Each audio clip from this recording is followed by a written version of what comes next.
Good morning, everyone. Welcome back to the Free Cities Conference 2025.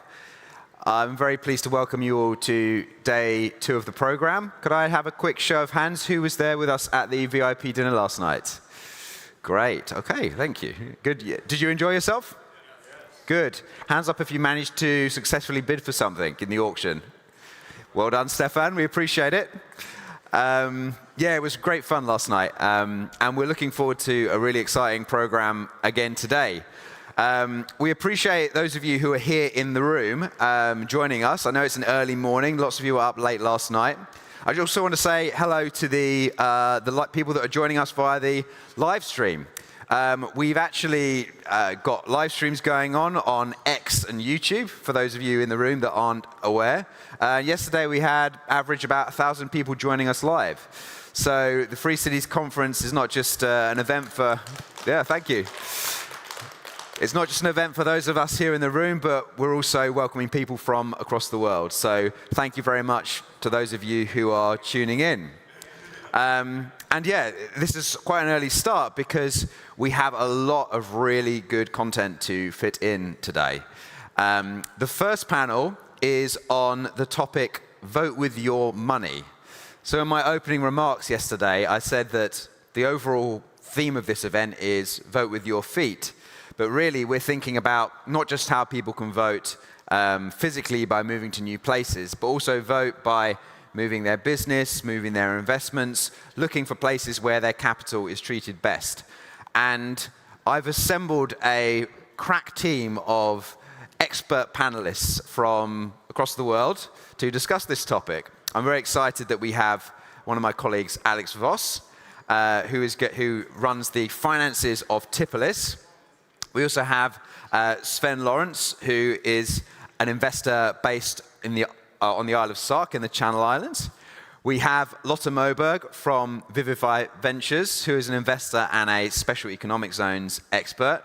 And we have Sam Roberts, who is an actuary working in the UK pensions industry, notable for being one of the first person working within Cartwright to introduce Bitcoin to a UK pension fund. So we really do have some amazing expertise here. So without further ado, I'd like to welcome everyone to the stage for the Vote With Your Money in an Era of Capital Flight panel. Morning. Morning. Morning.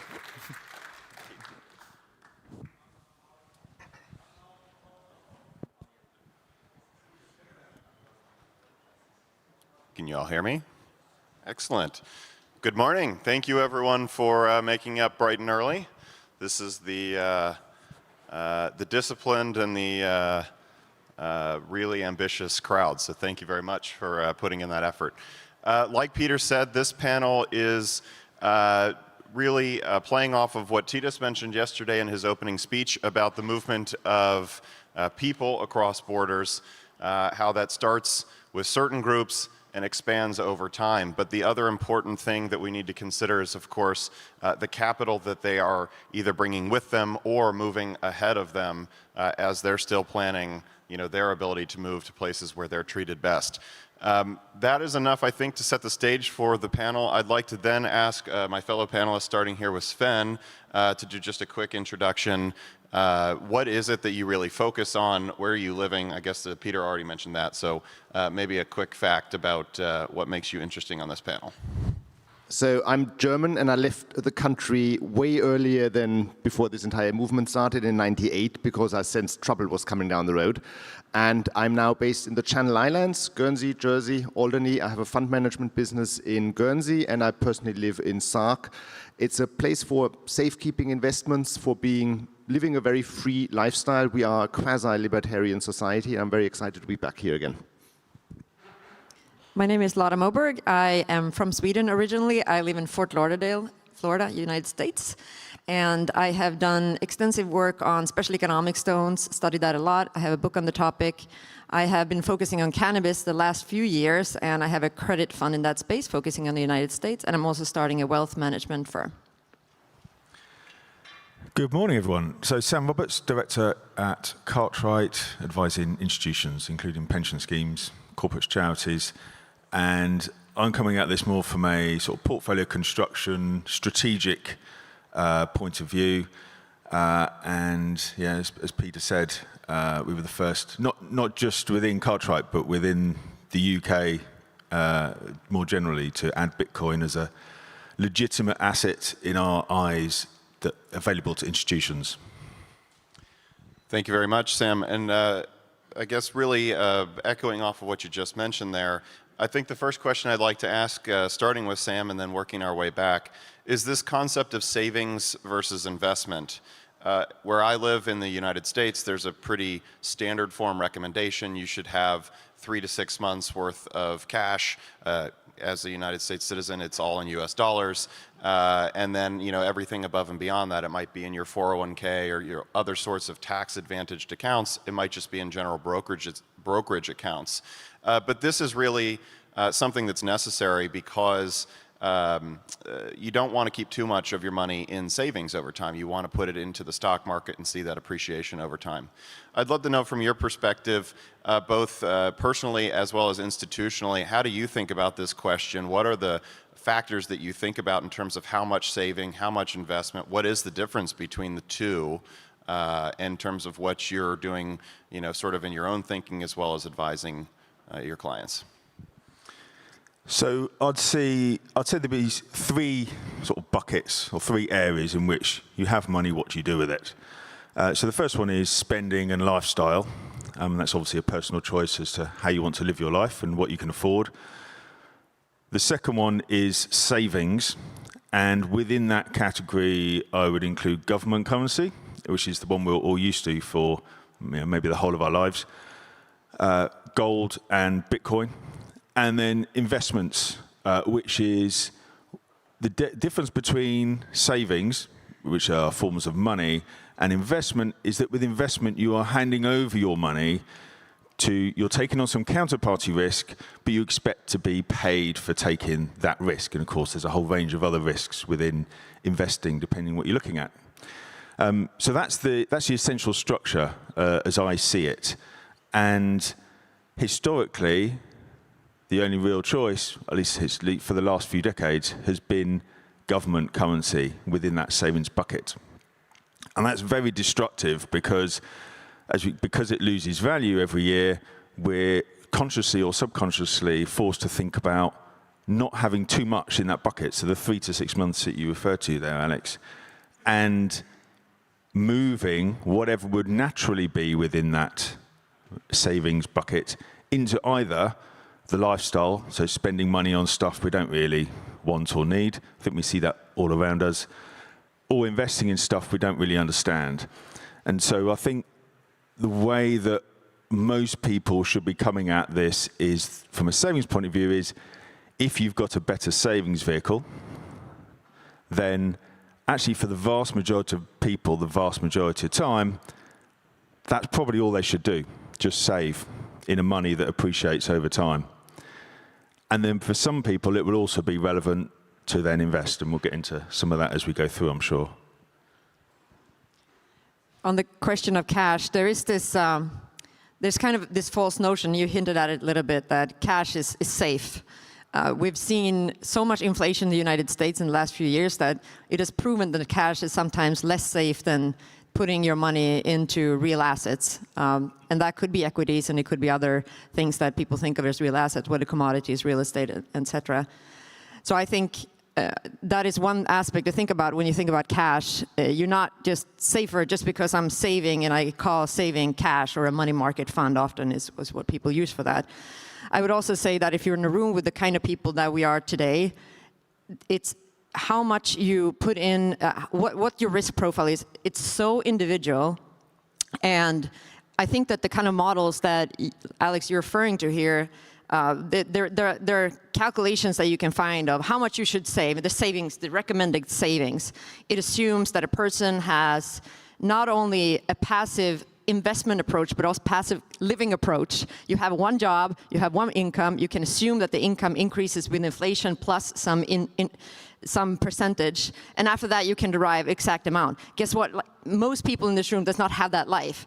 Incomes come and go. You go for years maybe without any income. So I think part of what people get wrong is to think of it as just what's my risk profile, and there's like this big dial out there. I think of it as more what's your time horizon. If you are looking to buy something very soon, you do have to start accumulating the cash that you're looking to use for that, for example. If you're also looking for shorter term returns, you might actually want to be more active and do more both kind of value-based investing, but also like tactical that is not value-based. So those, I think that's like more useful framework to think about also the savings versus investment. I'd like to add a totally different aspect to this, to just build on what you already said. And knowing half of you are Germans, and probably many of you live in Western welfare states. So I moved abroad offshore 27 years ago at the age of 23, and I basically, like Christoph Heuermann, I sort of have never really paid taxes in my life. And the other thing I've never had was that I never had governments tell me how I can invest and in what I can invest. And it drives me potty when I listen to people who say, oh, like my ISA and my pension fund and these restrictions and that, and I can't do that. And all I can say is, guys, move abroad, move somewhere offshore where you have the liberty to invest how you like and without having to spend half your day thinking about taxes and regulations and these things. And you can just focus on maximizing your returns, protecting your assets, building your wealth. It's extremely liberating once you've arrived at that point that you can just really focus on what is best for you rather than to be boxed in and bogged down by government regulations. So, leave basically is my message. Thanks very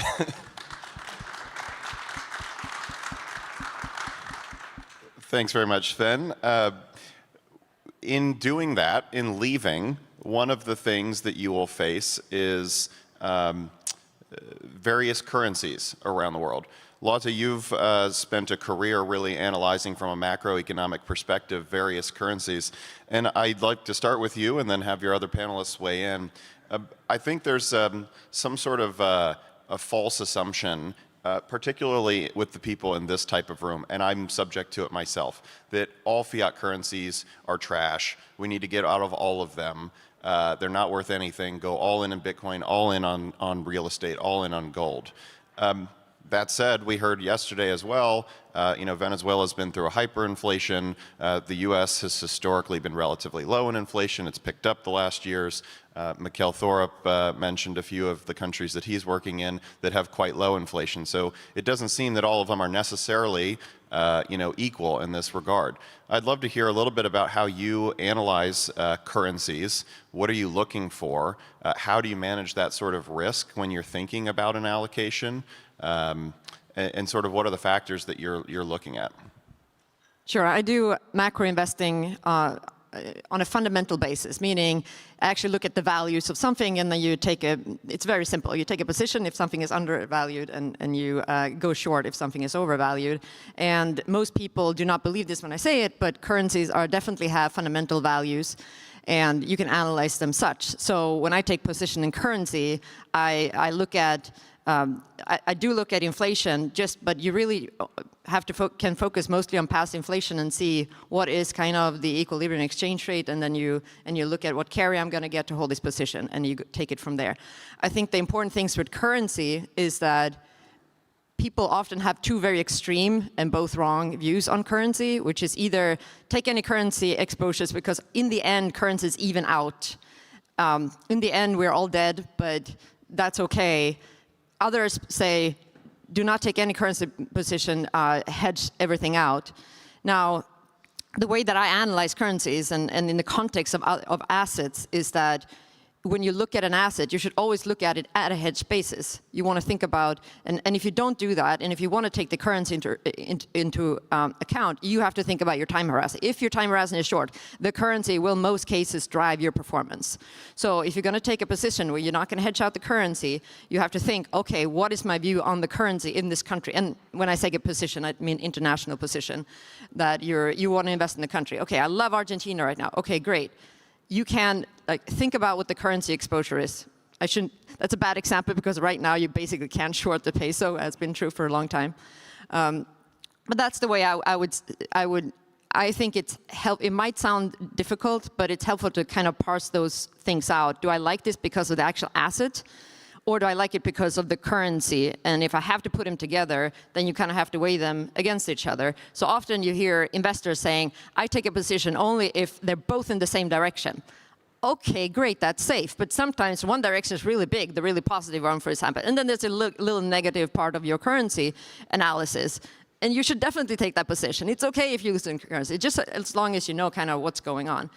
When we think about currency, right, we talked about cash. There are very popular models in finance, right, that basically assumes that everybody has cash on the one hand and the same kind of portfolio on the other, and then it's just a balance between those.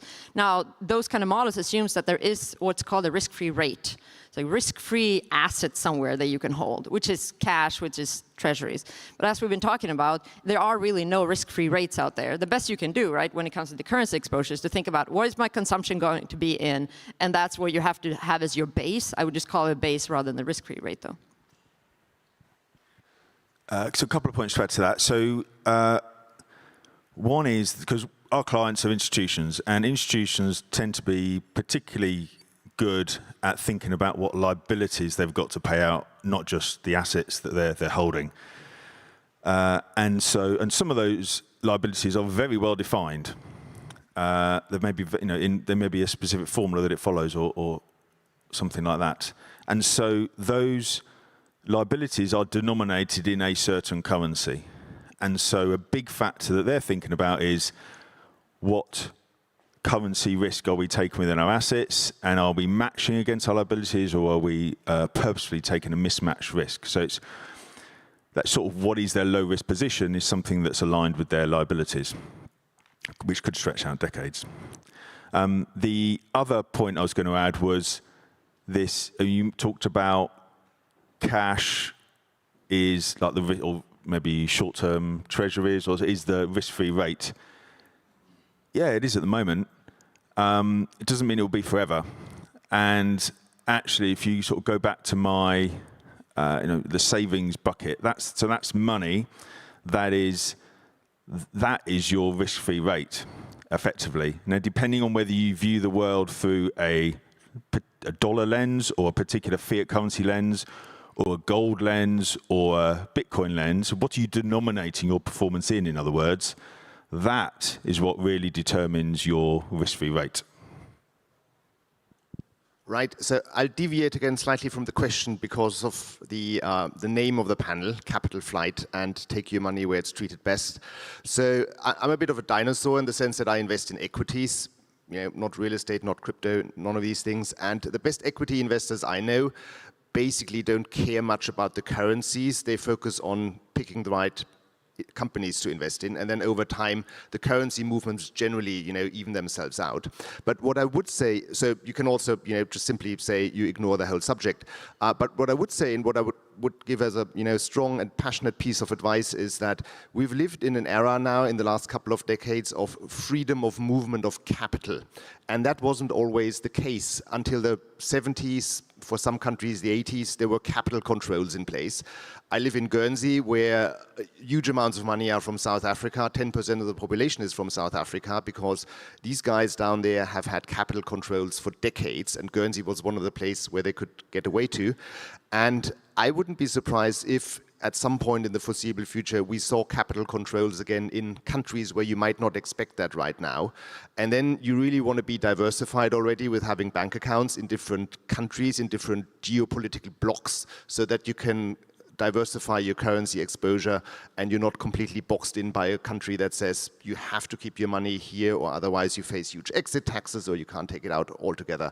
So keep that in mind when you plan your investments and your diversification.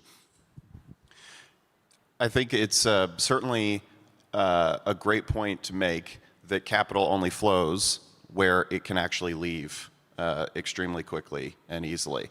To the extent there are capital controls, it's very difficult. People can move capital in. Typically, that's not where the control is. But no one wants to, because they can't get it out. That's one big factor in the question of where is capital flowing. Sven, you have sort of notoriously span the whole globe in terms of investment opportunities, and this ranges from small jurisdictions, relatively fiscally sane jurisdictions such as the Channel Islands. You've also been relatively public about your admiration for the United States as a big-time capital market where lots of money and productivity is also flowing to. I don't think it would be too much of a surprise to say that it is a fiscally insane place, from a federal government perspective, but nonetheless, of course, money is still flowing to the United States in droves. And so I'd love to hear, what are the other factors that you are looking at? In particular, you can comment on the Channel Islands and the U.S. in particular, and then I'd love to hear the other panelists talk about sort of more general factors about why is capital moving to certain places and why is it moving away from others? Just like Titus maybe talked about earlier or yesterday, why are people moving away from certain jurisdictions and to other jurisdictions? But the same question, I guess, for capital. That's a lot of things. I'll try to squeeze in 2 or 3 aspects here. So with the United States, much as it's a fiscal hell in many ways, it's just a very large market. And as I always say, if your salary is 10 times higher than in Europe, then it doesn't matter if you pay 41% taxes in New York because you still come out, a lot better.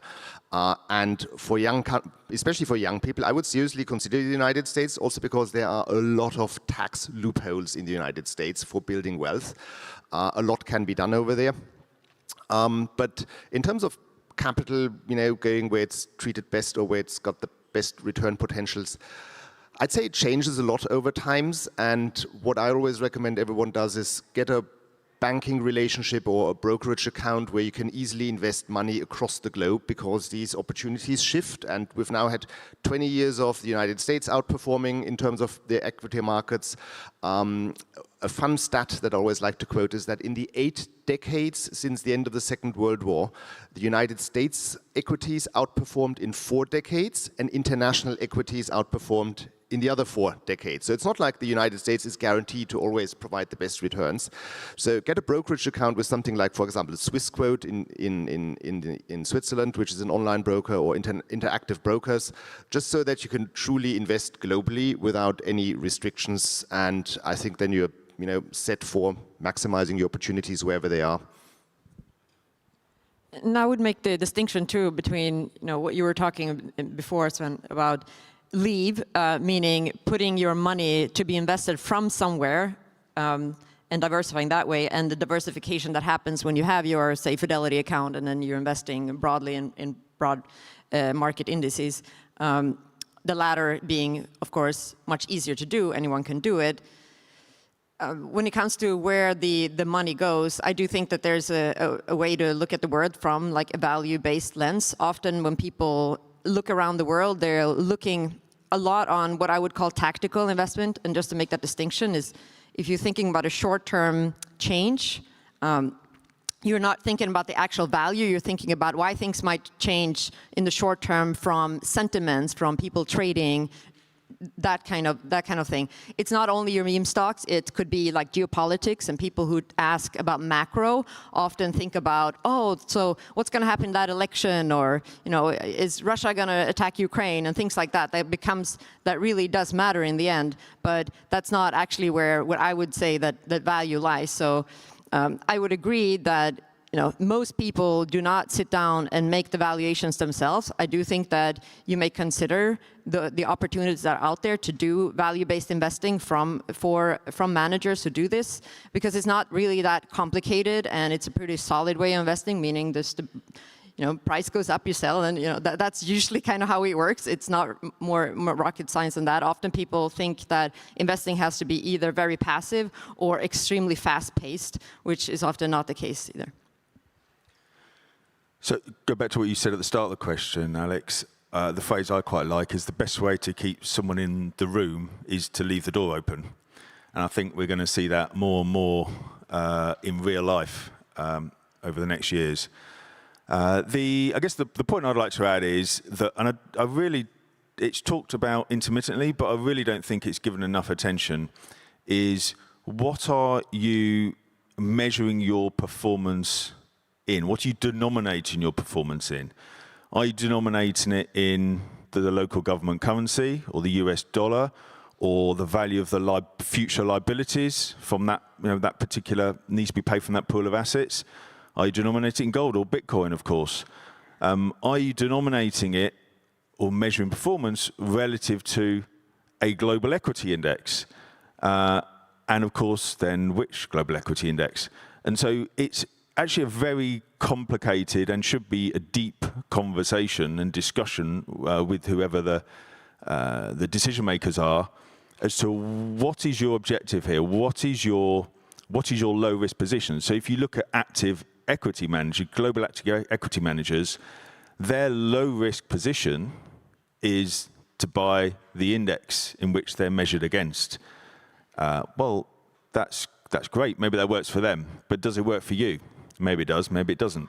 So I really do think that needs more. I mean, and it's a personal decision, either personal or for each institution.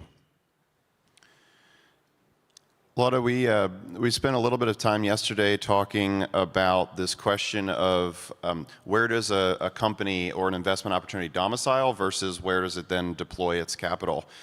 Famously, companies in the United States almost always set up and register in Delaware. They're not always doing business in Delaware. Why is this? I mean, is this because capital is sticky?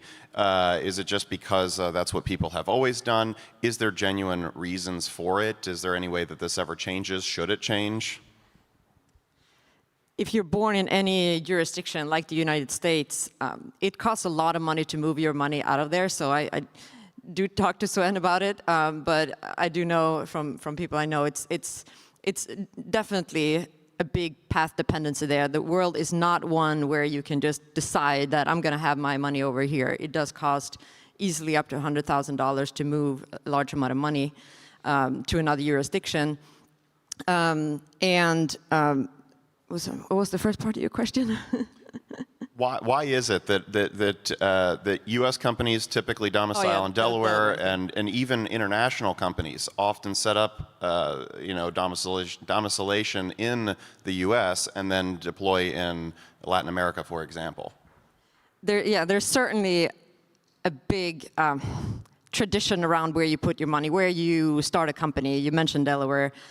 A lot of companies get started in Delaware, meaning you register in Delaware. There's no people there, right? It's just you have to be registered somewhere.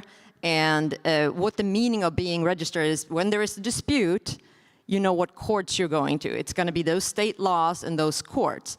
Often it won't matter because you're not going to do things that get you in disputes, depending on what kind of industry. And there are industries where people get sued all the time, of course. And so I would say it doesn't actually really matter because of the cases. It's not that one lawyers are much smarter in Delaware or something like that. It really is a matter of trust. And often when you start a company, you're going to raise money, and most investors are very conservative, and they're going to look at where you registered. And if they see Delaware, they're like, I've done Delaware before. That feels good. And if they see, say, Wyoming, they're like, hey, why?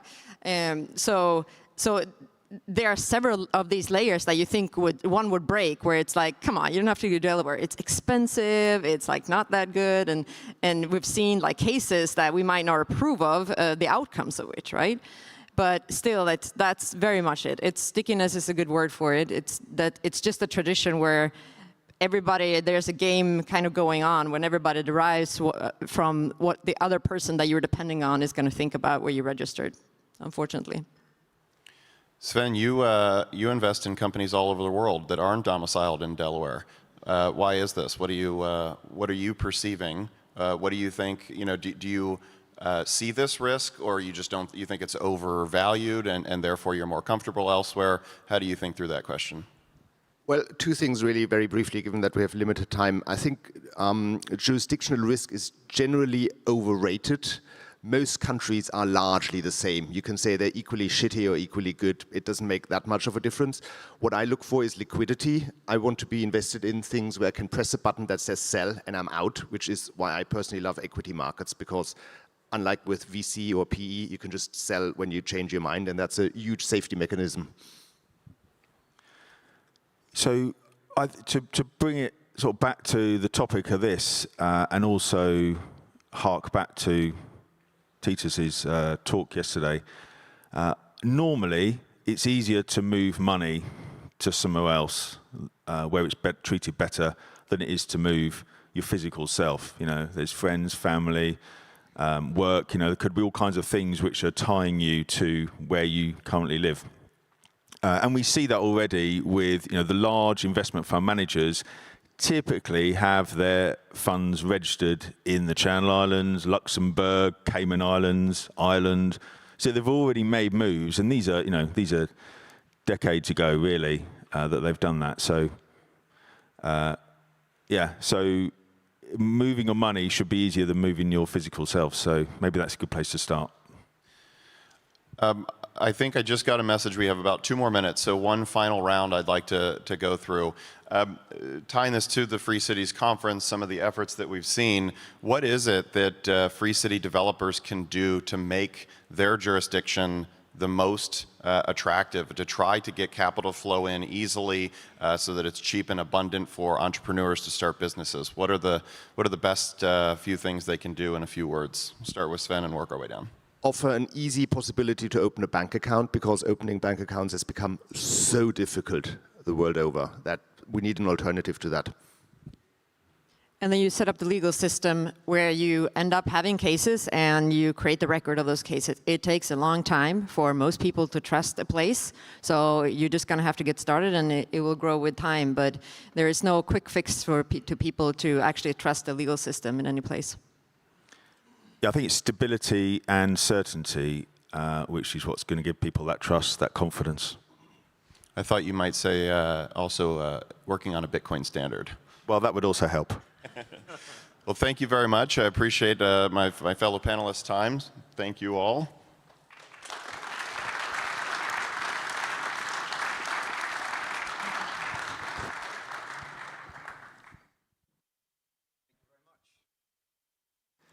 Thank you very much, panelists.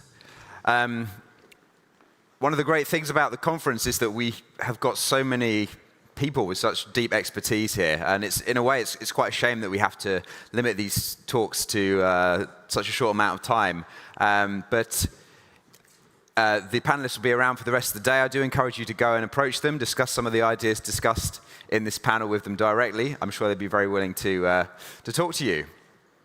I'm next very excited to welcome our next speaker. This is going to be a really special one because I'm sure all of you have heard of Liberland before. They have a huge international following. They're an aspiring micronation based on the Danube, on the border area between Croatia and Serbia. We're very honored to have their president here with us today, Vit Jedlička, sorry, my sleep is perfecting my pronunciation. And Vit is going to tell us about all of the very interesting stuff going on in Liberland, all the developments over the past year, and how you guys can get involved. So I'd like to welcome Vit Jedlička to the stage. Thank you.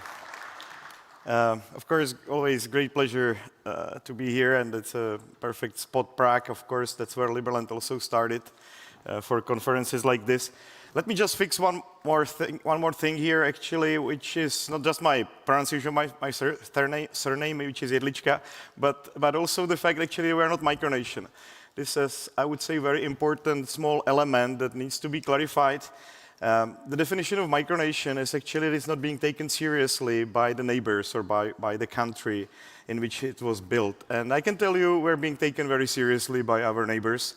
That's why we have been reclassified from organized group into a parastate by Croatia itself in the legal paperwork 2 years ago already, which is a nice honor for us as well. They see us in a similar way Serbia sees Kosovo, I would say at this stage, which is not probably the most favorable way, but we're definitely not a micronation, and we're trying to convince them with all our powers that we are actually a very beneficial project for the whole region and especially for Croatia. So they don't see us as a threat, they really see us as an opportunity. That has been the challenge from the beginning. You have seen how many challenges projects like Seasteads are facing, and you can imagine that the situation of Liberland is also not easy especially from our neighbor Croatia. But what we have managed to do over the last couple of years is to stabilize the situation. Liberlanders are actually living nicely in Liberland for last 2 years. And let me give you a short video of some of our achievements with our anthem and with some of the great guys that are supporting Liberland, such as Ron Paul. It's great to have him behind our back, or even Javier Milei, that has been actually running his campaign for presidency as a general coming from Liberland to save Argentina. And of course, we have some other great guys like Vitalik Buterin. Vitalik made a personal commitment that once there will be 100 people living in Liberland, he's gonna join personally the effort to build a prosperous society. And we have this goal to have 100 people living there from, let's say, 7, 8, 12 right now that we have, to 200 over the next spring. So I believe we'll be able to onboard much more people. This is our venue called the Ark. That's where most of the events are happening. It's right next to Liberland. And that's where we are basing our settlement from. And I'm actually going to Ark right away from this conference, because we have a conference that I will invite you to. If we can skip the video, it doesn't go in the loop. Thank you. So, it's more than 25 years ago basically there was complete resign of any title from Serbia to the territory of Liberland. That gave us a very clear status when it comes to no man's land. So Croatia has never ever officially accepted territory of Liberland in any shape or form, while Serbia has actually given up the territory and deleted everything from their cadastre maps. And that's what gave us the opportunity to start the country on 13th of April 2015. Was actually the birthday of Thomas Jefferson. We really wanted to invoke the spirit of American Revolution. And if there is somebody else, by the way, is there somebody else planning to start a full-fledged country? Okay, 1, 2, 3, okay, 4, 5, 6, okay, there is, okay, not just ZD zones, but also full countries. That's what I appreciate. There are a couple of things that you really need to fulfill in order to be considered by country, and you don't necessarily need to be recognized by other countries. That's a very important element of international law, that countries like Somaliland are de facto countries or states, because the Montevideo criteria basically says that the existence of state is independent from the recognition by other states. But what it needs to follow is to have permanent population, defined territory, government, and capacity to enter into relations with other countries. So we have a permanent population. It was the most challenging part of getting things done. The last 2 years, people permanently live there, despite 2 major flood waves, despite, I think, now 12 rounds of raids in Liberland. People still live there, and we are prospering, I would say, more and more. We're actually building there again right as we speak. We have defined territory. We have given Croatia and Serbia extra half meter. So there is like a no man's land between Croatia and Liberland, so we don't have any potential territorial dispute. We have a government. I believe we have built one of the most exciting types of governance systems. That was really a result of me looking for many years how governance can be structured in order to merge all the existing constitutions and their best ideas with the best technologies that are currently available through blockchain. And we have capacity to enter into relation with other states. I've been on multiple official state visits, including, for example, El Salvador. But we have seen a backlash from Croatia, where they had not saved money on efforts leading to unrecognition of Liberland. So while Liberland, for example, in El Salvador financed a hospital as part of our recognition process and as part of my official visit to the country, they actually managed to finance another school. So from our side, we are incentivizing Croatia to do humanitarian projects abroad as part of the larger recognition run for Liberland, which is kind of fun. And that's right now what we are doing is that we are doing kind of a silent diplomacy. We are working with the states, but we are not publishing our diplomatic successes. Liberland is 7 square kilometers. Which is 3 times bigger than Monaco. We've got now 1,300 citizens, functioning representation in more than 90 countries around the world. If you go almost everywhere in any civilized part of the world, you can always find a reliable Liberlander you can rely on. And there are around 15 physical offices right now where you can visit. We have a really nice one in Washington, D.C., I think better than most of regular European embassies. And we've got now 800,000 people that signed up for citizenship, which is a fairly decent nation. So let me explain you a little bit more about the governance itself. And I really believe we did a good job when it comes to structuring the best elements of meritocracy. And this is a true meritocracy, meaning basically it's a shareholding structure of Liberland. All new taxpayers of Liberland have the right to receive merits in exchange for their contribution. There are only voluntary taxes in Liberland. I believe it's a decent system. I really like Herman Hans Hoppe, that the taxes are the price to pay for not being able to build civilized society. In Liberland, we are trying to build a civilized society, so people don't have to pay taxes. They're always buying more into the country, into the ownership. And the merits are voting the people in Congress. So there is this board of directors that gets to be created. We're also a republic because we don't want to organize things like healthcare, things like education. We want our government to strictly focus on security, justice, and diplomacy.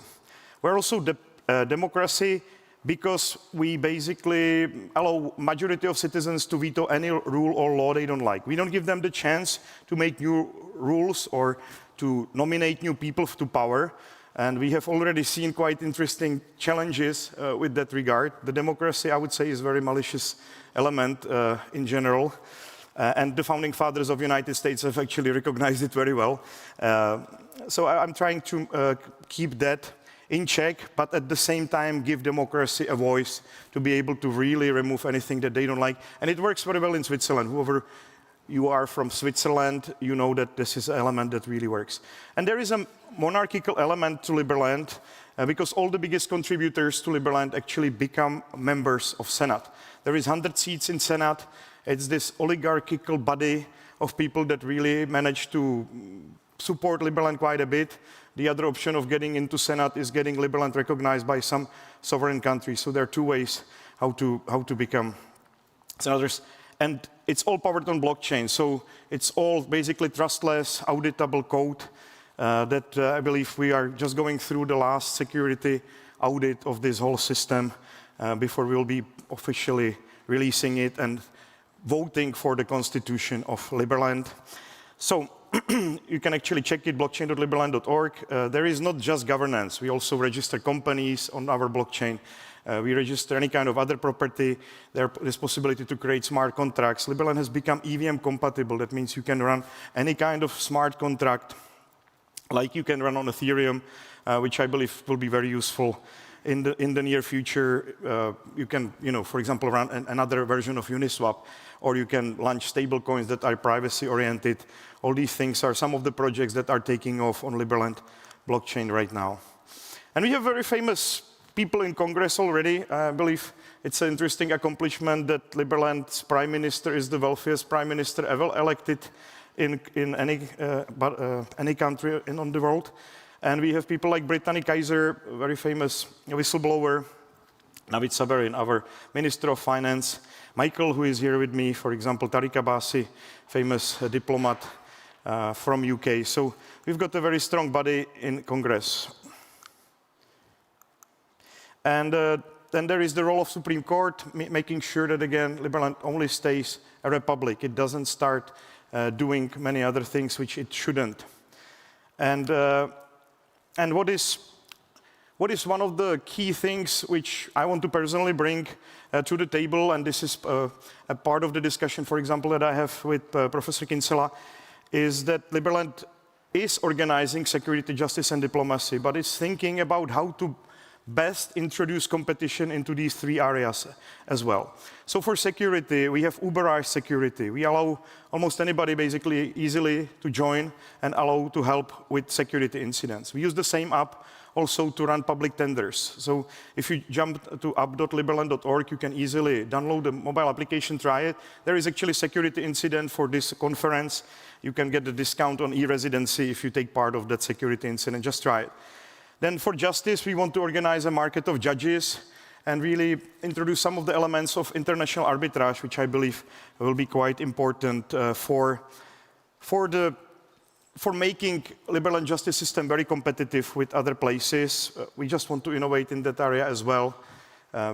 Again, allow competition between the judges so that the state does have some control who can be and who cannot be judged.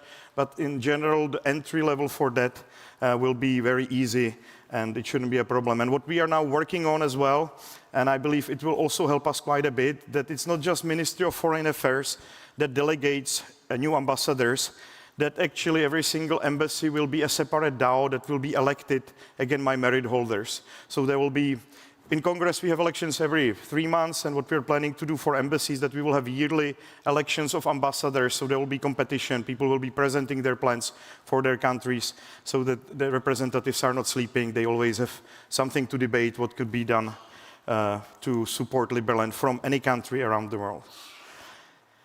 Okay. A democratic veto, I mentioned that blockchain is very important because what it actually does, we are able to remove 90% of bureaucracy from a nation state. That itself should release at least 5, I would say even 10% of economic growth. If you make all the transactions trustless, seamless, happening in 1 second, whatever you are doing, however you are interacting with the state, this should be a major boost. So voluntary tax is a major boost, and reducing bureaucracy to complete minimum. I believe that functioning society, a free society, should grow at the rate of 20% a year, which with our system is fully achievable. So I would like to invite you to join us in Liberland. There is a great opportunity to jump on bus on Monday morning. You can join us for the longevity conference. We've got BBC following us this time. So 3rd and 4th of November, we are going to host quite a few important names, and it will be more of a relaxing family-size event, but with the famous BBC reporters following us. And then on 5th, there is a boat ride to Liberland. So if you're free in the next couple of days, we're more than happy to host you. You can also visit the Freedom Project, which is being developed on Liberty Island now as we speak. We finally have hot water there as well. So we're becoming more and more civilized, despite still some serious obstacles from Croatia. But I'm very grateful that the security situation with Croatia has improved quite a bit, especially in the last 9 months. And we are working on making sure that Liberland is more accepted in the whole region. So we're launching multiple projects that we are planning to tokenize on our blockchain and on other blockchains, actually, to grow the economy, the regional economy, fix the local ports, make commercial centers. And in ARC, where the longevity event will be, we're launching another development plan with the longevity clinic and also with the spa. So you can actually see all these plans. When you join us, you can look into it. Maybe you would be interested to be part of that project as well. And yet another important invitation, again, back to Prague, if you like the city. Just before Christmas, the 19th of December, we're hosting Herman Hoppe, Stefan Kinsella, Alessandro Fusillo, and we'll be discussing these elements of Liberland Constitution and its final wording. We are not rushing with voting on the Constitution. We really want to have a proper debate and join it with a nice gala dinner here in Prague on 19th of December. So that's it from me. Thank you very much for hosting Liberland. I'm very grateful for all these events.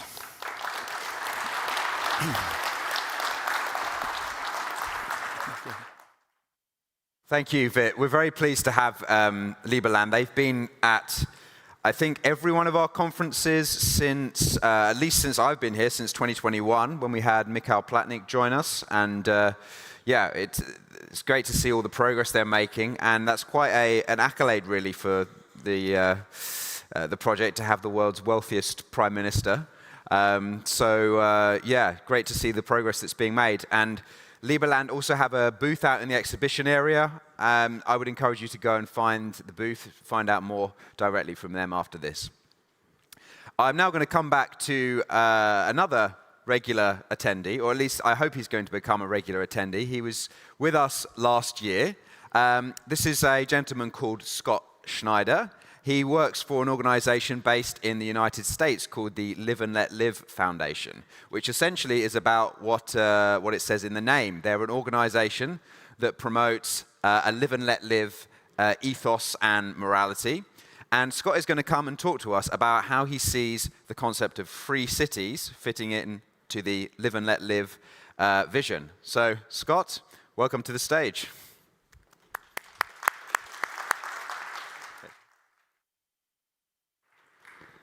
All right. Thank you, Peter, for that very warm introduction.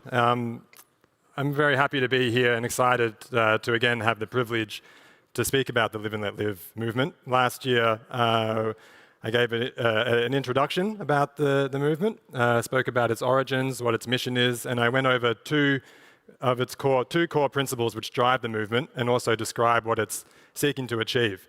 On the first principle is a legal principle, which we're promoting is an obligatory standard that all political institutions, that all private enterprises and all individual relationships should comply with. It's essentially a rule. And that legal principle is the non-aggression principle. So don't aggress in your interactions and in your legal frameworks, which doesn't need to be, I think, expressed anymore to this audience. I also spoke about the second principle of the Live and Let Live movement, which embodies somewhat of what Yaron Brook was talking about yesterday, where once you've achieved peace, how do you then go from just relationships and interactions which respect each other's rights to actually finding a sense of joy and enlightenment from those interactions? We can have a business exchange and still despise each other, but while still expecting each other's rights. And the Live and Let Live movement wants to elevate this platform of freedom once it's achieved, and then move to a more comprehensive way that humans can engage with each other, which means, being the best version of yourself and being able to facilitate others to do that as well. So a lot to get through here. How do we get to peace? Which, and I'll bring this back to the theme of the conference when we finish, but how do we actually achieve a state of peace here? How do we avoid death and destruction, devastation, the angst of violence, conflict erupting into violence?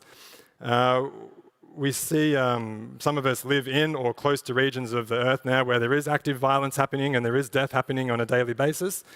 Some of us live in other societies where we're experiencing situations like those beautiful characters in Titus's presentation yesterday, experiencing a different type of aggression, but one that's no less deplorable in terms of moral standards. So how can we rally around and find all these relevant stakeholders who are involved in these conflicts or who are involved in these tensions that could arise into a violent conflict?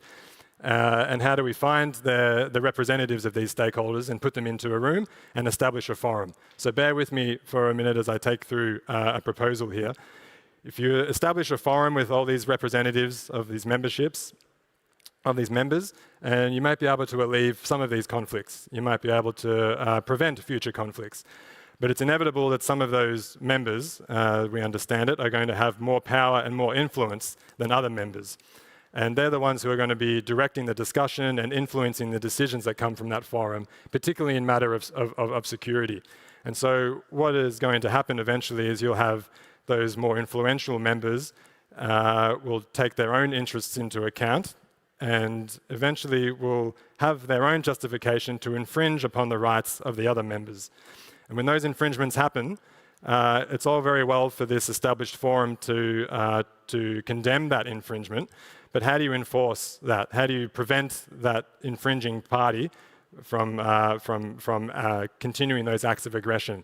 You need a security force. So you need to rely on the security force of the other members to go prevent that infringing member. And of course, think of it if I came to you, or if any of the clubs that you're a member with, or your organizations are a member with, if they came to you and said, hey, we need to use your security force to aggress upon this member because this member is having a conflict with another member, your attitude would be, well, why would I get involved with this? This has nothing to do with me. I have no skin in this game. I'm not going to initiate violence or put force on another member. And so what inevitably will happen is that these conflicts will then arise and they'll play out, and you might have more death and destruction. This is unavoidable in that context. And then so what you do is you reconvene a new forum, after all the dust has settled, and you bring these members back in. You rename the forum to move away from an association of the failed attempt before. And you give these more powerful members a higher status in the organization to make them feel like their voice is heard more and to give them an incentive to stay, because you need them to stay in this forum in order for everybody else to interact with one another. But of course, that's not going to be enough. So we can also set up institutions under this forum which will handle the relationships between the members, will determine how they can engage with trade with each other, will determine in how they can make those trades, in what form of money they can use. And we'll also have an institution that can use the dues of these members and use the membership fees and give them to particular members who don't have their own affairs in order yet. So that's what the membership dues will be used for on a large account. We'll also set up our own security force with the intention to secure peace around in different communities and around the world. And we'll send them and they'll impose peace around. So we won't need to rely on the membership security forces. We'll just use the fees to provide our own security force. Of course, that means that membership is going to go up through the roof. So it'll move from millions of dollars into billions of dollars. And in any event, when we're going and interfering in other conflicts, we may not be able to prevent them, and we may make things worse. So if you've been paying attention while you've humoured me for the last 4 minutes, of course, this is the story of the United Nations, which has a mandate not only for peace and stability, but also for economic prosperity. So the United Nations, even if, and this is not to dismiss some of the good things that the United Nations does, but by and large, of course, there's a lot of unintended consequences that come from its activities. And even if that weren't the case, even if an organization like the United Nations were more often than not successful in achieving a reduction in violent conflicts for certain time frames around certain parts of the world, it still would not be a peaceful organization in the sense of a live and let live meaning of peace. And the reason it cannot be a peaceful organization is due to a fundamental principle of how it's structured and the means of how it's structured. And that's by being financed through aggressive purposes.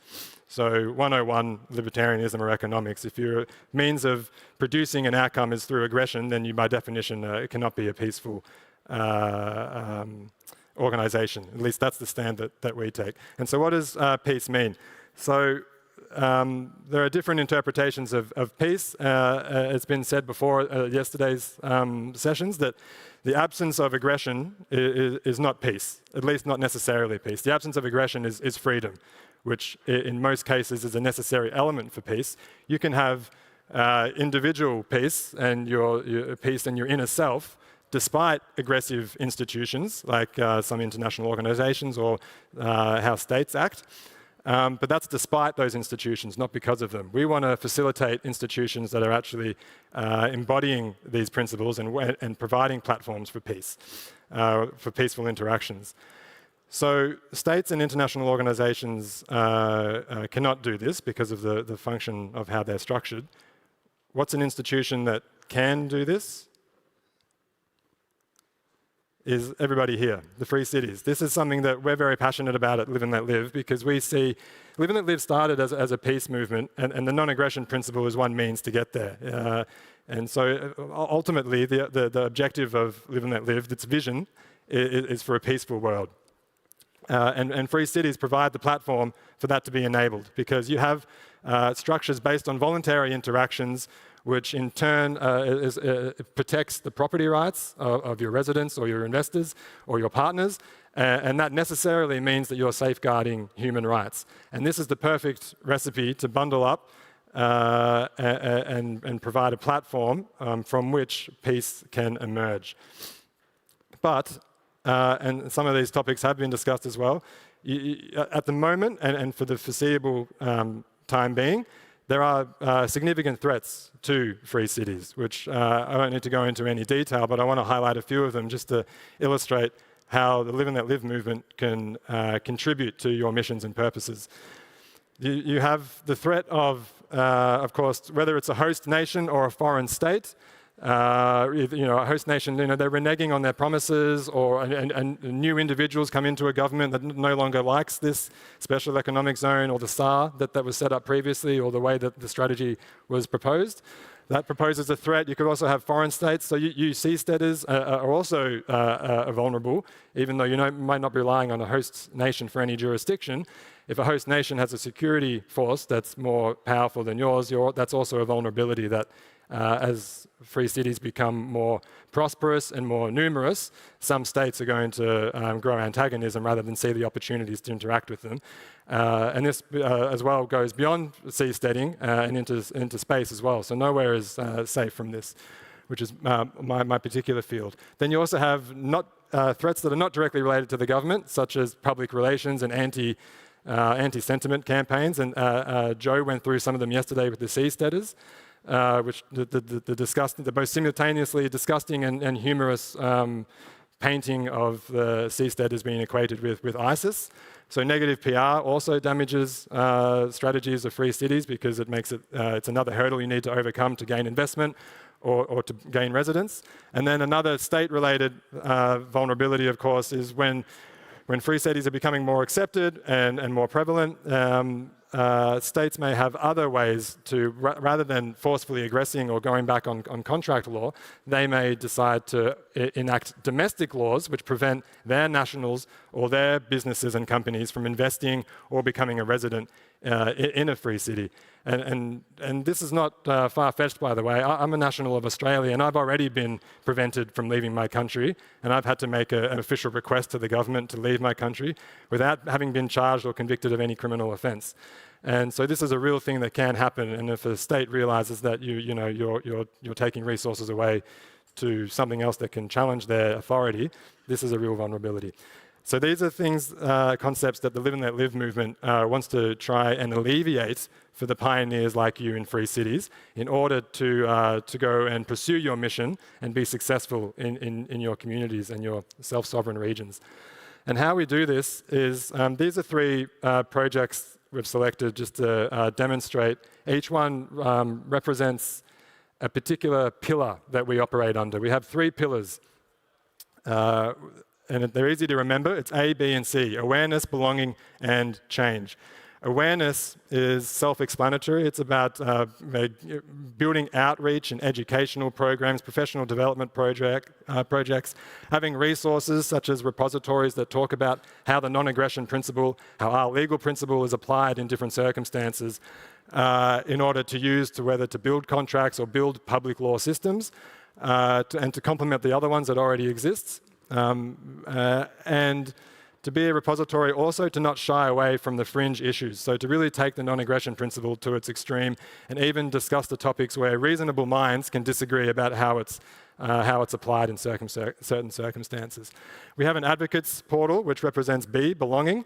So complementing your awareness pillar is you want to build a community, and we've set up an online networking platform, which we really don't want to compete with all the other great ones that are out there, all the other wonderful Telegram channels or all the other programs that are bespoke to your particular project. We want to funnel our members into to give visibility to you, to find out what they want, to find out what their interests are, and then so we will be a springboard to come to other networking events.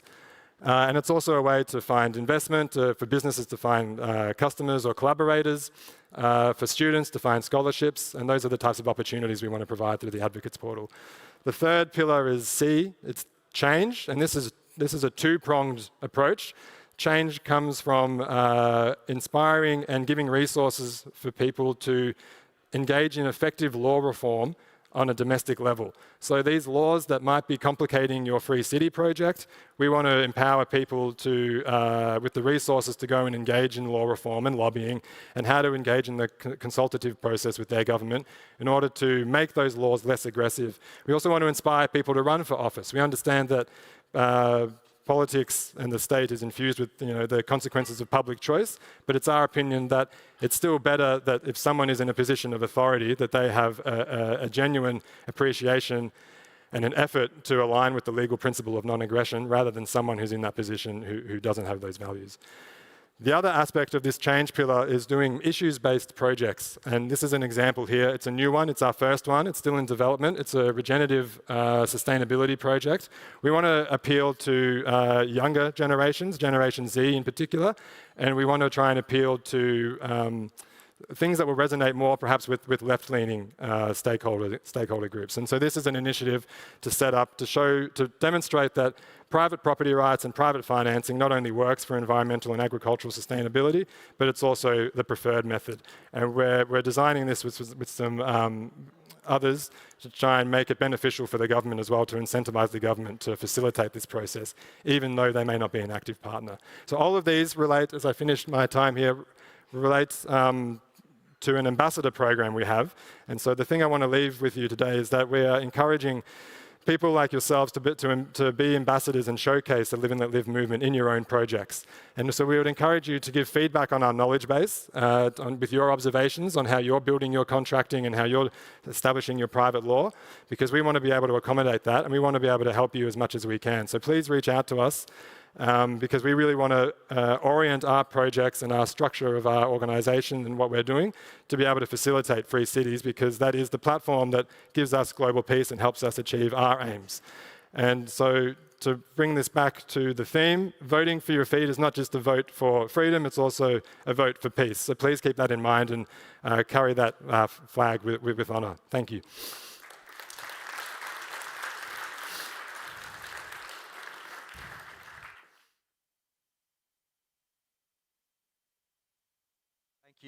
Thank you very much indeed, Scott. We're now going to go back to another Free City project, or kind of an emerging project. This time, quite close to where we are in Europe. Mark Felix Otto is a board member of the Free Cities Foundation, and he's also someone who is working on putting the ideas that we advocate at our organization into practice. He's got a very interesting tale to tell you about a small village in Switzerland called Subai that is doing some work to become a bit more libertarian. So, Mark Felix Otto, welcome to the stage. Thank you. Thanks, Peter, and thanks everyone for sharing some insights into developments in Switzerland. And also thanks, Titus, because this project actually, from where I come from, it came about from brainstorming with Titus, what can we do in Europe? And what can we do in Europe with low entry barriers for people to move, and also still with a decent perspective on achieving at least parts of the Free Cities vision. Welcome to Subai, a free commune in Switzerland, hopes and challenges. I will start this with a very personal part, and not with a web page. And we have in our forum here also Armin Hefliger, who is a real pioneer here. I'm just a communicator and bridging people. And Armin is a successful entrepreneur in Lucerne, in the gastro business, and he bought the only hotel and restaurant in the very small town of Subai 2 years ago, reopened it, it was empty, and thereby he established basically the main place to convene people in Subai, and he's in the center of town there, of course. For me, this is personal because I spent large share of my childhood in the forest. My father was a forester and also a hunter, so I love nature. And actually, when I read Titus' book, I never understood. I understood free, I understood private, but I didn't understand cities. Why necessarily cities? Of course, cities usually, or have been the hub of innovation, of getting together, bringing people together, of driving developments forward. But then, if you don't have the countryside where people can raise kids safely and easily, without always having to watch them not being run over by some kind of traffic vessel or wherever, where they can, at an early age, already play independently with each other, etc. I think then society loses something. And so for me, going rural is a key part of our project. And what do we want to do? Well, the core idea is a little bit like New Hampshire in a microscopic format. Yeah? Bring people, freedom-loving people together in a small town, and then they can realize a lot of gains even within the framework of existing jurisdictions. So all the, mainstream media, etc., they can absolutely relax. We're not talking about seceding from Switzerland anytime soon. And so what did we do? We scouted for small municipalities where there is already a pioneer. And the first project which was brought to us was in the canton of Schwyz, which is already very low tax. So we could have easily established there the municipality with the lowest taxes or corporate taxes, income taxes across all of Switzerland. But nobody can move there. It's already full. Yeah, they don't have. They have maybe one apartment empty every second year or so, but it's really hard to bring people in there. Since the core idea is what is here on top, we needed something different. And then Armin approached me like 1.5 years ago. Me and also David Dürr, whom many of you might know. And then things started rolling. Of course, the third bullet point is very important. We want and we need to build win-win cases also for old, not only the new residents, right? We want to be very good neighbors. We want to enrich the community. And, I think freedom usually is enriching for almost everybody. Bienvenue à Soubé. Huh?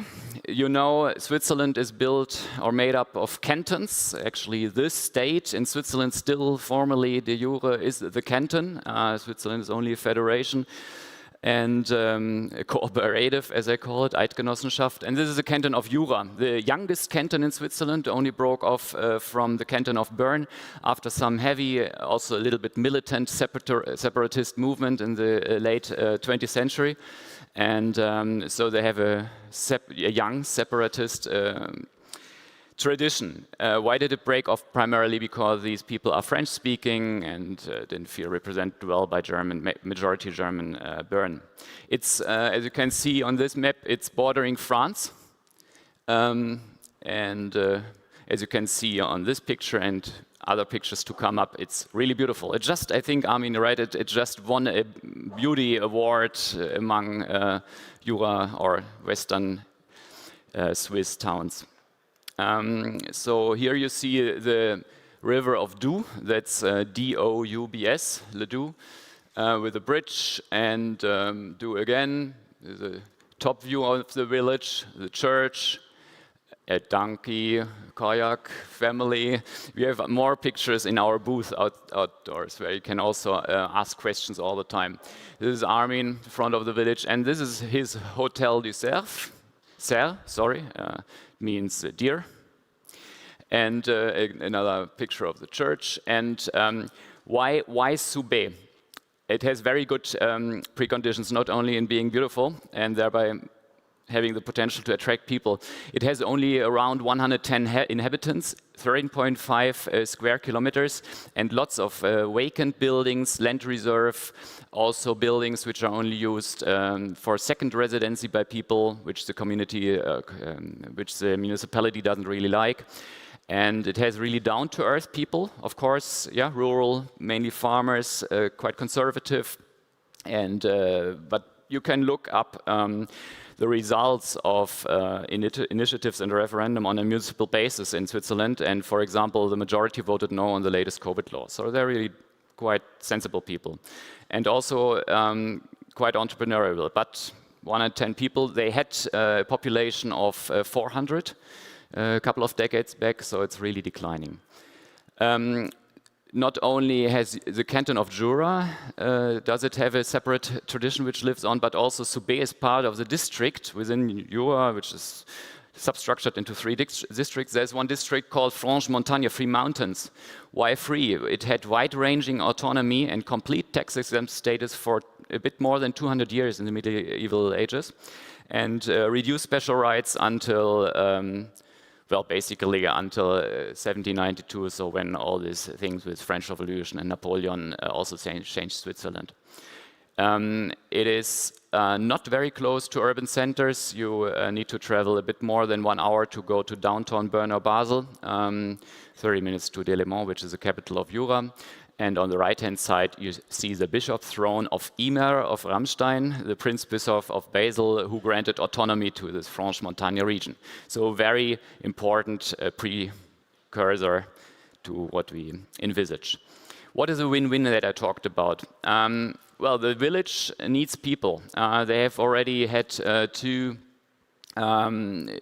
referenda about becoming part of a larger municipalities, but they wanted to stay independent, and for that they need more people, and also younger people. So it's about rejuvenation, revitalization through the influx of people, and ideally of entrepreneurial people who contribute to local life. Establish local services, yeah, as tradesmen, selected flagship businesses. Of course, this is a free enterprise Switzerland, so you can do whatever is allowed. And for them, of course, economic strengthening could also be beneficial. Our goal in the long term is to lower local taxes to zero. So you have 3 levels of taxes in Switzerland: federal, cantonal, and local. And the local tax level can be decided by the locals alone. And also maybe some artistic projects, beautifying the village even more. For settlers, this region has the lowest real estate, lowest housing costs in all of Switzerland. And you say, wow, but Switzerland is so expensive, this must be expensive as well. Well, for European measures, I would not say so. For a family, if you want to own your own house with, let's say, 150 square meters, you can get a nice house for 200,000 or 300,000 Swiss francs, which is really affordable also for German, Italian measures, right? As you could see, it has very beautiful nature. It's peaceful, quiet, and secure. So especially we believe that for young families, it is very attractive in being the cheapest option for owning real estate in a child-friendly environment in Switzerland. We try to be a free and positive, or freedom-minded and positive project. Really, this is not about talking all the time about what is bad, and we know that Switzerland is under pressure from the EU and is in the middle of Europe and is endangered of losing its neutrality and all those good things. But we believe that by setting a good example, we can contribute in the other direction. So the project has lots of potential friendships, joy and self-realization. Community work can take longer. Ideally, settlers can also work in the village. Yeah, as I said, it's a school which is closed currently, and also a long-term vision might be to reopen it as a private school, craftsmen, tradesmen, farmers, etc. Also talking about vision, yeah, because you know, all of you, you're converted. Yes, you can do a bit more than just being a municipality within Switzerland, and that is it would be achieved through a citizens cooperative. In German, it's Genossenschaft, and as I said, Switzerland calls itself a Genossenschaft. So this is very much in line with the Swiss national identity. A cooperative defines the duties, obligations, if you like, and also the rights of its members, of the Genossen, and you can include quite a broad range of things there. Matthias Gerz, I think it was 2 years ago, talked about a cooperative that they wanted to set up in the German state of Saxony, and so we can build on that. And by doing that, ideally, over time, we can continually replace the municipal structure with a cooperative. So people, also the current residents, can enter the cooperative, which is, of course, a private organization, yeah, and organization where you voluntarily contribute. And what can a town in Switzerland do? I already talked about local taxes and finances, and also regarding infrastructure, construction, primary education, and local security. They have quite wide-ranging autonomy. Yeah. What is there yet? Where do we really stand? Well, Armin bought and reopened the only hotel restaurant in 2024. I also bought another house already. Has established a very good working relationship with the mayor and the council. I was also a member of a couple of meetings with these guys, and they want us. They require, as a next step, for us to buy their former schoolhouse, which has in total 600 square meters, but 400 square meters of vacant commercial space. So for enterprises wanting to relocate there, this is a great hub. We have set up a real estate company capable of acquiring the vacant buildings and building land. So for investors, yes, you can approach us, but we are really looking for people willing to settle there, to move there and to settle down. Currently, we have around 10 concretely committed new settlers willing to move. Of course, a larger community is, there's a larger community of maybe 30, 40 people who have looked at it.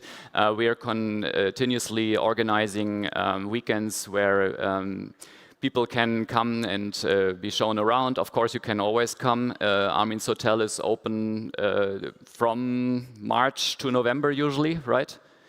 And if you're interested, please contact him or me. And I would also, Armin, please welcome you to the stage for Q&A. If you have some more minutes, I think we do, right? Good.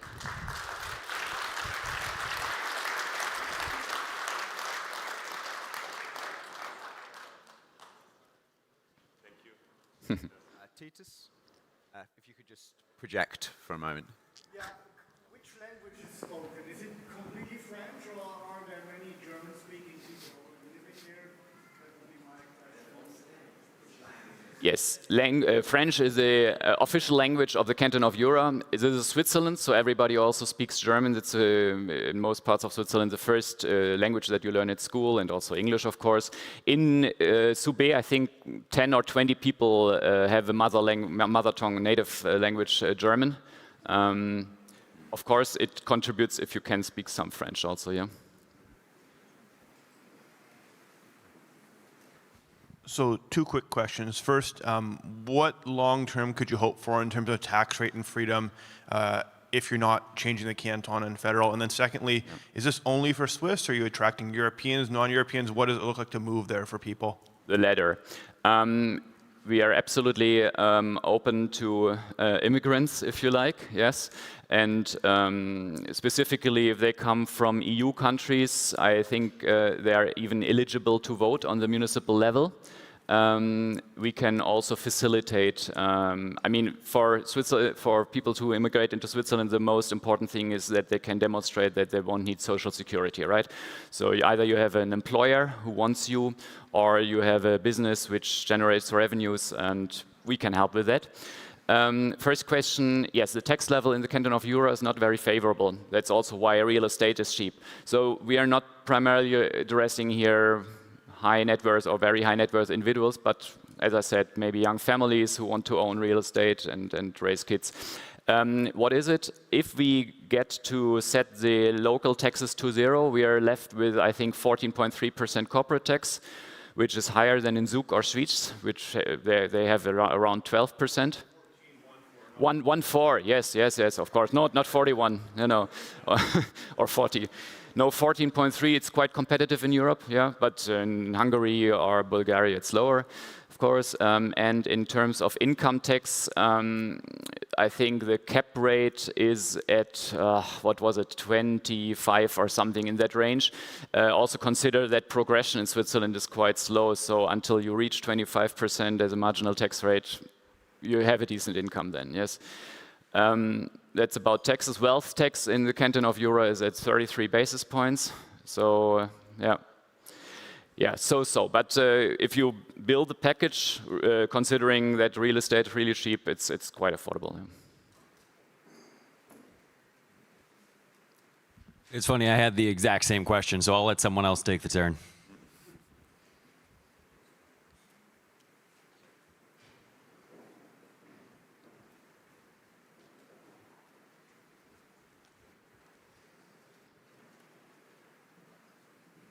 Thank you. I see the biggest problem is the tax theme that already is taken. I calculated quickly with a mid-range income from about 90,000, you pay around, also currently around 17,000 francs tax, so plus minus. And compared to the neighbors like Basel-Land and the canton of Aargau, sorry, that's a horrible high. That's more than double time as what you pay in Aargau. So that kills the option for Swiss citizens more or less to go there. Or what do you think? Or what time horizon do you have to get that under control?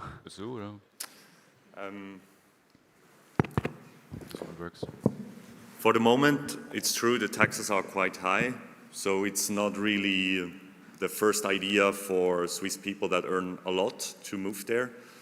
But in the long term, when we're able to control the budget of the community, which is not very high, 750,000 francs, it's the whole expenditures of the municipality. So when we have that under control, we can then say that we crowdfund that budget and have like zero municipality tax potentially. And then that changes the picture. But for example, in Canton Tessin, there are also small villages, like they have around 100 citizens.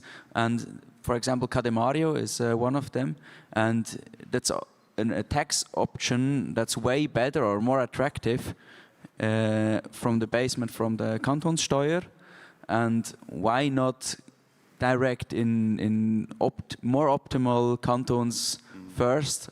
Why decide the worst, leftiest canton or more or less in Switzerland? Yeah, I mean, there's always pros and cons, and obviously everybody's free to choose another area. Like, I hope or I think there will be more initiatives like that.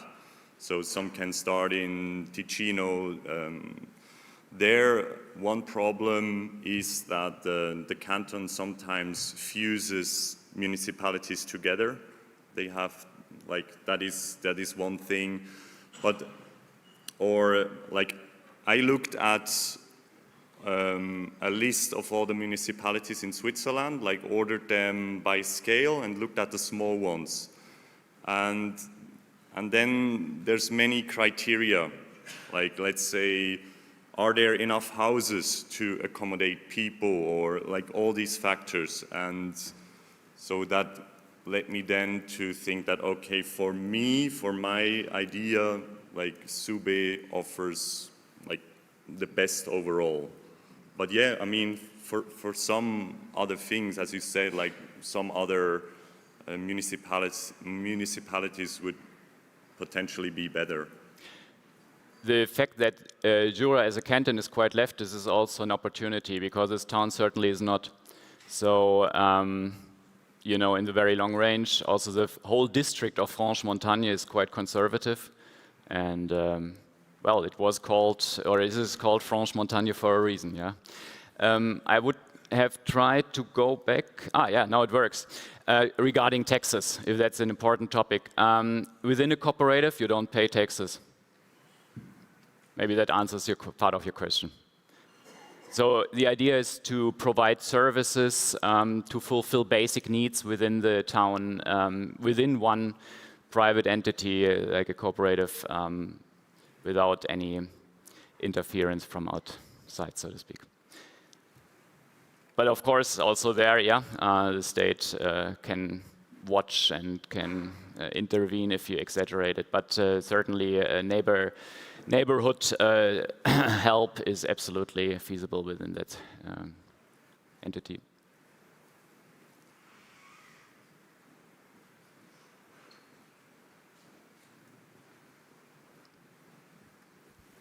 Maybe can you share some stories of like these libertarian peoples arriving in this tiny town and like how the locals must have reacted? I can imagine them being quite surprised, also like the municipality, like, what the fuck is going on? What do you want? Leave us alone. I mean, until now, the meetings were not huge, like here. There's like maybe 10, 20 people coming, and it just blends into like normal tourism. It's not really that obvious that it's like special people or something. But so, what would they think if they see this presentation? The way we talk with them is we say that we want to bring families, and we want to, like, we see that the land and the real estate is undervalued, and that we want to raise it up, and that we want to build our own school. And so they see it a bit as they want to bring families, and then they want to lower tax, because most of the municipality budget is fixed cost. So when more people come, less fixed costs. So like that is how we talk with them. We want to bring people that will help them lower the taxes, that will help them have the school again, because now there's not enough kids to run the school. So the school is at a different municipality. So they have to pay the other municipality to, bring the kids to school there. So that's how we talk with them. And they're like just down-to-earth conservative people, and they're just happy that we're not bringing like people that are on welfare or something. Like if we bring people that work and they pay a little bit of taxes, they're already more than happy. Yeah, and was just informed that our time is up, but you can always ask questions at the booth later on. Thank you.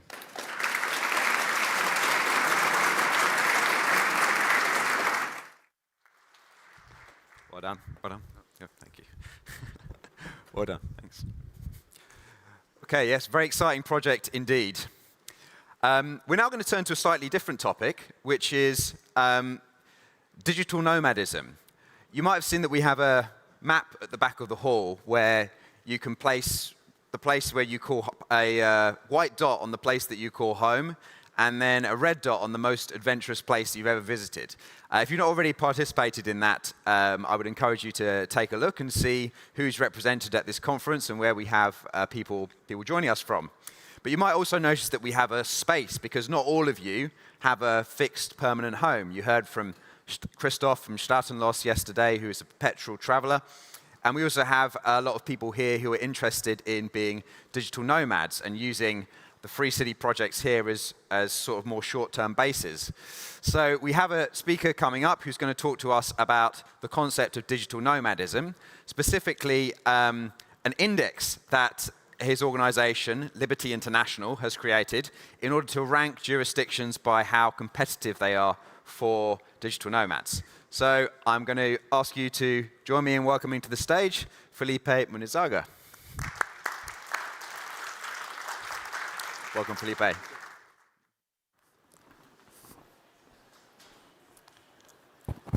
1, 2, 3. Funciona.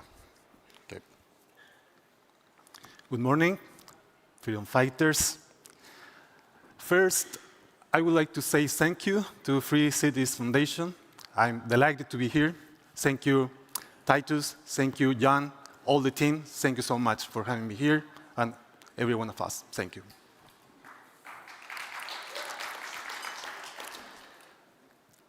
Digital nomadism is part of human evolution.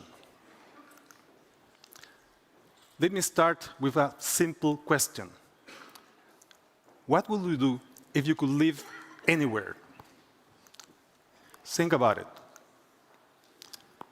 No barriers, no endless paperwork, not a single government telling you what to dress, what to eat, how to think. Summarizing, no government at all. It sounds like a paradise. No politicians. So now imagine 3 people on this map. These people, we interview these people, these real people. The first one leaves his country because of a tyranny. A tyranny that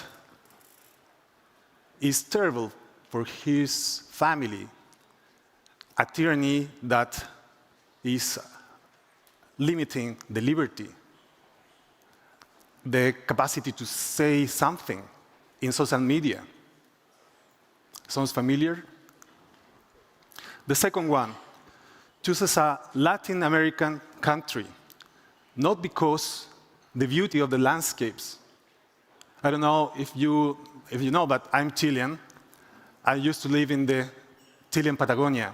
I don't know if you know what is Torres del Paine, for example. But this person chooses this Latin American country not because of that. He chooses Latin American countries because some countries eliminated bureaucracy. The third, a real person. He chooses to leave his country with his entire family, seeking better conditions of health, education, housing, better conditions of happiness. They share some specific elements. They seek freedom. They reject barriers, and they want the power to choose. They are digital nomads, citizens of a world without borders. And this is why our index exists. It's not an academic exercise. It's a tool. It's a weapon. It's a compass that allows digital nomads to choose, to take better decisions, to choose where they want to live, what kind of society they want for their families. So what's inside the index? We divide the index in three main core dimensions. The first one is income taxation, 45%. The second, conditions of stay, 35%. And the last one, process related with, in some way, bureaucracy, 20%. I encourage you to download our final report regarding the index. Income taxation, 45%. Why is that? Because taxation is a big burden. People leave their countries because this big burden on the shoulders. So we divide in average income, territorial tax system, imposition of tax, residency after 183 days, and so on. The second one, conditions of stay.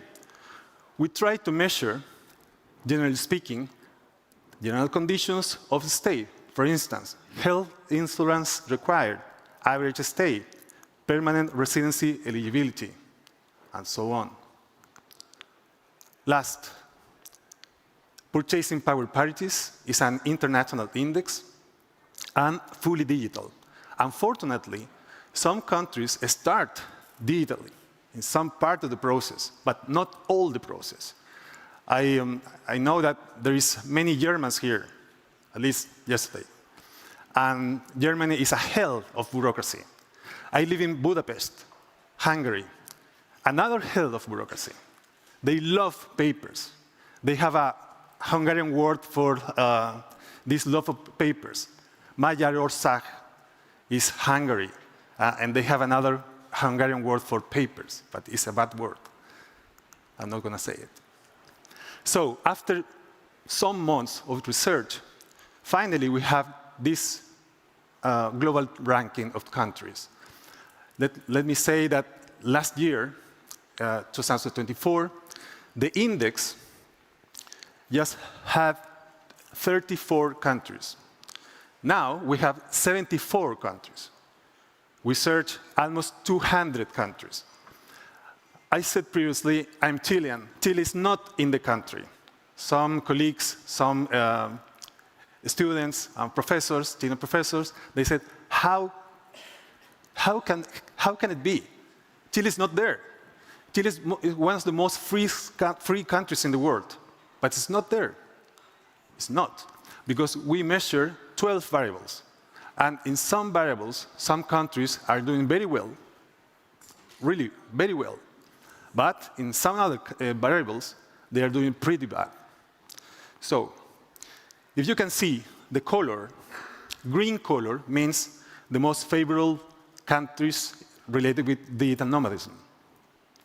And when the color shifts to yellow, orange, and red, it means that these countries are less favorable in the general conditions for digital nomadism. So, summarizing, look this map. Look, European Union, surrounded by red, yellow, and orange. Look, Latin America. Look, Argentina. Argentina is in our ranking number 7. So, good work, Argentina. Look, Asia, Southeast Asia, in green. So what it means, that there is no final position here. All the countries are doing some specific changes in norms, in laws. They have been attracting or repealing digital nomads. Our best 10 countries. First, El Salvador. I don't know if someone knows El Salvador. Second, Thailand. Third, Bahamas, and so on. I would like to highlight this country, El Salvador, including zero tax on foreign income, favorable visa policy, low cost of living, and low bureaucracy. Low bureaucracy. In the opposite side, last 10 countries, you can see Finland, Bosnia and Herzegovina, Slovenia, and so on. Someone can say, no, it's impossible. Finland is almost perfect. No. According to our index, 12 variables, they are doing some good things in some way, but in other ways are pretty bad. I would like to highlight Finland. Finland includes high tax burden, expensive living cost, limited visa attractiveness, and complex bureaucracy. Remember, for us, process is extremely important, because freedom delayed is freedom denied. For that reason, it's important digitalization, because freedom delayed is freedom denied. Summarizing, I would like to highlight 4 essential takeaways. First, the index is an empowerment through innovation. Information, sorry. It's a tool of empowerment. It reduces information asymmetries between digital nomads and governments. Second, the right to choose. It defends every person's right to decide where and how to live. Where and how to live. Third, freedom of movement. It promotes the free movement of people against unnecessary borders. And last, is a call of liberty. It's a call to expand human freedom across the world, to make mobility a universal right. There is something else. I'm working in Liberty International. So, we have an international contest. You know, next year, we have our international congress in Kathmandu, in Nepal. So we create this contest. You can send your 60-second video of the following link. This is the link. And we create 2 awards. First, Digital Nomad Pioneer Award includes flight up to $1,000, plus conference ticket to our next World Conference in Kathmandu, plus participation in a panel discussion. The second, Young Digital Nomad Award, up to 30 years old, flight up to $700, plus conference ticket, plus participation in a panel discussion. So we want to promote digital nomadism. It's a way to fight against the government, against the state, against the Leviathan, this monster that all the time is taking away our money, our lives. So thank you so much for having me today, and viva la libertad. Carajo! Thank you.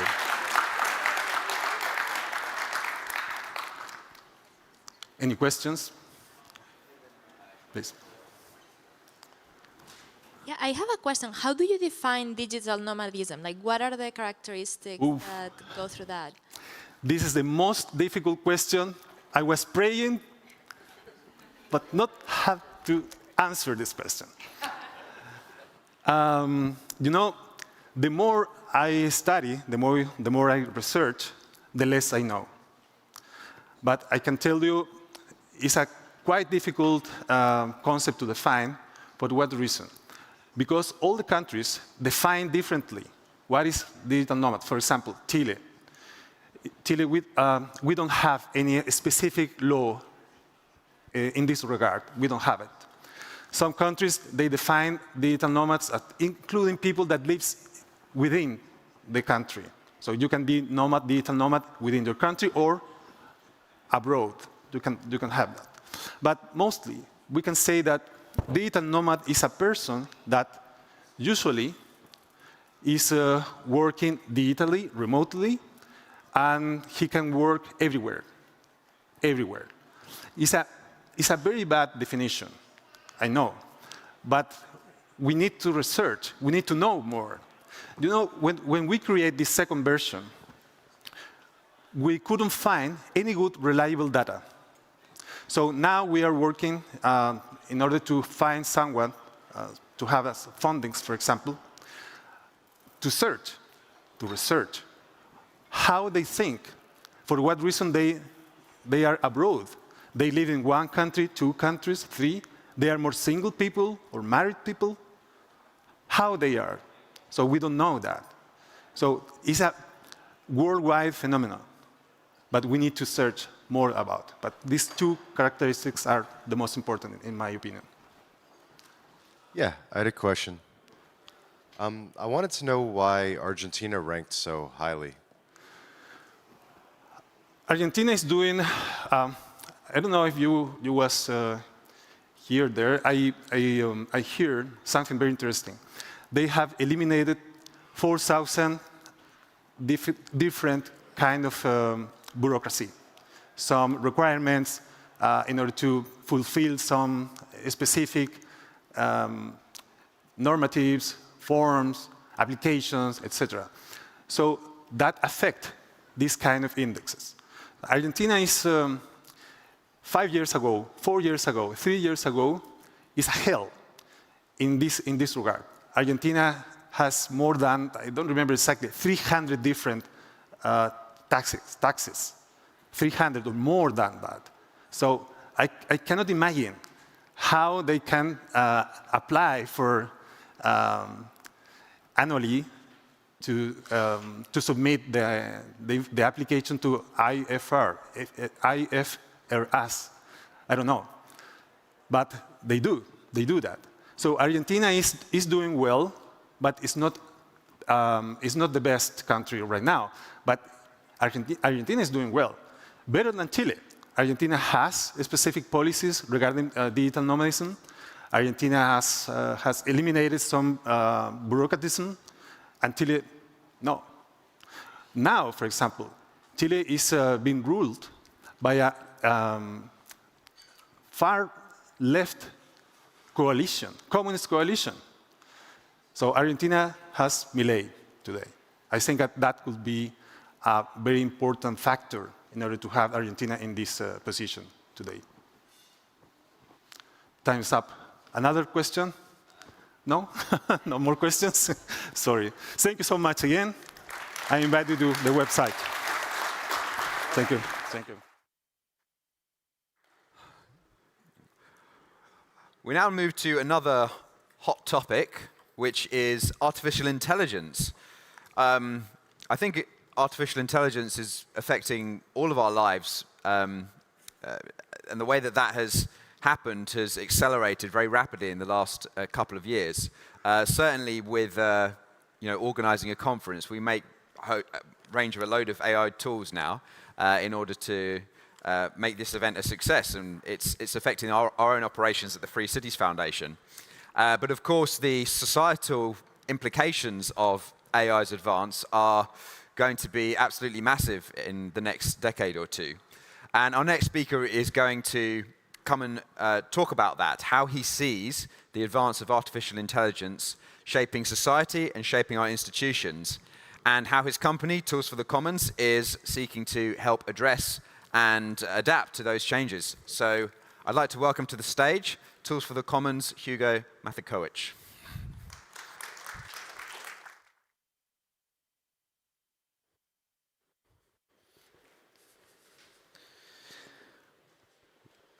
Good morning, everyone.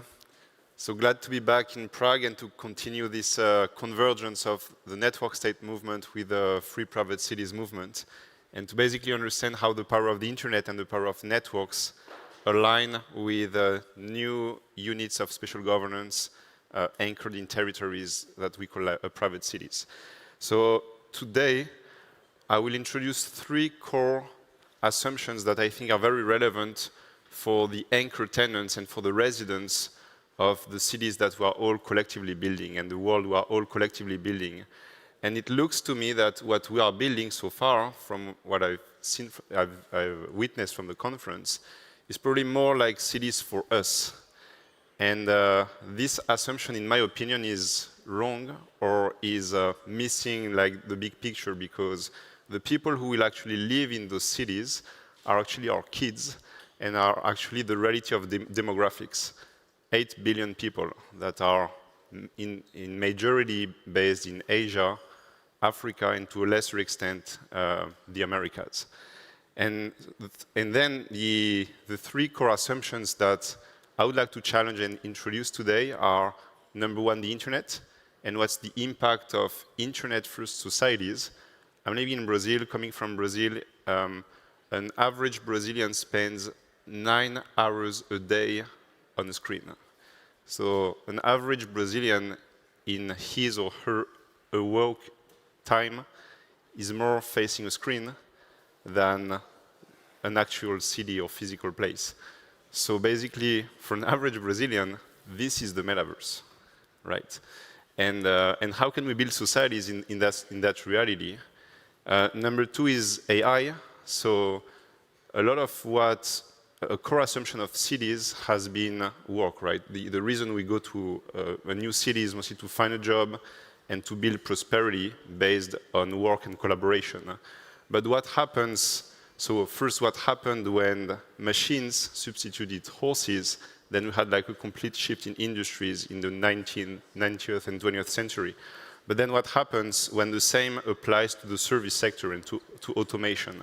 That reshuffles completely the way we actually purpose work and collaboration. And the last one is demographics. Again, by the end of the 21st century, Africa will add 2 billion people, and 80% of those 2 billion people will actually live in cities. So at the beginning of the 20th century, we could fit 3 Africas within Europe from a demographic perspective. By the end of this century, we will fit 3 Europe in 1 Africa in terms of demographics. So in this context, we leverage the power of special economic zone. It's been discussed here. That's the main engine of prosperity, at least in the emerging world. This is how China built its prosperity. This is how the UAE built its prosperity. And to some extent, this is also how India has been building its prosperity. But those zones were designed mostly for global manufacturing, and in recent times for the service sector that still works with industrial revolution dynamics of using people as labor, as an input that run 9 to 5 jobs, to automate tasks. And this reality is going to be extinct by 2030. And why? It's because the new economy demands completely different characteristics. Out of the top 15 market capitalizations in the world, 14 are tech companies. There's only Saudi Aramco that's like a mega cap, and that's not a tech company. 30% of the GDP comes from tech. Tech is growing at a 40% yearly annualized compounded growth, whilst traditional industries are growing at 2%. So the future of work, wealth, and collaboration is certainly technology. We do need cities, we do need physical places, we do need energy networks, we do need food supply, but the champions will build a very powerful digital collaboration framework on top of this. So that's what we actually make converge the demands from the new economy to the existing framework of special economic zone to create not only unit nodes, that would be, let's call it the next Singapore, and also networks, and network of networks that would be, in our opinion, what could the next, let's say, united charter city-states look like for the 21st century. So with this, we developed a framework. It's a funnel, basically. We engage many different countries from the global majority, from the south, many of them in Africa, some of them in South America as well.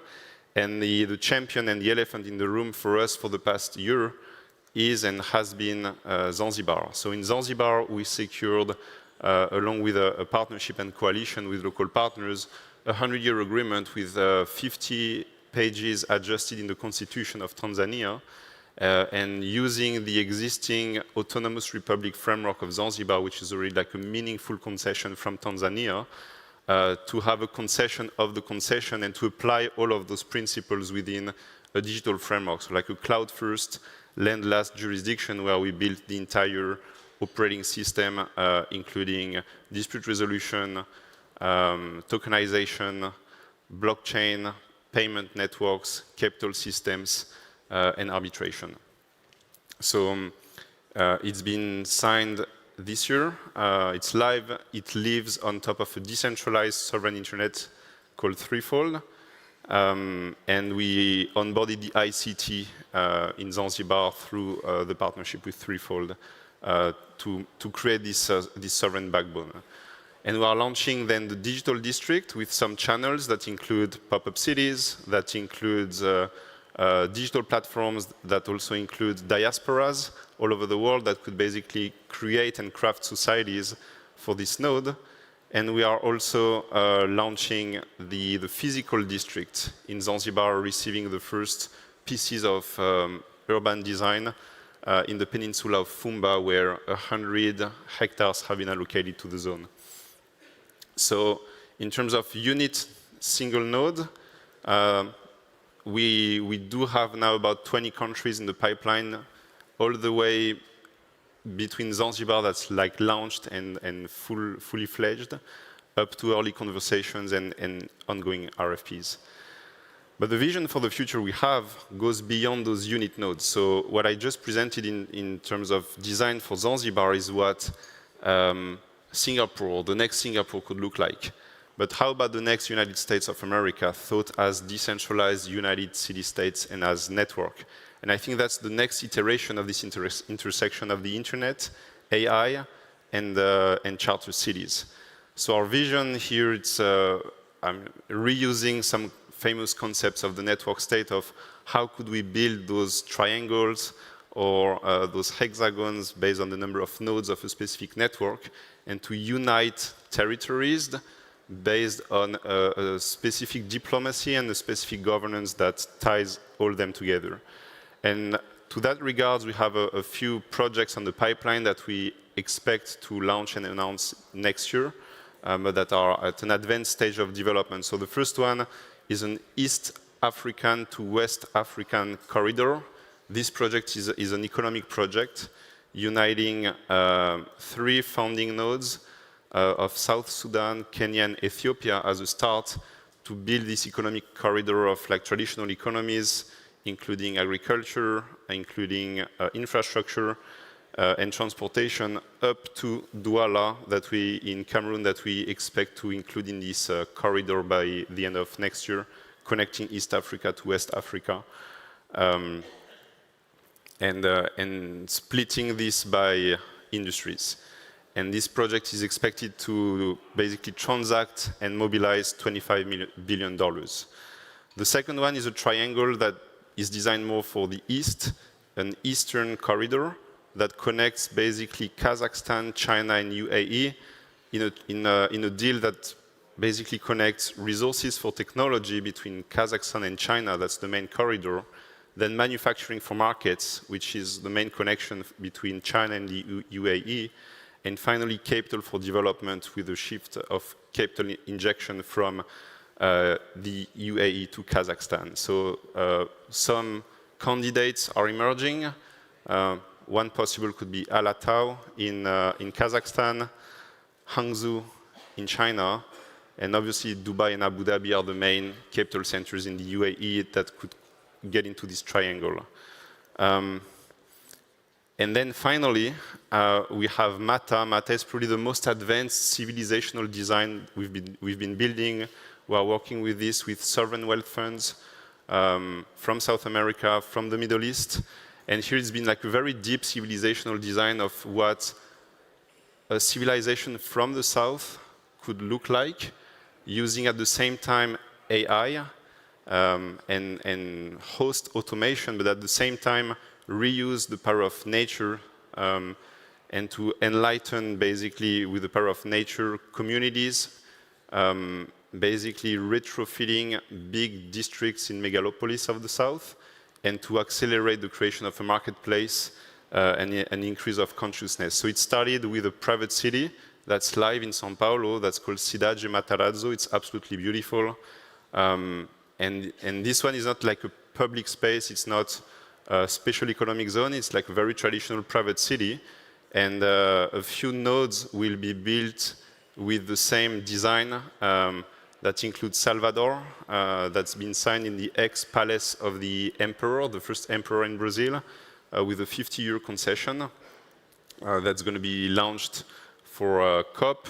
That includes the artificial island in Doha in Qatar with the existing Museum of Orientalism that has also been pledged and included in this network.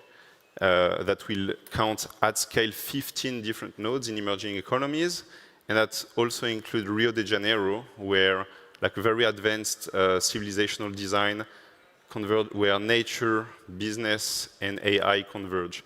So better than words, I will close with a 2-minute video so that you can appreciate. Rio de Janeiro is famous for its vibrant culture. Carnival, music, beach lifestyle, and the unique carioca spirit that blends creativity, art, and nature in every corner of the city. Framed by mountains and ocean, Rio's iconic identity now evolves, channeling its creative essence to become Latin America's capital of innovation. Rio de Janeiro was ranked the world's top destination for digital nomads, a place where lifestyle and innovation come together. Welcome to Mata Maravilha, a project that brings together urban regeneration, culture, and digital innovation in the heart of Porto Maravilha. Is a regenerative ecosystem that will restore and revitalize over 223,000 square meters. Designed to attract global tech leaders, digital nomads, and innovators, Mata Maravilha will feature cultural spaces, education hubs, 2 major parks, a green tech district, co-working areas, hotels, wellness centers, restaurants, and immersive experiences, all connected by 7 kilometers of trails through a restored urban forest. At the center of this ecosystem is Rio AI City, a data center complex that supports AI, cloud computing, and digital transformation. Over the next decade, Rio AI City will scale to 1.5 gigawatts of capacity, unlocking $60 billion in investment and creating more than 10,000 jobs, providing the technology that powers the entire ecosystem. What makes Rio stand out is its perfect mix, the world's most beautiful city with an unmatched lifestyle, combined with a full platform for growth. Here, the convergence of digital and green technologies also becomes a convergence of wisdom and consciousness. Together, Mata Maravilha and Rio AI City will place Rio among the world's top 10 centers for technology and innovation, connecting nature, people, and digital transformation in a single vision for the future. Mata Maravilha, regenerating the essence of Rio de Janeiro. So I'm closing with this. Thanks for your attention and interest. You can test our platform, mostly for Zanzibar, the first one called Digital Access Zone on daz.toolsforthecommons.com. Please be among the first residents we launched 2 weeks ago. And then with the recent elections as well, then this, I think this mandate is at least secured for an extra 5 years out of this 100-year concession. So thanks everyone, and I don't know if there's space for any question, probably not. There's 1 minute left.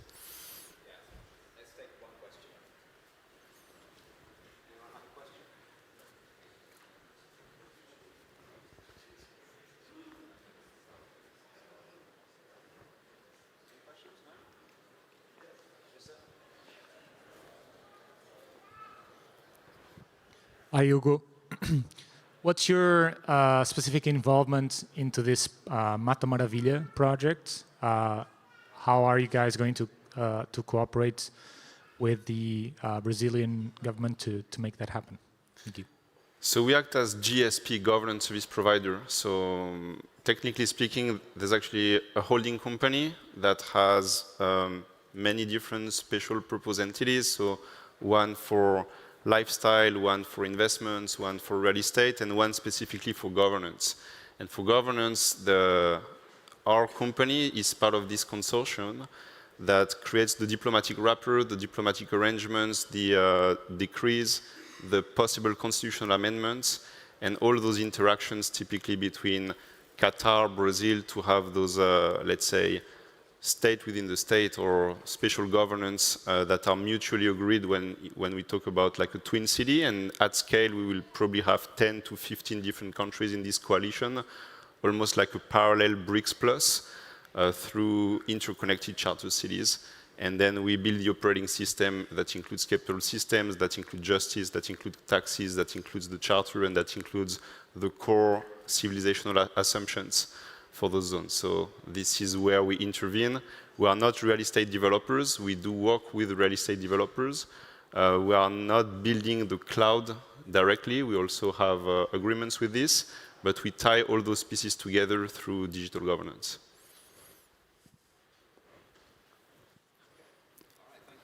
Thank you.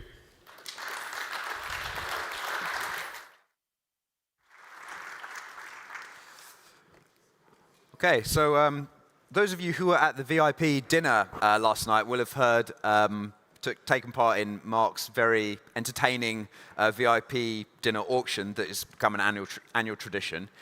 Mark has been a friend of the Free Cities movement since the very beginning and a long-time supporter of us. I want to invite him to the stage. He'd like to say a few words about his involvement in the movement and why he thinks others should get involved too. So, Mark, welcome to the stage.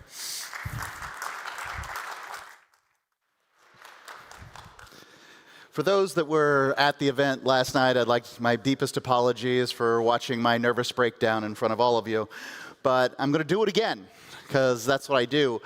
First thing, thank you to Andreas Heckenthal for this speaking spot. I was not on the schedule, but you know, I get an opportunity because, well, we had a conversation, and I want to first bring you into what I was thinking and feeling before I tell you about the conversation.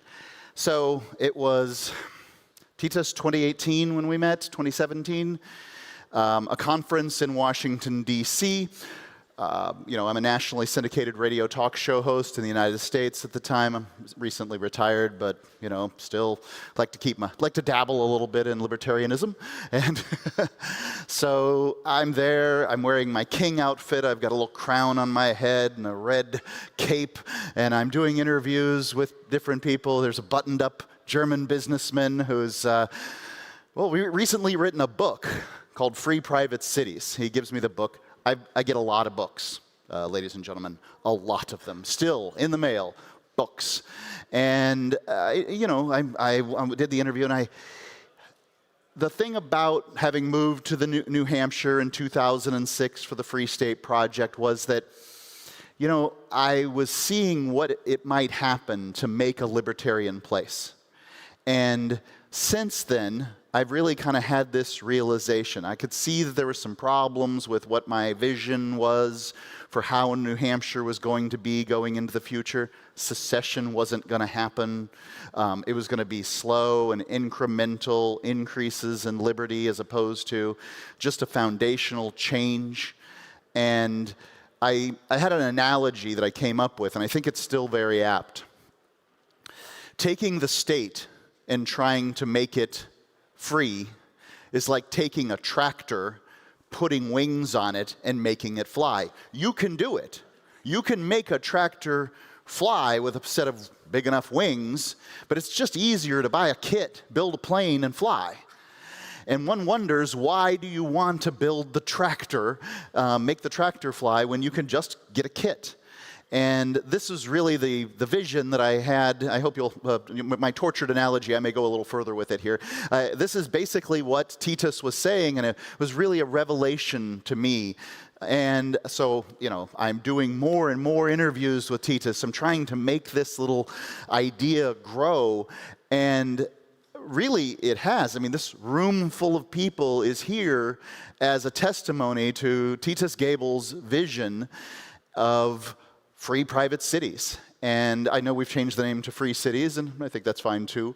And I think it's wonderful because, you know, the different cities can have different visions as to what they want to have, you know, and I think that that's really the only thing that's going to work. Some people can't live with some other people, and that is the end of it. But that doesn't mean they need to die. We don't need nuclear war to solve this problem. They can just go live in a different city.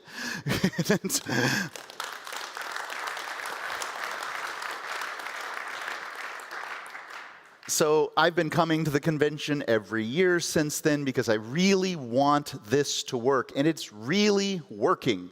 Last night was a testimony to how much it's working. I mean, when we first came here, we weren't talking about very much. There was Prospera, there's a campground in like north of Oslo, and you know, my resort in Honduras, there's not much that was going on. Now you've got, you know, network cities here. We're talking to 20 countries, and I know some of the, I've signed an NDA with Tipolis, so I can't say everything that's going on. But I can say there's a lot of projects with a lot of opportunity. Is every one of them going to work? Absolutely not. But some of them will.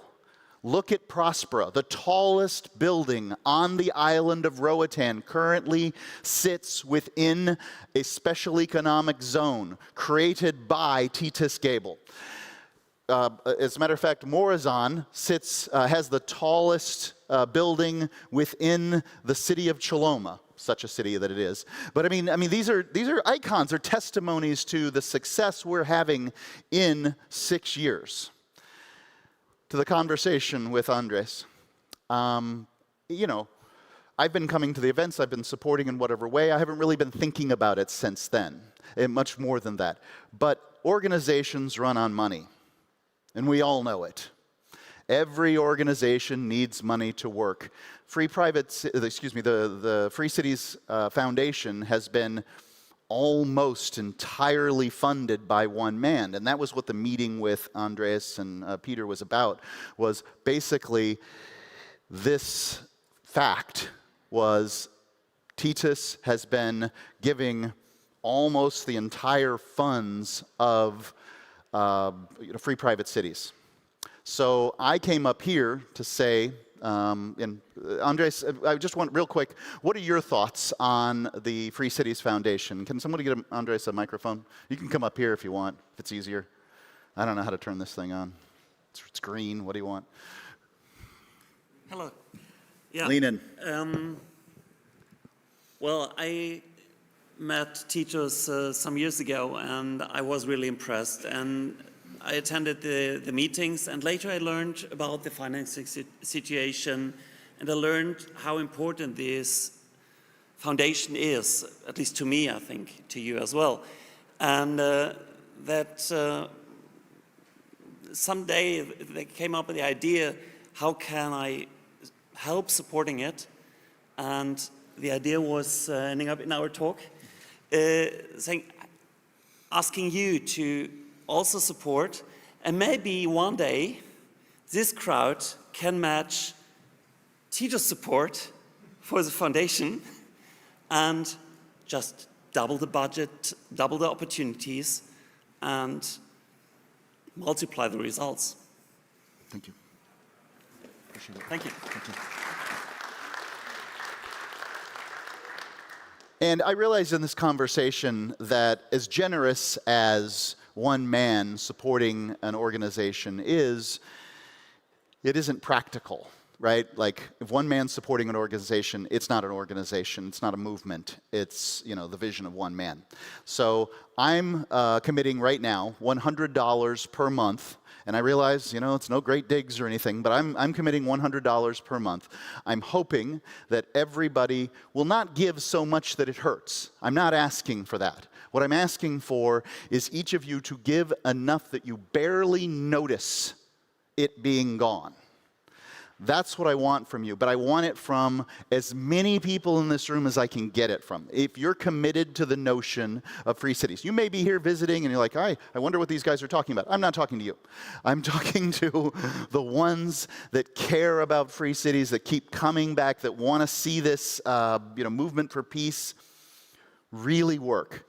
And I'm asking for a small monthly donation to Free Cities so that we can be robust and we can be resilient against different collapses. Because I believe that this is the most important organization currently in existence on the planet.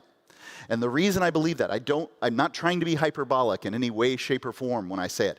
I believe this is so important because this is the next phase of human evolution. We've been talking about libertarianism for 100 years, but we don't know how to get there. Most people who aren't in this room don't understand how to get from here to libertarianism. That's the million-dollar question, and we have the answer, and there's only one way for people to find out. And that's for us to keep going, keep spreading the word, and have, larger staff, social media presence, and all these things. And that's going to take some money. So what I'd like to ask is just for everybody to begin raising hands. I've got Jan over here, and he's going to be writing people down, and he's going to be contacting you afterwards. But I just want you to say, if you're willing to start donating per month, I don't need you to tell me the number right now. Just show me over here. I've got Mason, William, I'm sorry, sir, just holler out your name for me. The one sans hair. Tobias, thank you, Mercedes. Okay, holler out your name. The redheaded one is in every single picture. Yannick, that's right. You, sir? Luis? Appreciate it, Scott. Calvin? I see a hand back there, sir, the older gentleman in the gray jacket. You got it? So long as we're getting names, I see more hands over there, sir. I appreciate it. Thank you, everybody. Just one last call. I'm asking for the hands to be raised for those who are willing to give. Thank you. Everybody who's going to do it so that we can get the list prepared. And it's kind of hard to get everything written down. What's that? Okay, and now that we've got you, and of course Peter knows who you are. Just go to Jan at the desk and get this taken. And I deeply thank you. This is my commitment, and I appreciate you sharing my commitment. And next year, I want to grow this number. I'm going to have the same thing happen when we're all in Prospera together. Thank you.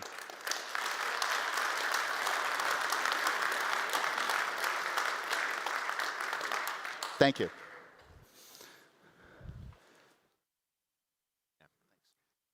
Thank you so much, Mark, for the session. And that was very humbling indeed to see so many hands go up. We didn't expect that, to be honest. And to be honest, it is a slightly awkward conversation to have, that events cost money to put on, doing what we do does cost money.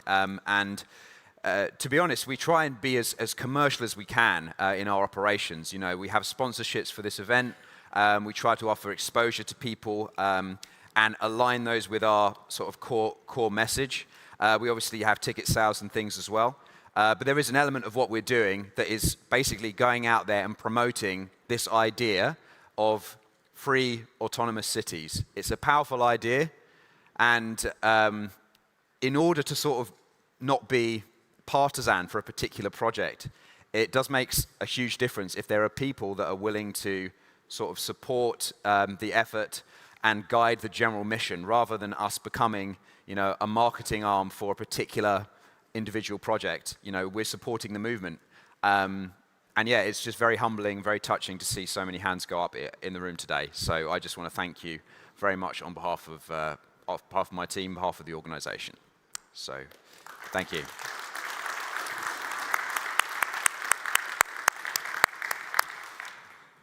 Okay, so I've spoken quite a lot about Prospera during this conference. And as you know, in case you missed it somehow, we announced yesterday that we are taking the Free Cities Conference to Prospera in 2026, which is a really exciting development.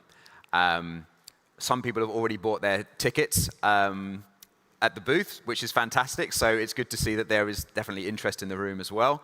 There's loads of really cool and interesting stuff going on in Prospera, like a range of different businesses, a range of cool manufacturing practices, architecture, innovative stuff happening on the governance side. And one of the things we wanted to do this year was, rather than just bringing you the representatives of Prospera, bring you sort of some real life case studies of people that are benefiting from the unique regulatory system that Prospera offers.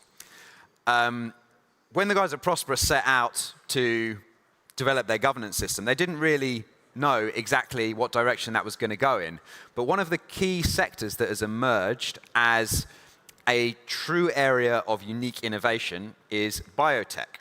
And so I'm now very pleased to welcome to the stage a representative of that sector who is making use of Prospera's regulatory environment to do some really cool and interesting stuff. His name is Vladimir Leshko, and I'd like to invite him to the stage to tell you about the work that he's doing. So, Vladimir. Okay. And one minor administrative point, the people that have just made the commitment to donate, please could you find Jan Bertram after this talk. He'll be here at the side if you want to speak to him now, but he'll also be at the Free Cities Foundation booth and in the exhibition area, and you can talk to him about doing that there. So thank you for that, and welcome, Vladimir. Thank you. So I'm ashamed to admit that before coming here and before getting invited, I didn't know much what this whole community entails. And I have to say that after listening to all this project, like make Sealand great again, build cities in the middle of the ocean, Liberland, Prospera, of course, I mean, now I have at least 10 more reasons to stay alive. And you know, actually to witness all those things take place, well, sometimes they take way more time than expected. We all know that. So what we need to do is stay alive in good health to actually be able to visit all those exciting places and witness this innovation taking place. So I have a conflict of interest there. I'm, of course, co-founder of Unlimited Bio company doing gene therapy in Prospera. So we're interested in Prospera succeeding. And on a personal level, I don't want to get old. So I'm not excited by that kind of development of my body. And of course, my mom, she's still alive. And I want her to witness this progress alongside me. And I was actually very inspired by that some adult participants of that conference brought their parents with them. So I hope my mom also makes it to one of the next conferences. Well, the sad thing about Free Cities Foundation is that I got that email before coming here, which says, humans should not seek immortality. They should build strong cities that outlive them. And, well, I know immortality is a strong word. Not everybody likes it. So I suggest to rephrase that to humans should seek longevity by building strong cities that help them. And we really need a lot of help from those kinds of projects. Because right now, never mind all the Brian Johnson stuff, all the exciting news that scientists extended the life of mice or whatever. We still have 0 therapies which are able to slow down the process of aging in humans that were actually proven in trials. And one of the goals of our company is increase that number as much as we can. And say if you think that if you're like a Bitcoin millionaire in your 30s and you could just like relax and wait until like the science makes the progress, not really, because it's been 20, 30 years, people are talking about longevity, but we don't see any real progress in humans because aging is an extremely complicated phenomenon. And some people tell me that, like, hey, why don't we just stay healthy, exercise, like do sports, eat the right thing, and then we kind of develop healthy aging. And this occurred recently that these guys, they played the oldest match in the history of tennis. And I practiced tennis for the first 20 years of my life, and I can barely hit over the net. It gets really frustrating. It's a really hard sport to do. And like, imagine just getting out of bed at age 102. It's already an achievement. And then actually traveling to an international tournament and participating in a tennis match. It like requires so much motivation, cognitive energy, and so on. But at the same time, if like one of those healthy for their age guys would, if we sadly get the news that one of them passed away tomorrow, for example, it would be disappointing, but probably no one would be surprised because they are extremely old. And that's what aging is, and that's what we want to change. Because if you take this same guy, like Henry Young, for example, 50 years ago, he was also healthy and playing tennis, but of course, right now, he's way less healthy. So aging is everything but health. It takes your health away very slowly, very disguised. It happens like step by step. Every month, every second you get older, but your brain always adapts, and you kind of feel okay, and then you die. So we don't want that to happen. And imagine if aging would have a different effect. If you just get old, and then at a random point of time, you just explode, like bam. And then it would probably, we as a society would have a different reaction to aging. Like we would treat it as a national emergency. Like we have people exploding in all the streets all the time. Like what the hell do we do about this? Like I'm not sure we would come up with a very humane approach to dealing to that, but for sure we would be paying way more attention. And like one thing about this metaphor is that actually when you die, it doesn't only affect yourself, but also people around you. Because if you are a good person, and I imagine most of you are indeed good people, I didn't meet any villains at this conference yet. So the people around you and like this community will be deeply saddened if something like that happens to you. And the magnitude is huge. We lose 126,000 people a day, which equals to like 46 million deaths every single year. And we're not doing enough in terms of research on humans to make this not happen. And some people say that we developed those regulations to actually make it safe. But how can we talk about safety and if we have that kind of magnitude of a problem? Because right now, if you take clinical trials, like almost no one dies during clinical trials. Like we developed exceptional safety frameworks to test drugs on animals so that when we proceed to humans, we are very much de-risked. If we compare that, for example, with emergency vehicles like ambulances, they travel to save someone, and on the way, sometimes they kill people because, they drive fast and so on. And they kill like roughly a few thousand people a year. But nobody is like speaking out. Let's regulate the ambulances. Let's like limit ambulance speed to 20 kilometers an hour. And thus we kill less people on the roads because everybody realizes that it will lead to a lot more people dying.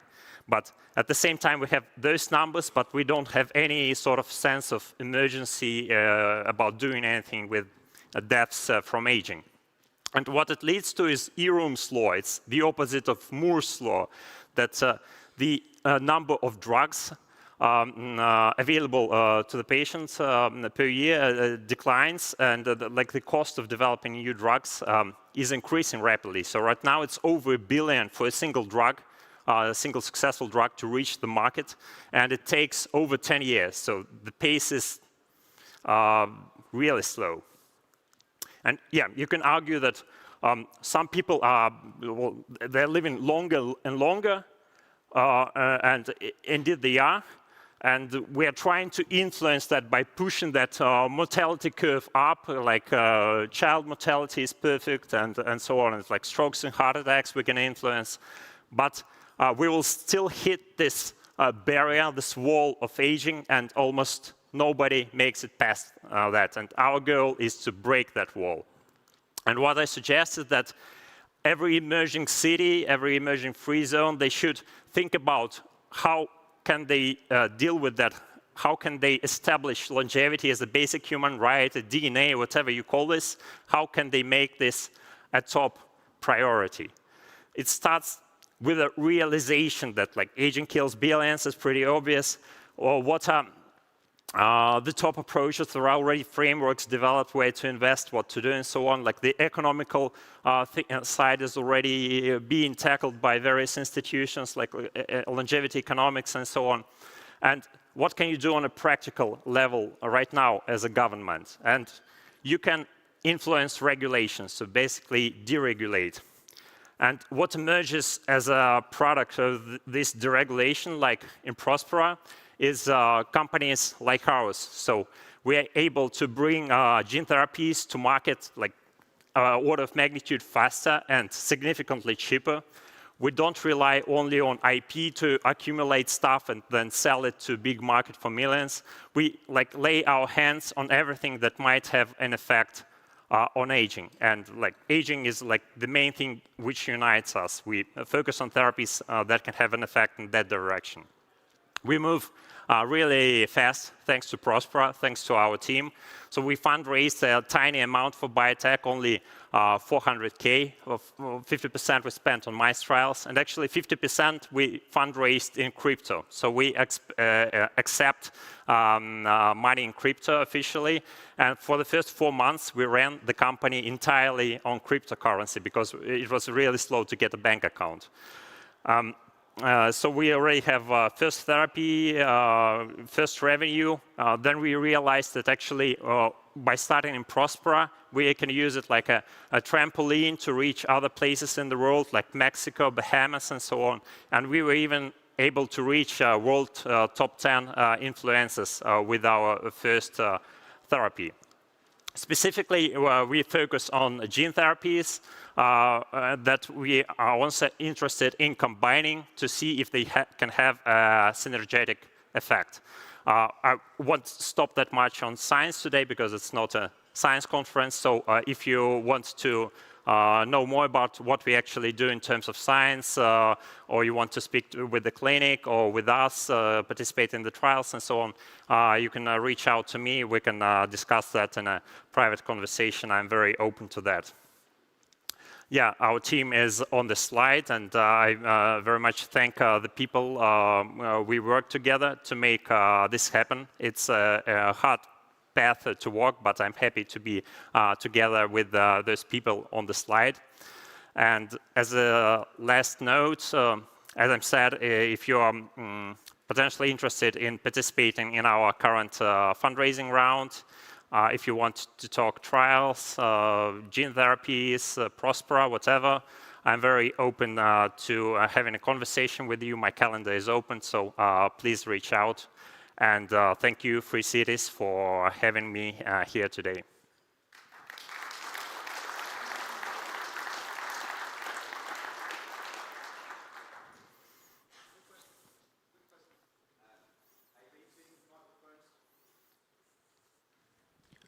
One, two. Quick question. How do you guys handle insurance and indemnity when it comes to these clinical trials, et cetera? Well, we are officially insured in Prospera by Prospera Insurance Company. So we operate in, it's called regulated field related to human health, and thus we are obliged to have an insurance. And all the people who participate in the trials, take gene therapies, they have to first become e-residents of Prospera, but it's very quick to handle, to be covered.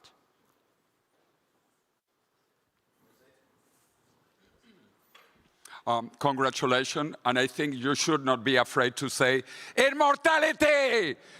But my question is, if you can tell quickly about the XPRIZE health span, because I hope you are going to win by 2030, and we are going to biologically rejuvenate you and your mother 10 years. So tell us about the XPRIZE. And you, of course, Jose, as well. Yeah, XPRIZE is an initiative, so like a group of prominent scientists in the field. They came together, and first of all, they attracted a lot of funding, 100 million roughly, to distribute it between the teams that will be able to reduce the biological age of humans by at least 10 years via functional biomarkers. And the good thing is that they developed actually a framework of biomarkers, what's really important to kind of tweak to make you feel younger. So we rely on their framework established by the best scientists in the field. And yeah, we participate in that competition, and we are currently in top 100 teams in the world. So some of the companies there, they're like already, you know, on the market, traded, public companies and so on. So it's a very tough but very helpful competition for the field.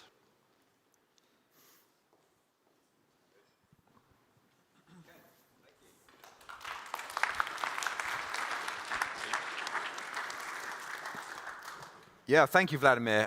Fascinating stuff. And we have more on longevity from Jose this afternoon. So that's one to look out for. What time are you, Jose? It's about 4 o'clock, isn't it, that you're on the stage? So make sure to be there for that final session. We're building to a crescendo towards the end of the program. So that's definitely a session you won't want to miss.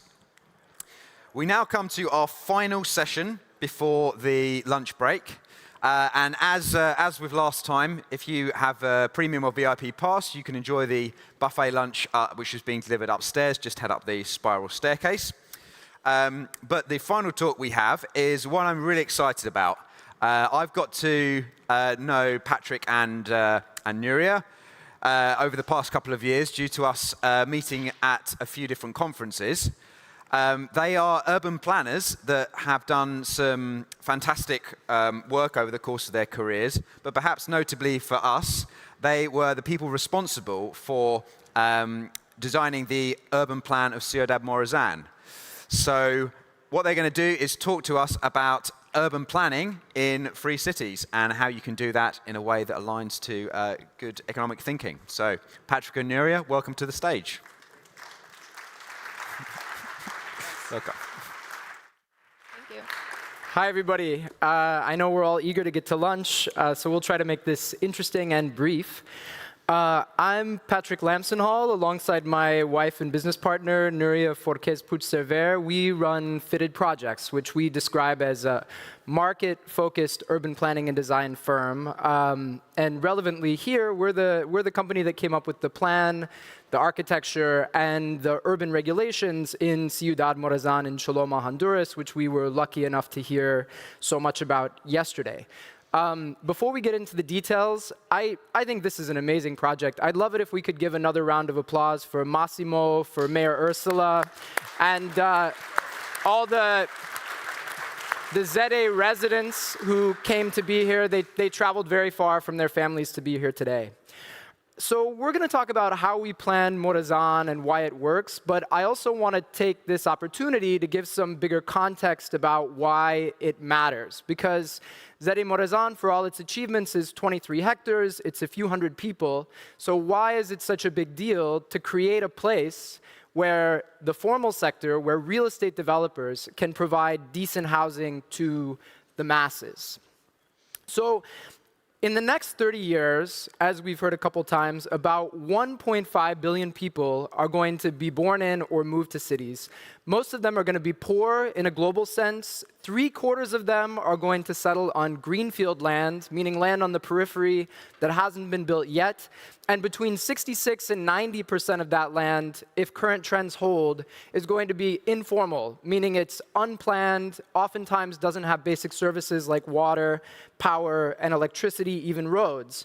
And the reason why this is happening, why developers essentially ignore these these people, is because regulations make it basically impossible for them to offer any kind of home or land at a price that those people can afford. And instead they do the rational thing. They make their money building very nice cities for the privileged few, or even worse, they take pity on the poor and create a small number of subsidized units where you end up with people who are essentially vassals. They can't leave. So new city projects, like so many people are working on here, in many places sit right next to massive slums that spring up because the new development created lots of jobs, but nobody thought clearly about who would fill those jobs or who would clean their homes or who would cut their hair or take care of their children. And this is a big issue. It's a big issue because it's myopic, it ignores a major problem, but also because it leaves a lot of money on the table.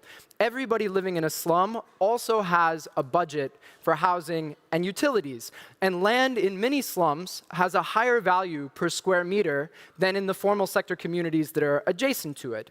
Now, I don't want to tell a room full of libertarians what to do, but I can tell you, you can pick that money up off the table and maybe even win a humanitarian award for yourself. And what you need to do is be more ambitious, like Massimo, and try to serve that mass market. And this starts with taking a genuine interest in the people around you in the place where you're building. Expand your sense of the market to include your neighbors, and then shoot for a good product market fit. We conducted in-depth studies in Choloma and learned, for example, that the average middle-income household has about 5 people in it, it spends more than half its income on rent, and has a shared outdoor toilet. The challenge we got from Massimo was pretty simple. It was to give those middle-income people, who were mostly factory workers, decent homes in a safe community with good services, but for no more than they were paying before, and with no subsidies. This is difficult, but it's not impossible. To achieve it, we needed to increase the density of the settlement. That lets people share the cost of roads, pipes, security over more households. And density doesn't just mean high buildings. The tallest building in Morazan is still only 4 stories. What you do is you use things like low plot sizes, smaller roads, shared green spaces, get rid of free parking, incremental building, subletting, all these types of soft densification that increase how many people you can get onto a hectare of land. But normally this is impossible. It's impossible because of planning regulations. So in Morazan, the ZE gave us a regulatory sandbox. And I think in many ways this is what you're hoping to achieve with your free city projects, a regulatory sandbox where we could throw out the received wisdom, all the old bad ideas that in Choloma, for example, told us that people would only want to live in a house that had a yard, that had parking, that was detached single family with walls that didn't touch. This might be true in theory, but no one had checked. And we saw how people were living in practice, and we'd guessed that they would like something better. And to tell you how we actually did this, we have my wife and business partner, 4 months pregnant.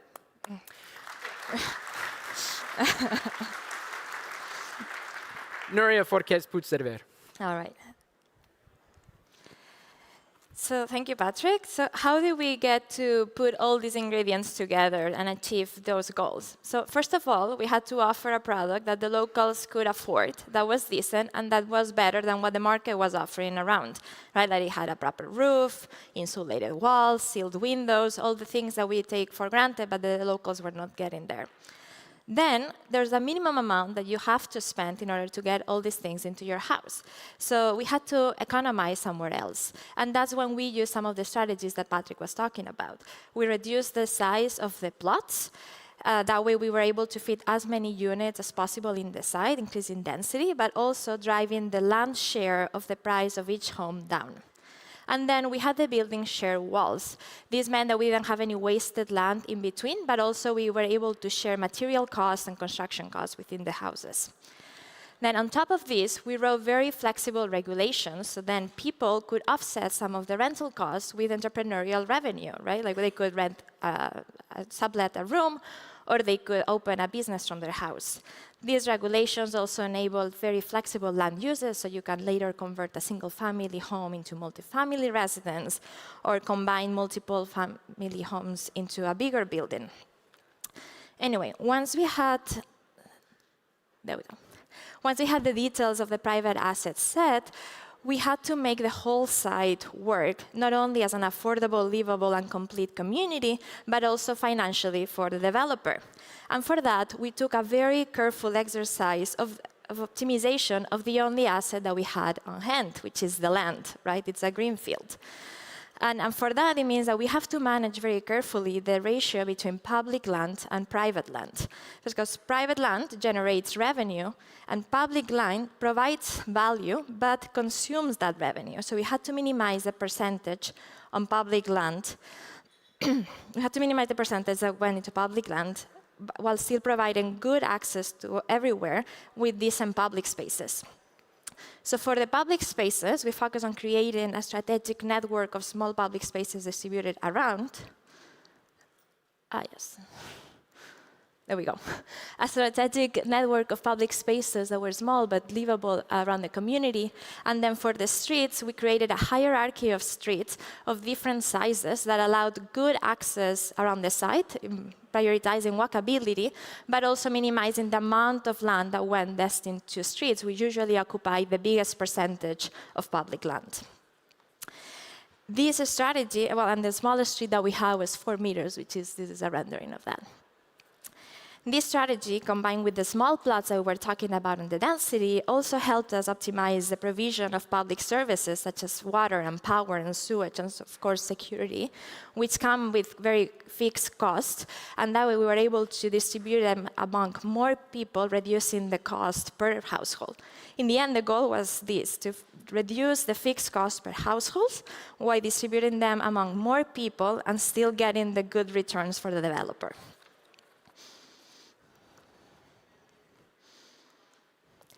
So that's the theory, right? How did it turn out? Well, we all know that Massimo did build something, right? But how do we assess that success, and how do we reach our targets?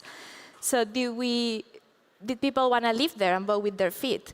Did the people want to use their additional freedoms? And did this promote safety and community formations? Let's take a look. Who saw Massimo's presentation yesterday? Raise a hand. OK, good amount, good. So you're familiar with these outcomes. Did people want to live there? Surely, demand has been high. There's over 200 people living in Choloma right now, and it's so high that even despite the political uncertainties, Massimo just built a new apartment building here, which is offering studios at around $80 per month. Okay, let's take a look. This is from our survey from 2019. They were paying around $62 a month. We share facilities that they look like this, and this is the interior of the house. 6 years later, with 31% of inflation, they have a private bathroom, a private kitchen, much better interior conditions, and a very competitive pricing. It's very modest, but way better than what they had before. So we were able to match the informal market. And this is all enabled by the ZEDE regulations, as we were talking about. Did they use their additional freedoms? Definitely. People have been opening businesses from their homes or even proposing amenities in the public spaces, enabling entrepreneurship in the community. And then even Massimo has combined a couple of single-family homes into a larger residential unit. And then finally, did this promote safety and community? For the ones that saw the presentation yesterday, you all heard Mayor Ursula talk about the community and the safety that people feel there. Residents really emphasize their feelings of safety and belonging. Not safety only from crime and gangs and riots, but also from environmental damages. Many people came here displaced by floods, which happen often in the region. The residents also organized town halls and community events, and the biggest accomplishment for all, for me, especially as a mother, the kids playing unsupervised at night, which is a rare sight in Honduras, but also in many places around the world. And now Patrick's going to conclude. Great. Thanks, Nuria. Really wonderful. So now you've seen how we did it, you know that it works, and hopefully you can start thinking about how to do it yourself. And I can tell you, you'll enjoy it, because the first thing that you do is you throw out some rules. You throw out plot sizes, setbacks, free parking, height restrictions. And if you like this idea, the idea of throwing out rules and building something better, and if that's something that you want to do, you can come and find us at lunch. We'd love to hear your ideas and talk about it more. Thank you.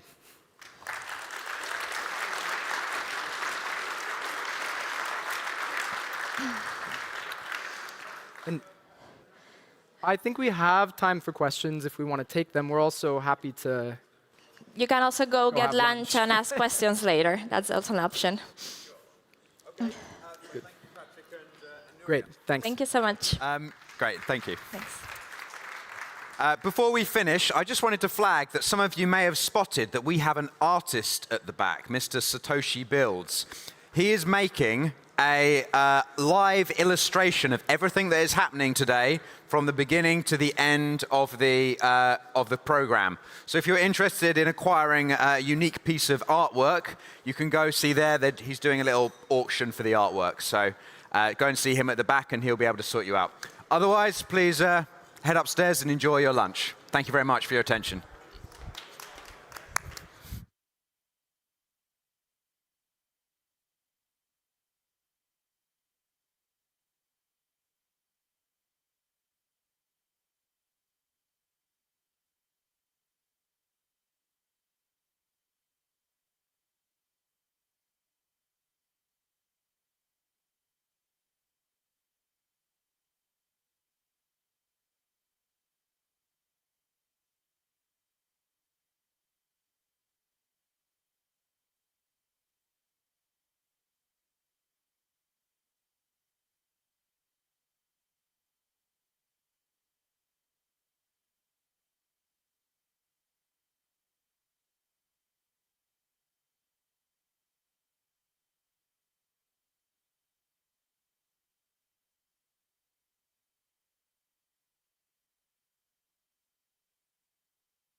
me shine with you, baby, with you.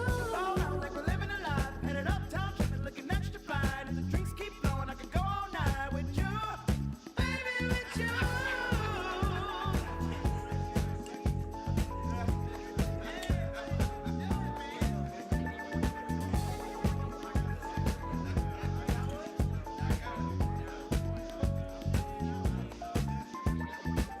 I know you came with your friends, but who you leaving with?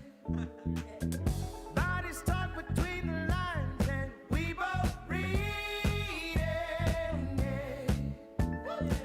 No, you can't wait to get back to my place, 'cause you've been asking where I'm finna go. I got the space if you bring in the case, so tell your friends I got friends of my own. Come through, bring the crew. Come through, bring the crew. Come through, bring the crew. I just wanna be with you. Really fat with the juice scoop, I'm like, give me the bread, put the soft top down, they can see me shining with you, baby, with you.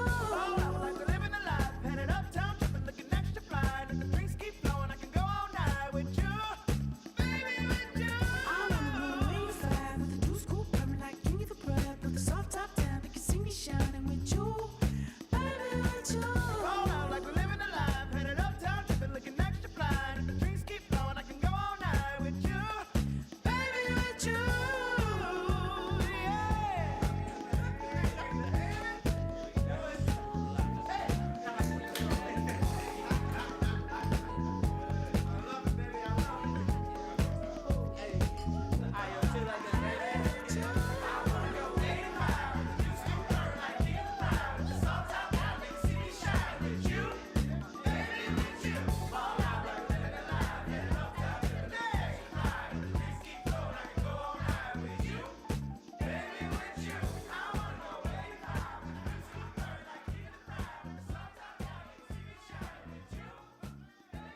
Baby, I love you to the moon.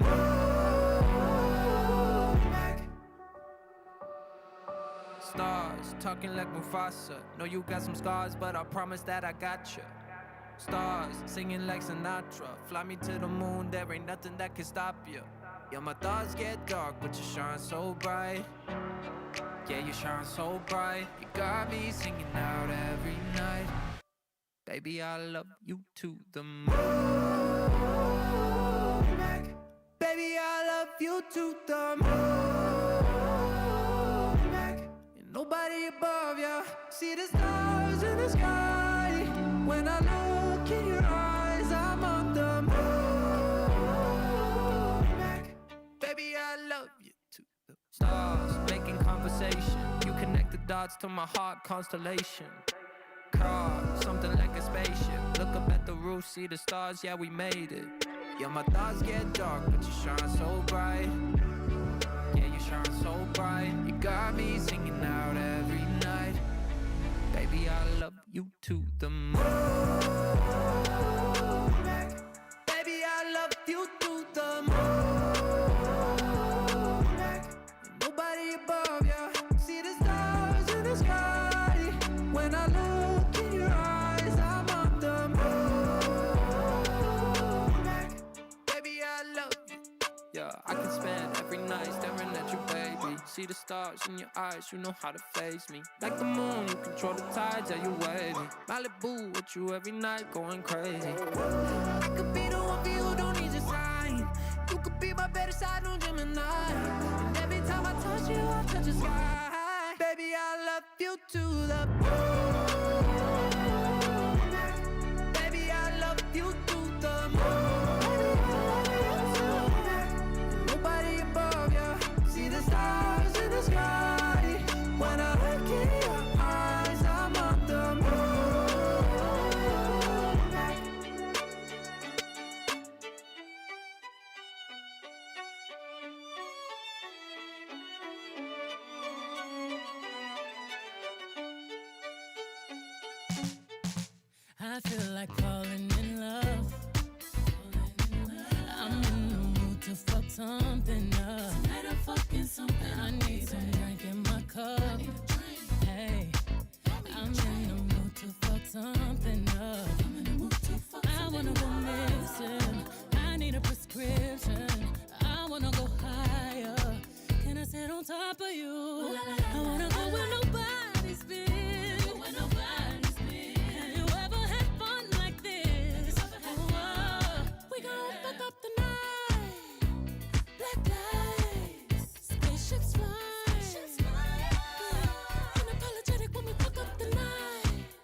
this roll call. Did you hear a word? Show up, show up, show up, show up. Go up, go up, go up. You Mr. Nasty, I clean it up. Go where nobody's been. Go where nobody's been. Have you ever had fun like this? I wanna go missing. I need a prescription. I wanna go higher. Gonna sit on top of you. We gon' fuck up the night. Fuck it up, black lights. Spaceships fly. Spaceships fly. Unapologetic when we fuck up the night. Fuck it up, fuck up tonight. We getting fucked up tonight. We gon' fuck up the night. See fire. Bet you'll see stars. Bet you'll elevate. Bet you'll meet God. I feel like falling in love. I'm in the mood to fuck something up. We gon' fuck up the night. Sonic, sexy, erotic on my body. Boy, you got it. Hit them hydraulics while I ride it. Got me acting hella thotty. So excited, so exotic. I'm a seasoned professional. Squeeze it, don't let it go. Tease it, no self-control.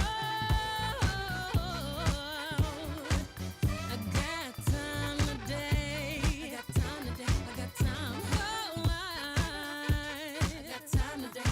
I can't wait to come out and play. Ooh, yeah, you.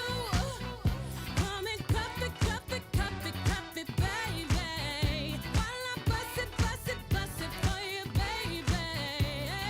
Baby. Anywhere, anytime. I don't mind. Yeah. For you. I'm back in the truck. For you. Bitch, you get fucked up. For you. I put my cup up. For you. We gon' fuck up the night. Take flight. Blinding lights. Fuck it up, fuck it up, fuck it up. Bet you'll see stars. Bet you'll go far. Bet you'll levitate. Bet you'll meet God. Party people roll out. Yeah. We gon' fuck up the night. Spaceships fly. Fuck it up, fuck it up.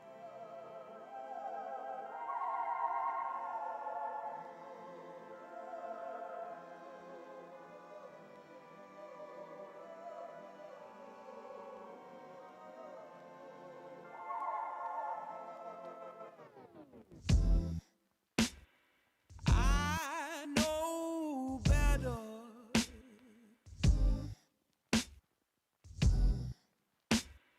I've no shame.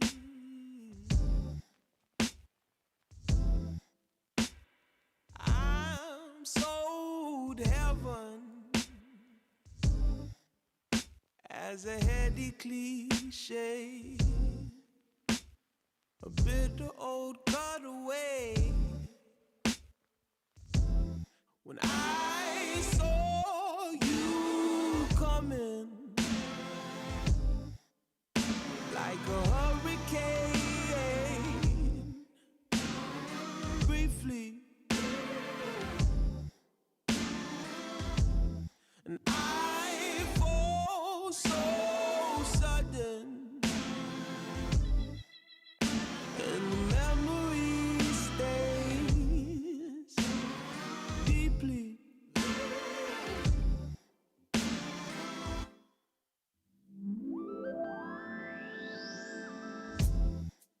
See, I've been praying for the perfect storm.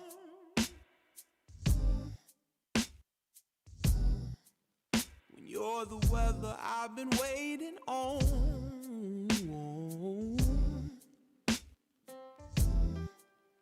I've been trying to help them understand any way that I can. You know I'm no weatherman, but I saw you coming like a hurricane, briefly. And I fall so sudden,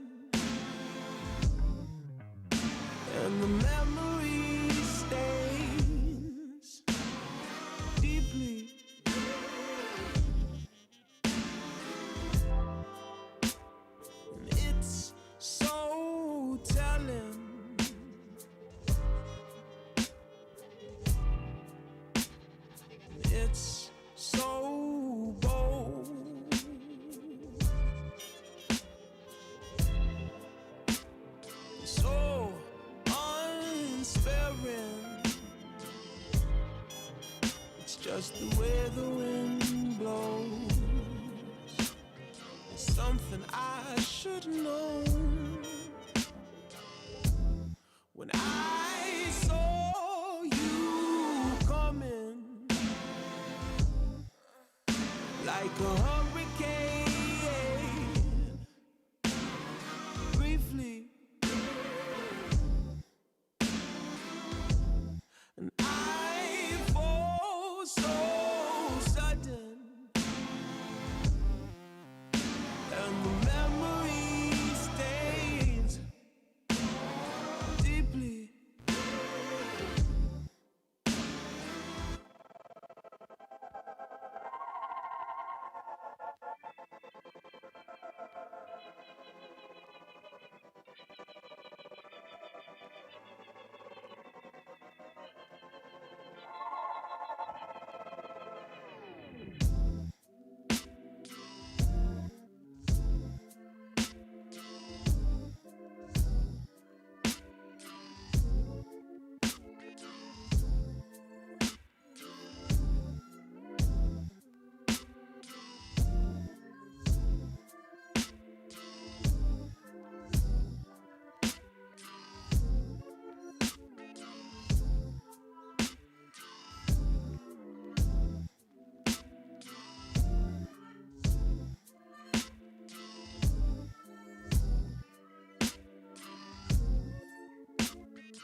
That's on me, that's on me, I know. That's on me, it's all my fault. That's on me, I know. That's on me.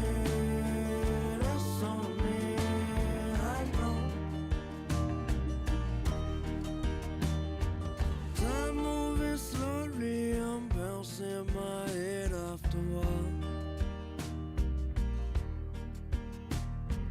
I know nobody that knows where we're going at all.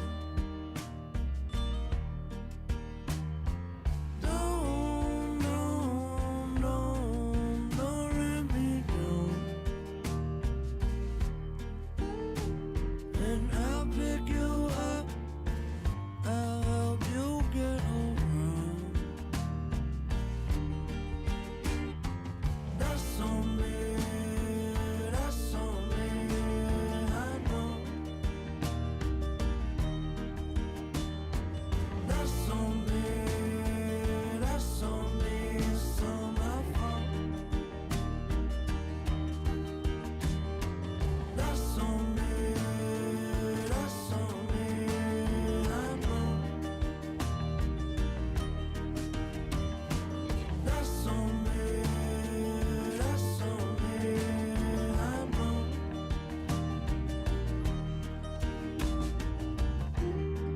I'll let it go. I'll cut the strings today.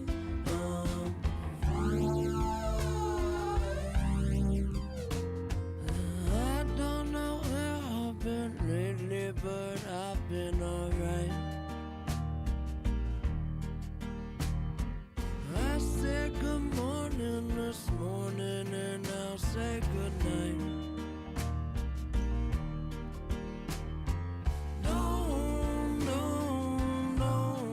Don't wait around.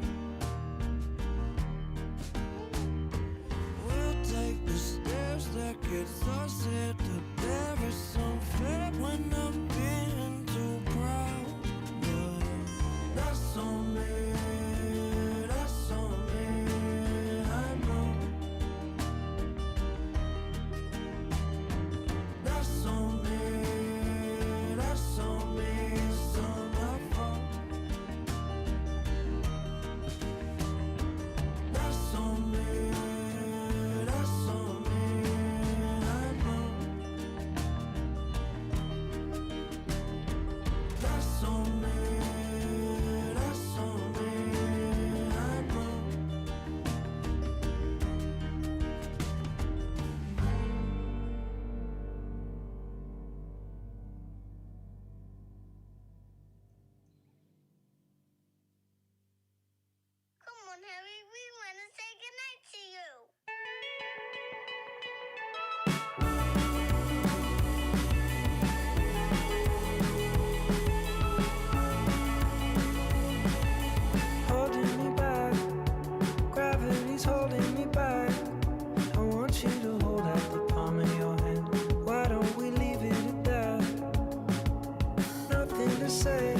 some time to think. I'm in the bathroom looking at me. Facing the mirror is all I need.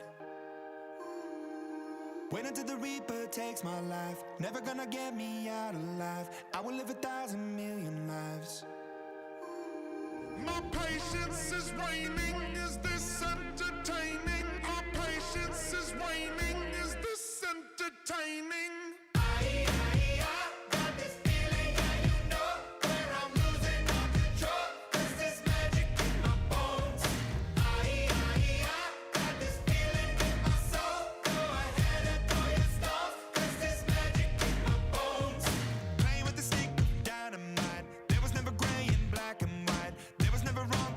Was right.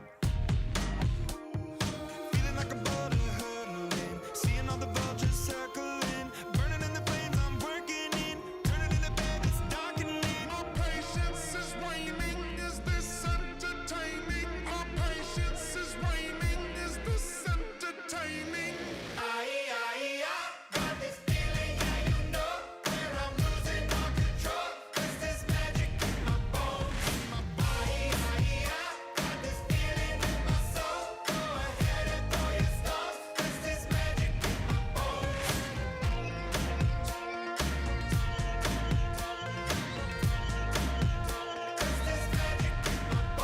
Look in the mirror of my mind, turning the pages of my life, walking the path so many paced 1,000,000 times. Drown out the voices in the air, leaving the ones that never cared, picking the pieces up and building to the sky. My patience is waning. Is this entertaining? My patience is waning. Is this entertaining? Got this feeling, yeah, you know, where I'm losing all control. 'Cause there's magic in my bones. Got this feeling in my soul. Go ahead and throw your stones. 'Cause there's magic in my bones. There goes my life. There goes my life. Don't mind. There goes my life. 'Cause there's magic in my bones.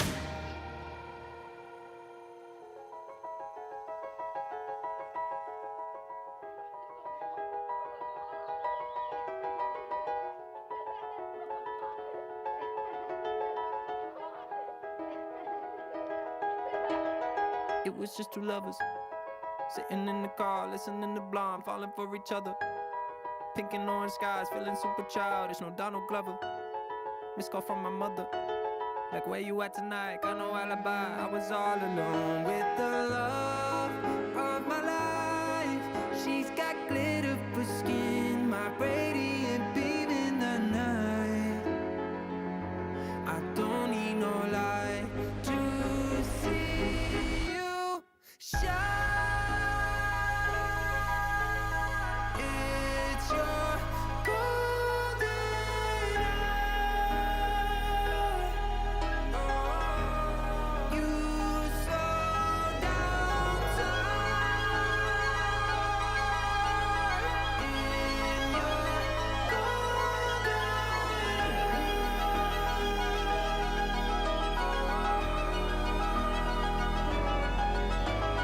We were just two lovers. Feet up on the dash, driving nowhere fast, burning through the summer. Radio on blast, make the moment last. She got solar power. Minutes feel like hours.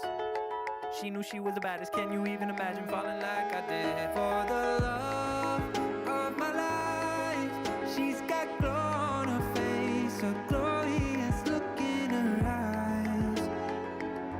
My angel of light. I was all alone with the love of my life. She's got glitter for skin, my radiant beam in the night.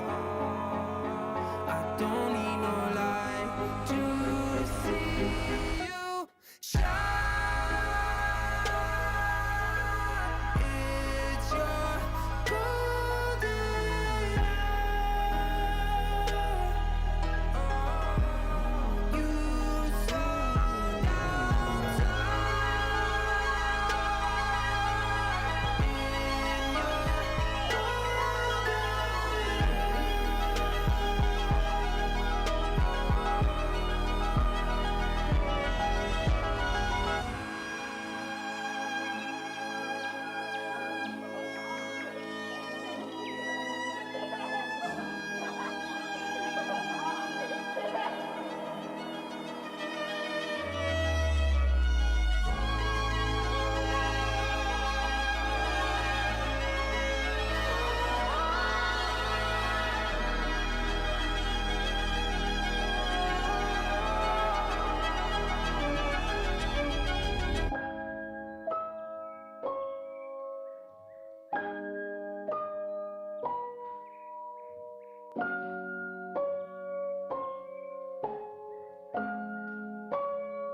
were good, we were gold. Kind of dream that can't be sold. We were right till we weren't. Built a home and watched it burn. I didn't wanna leave, I didn't wanna lie. Started to cry, but then remembered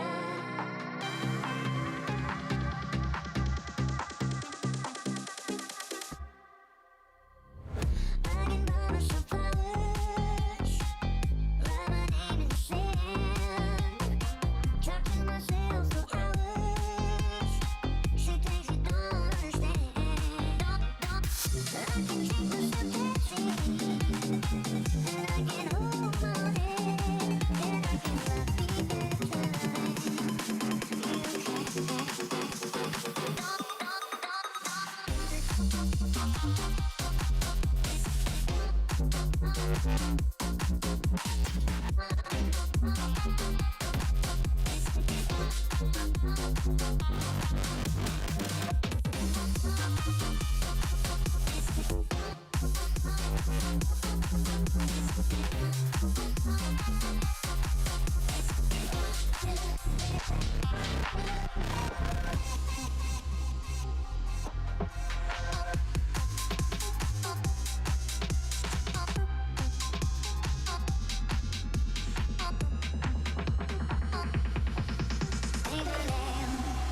cherry red, match the roses that you laid.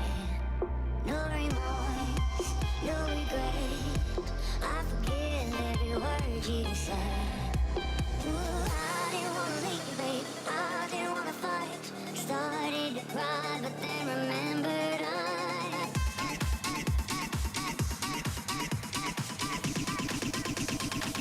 You make me wanna get.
Lift me up,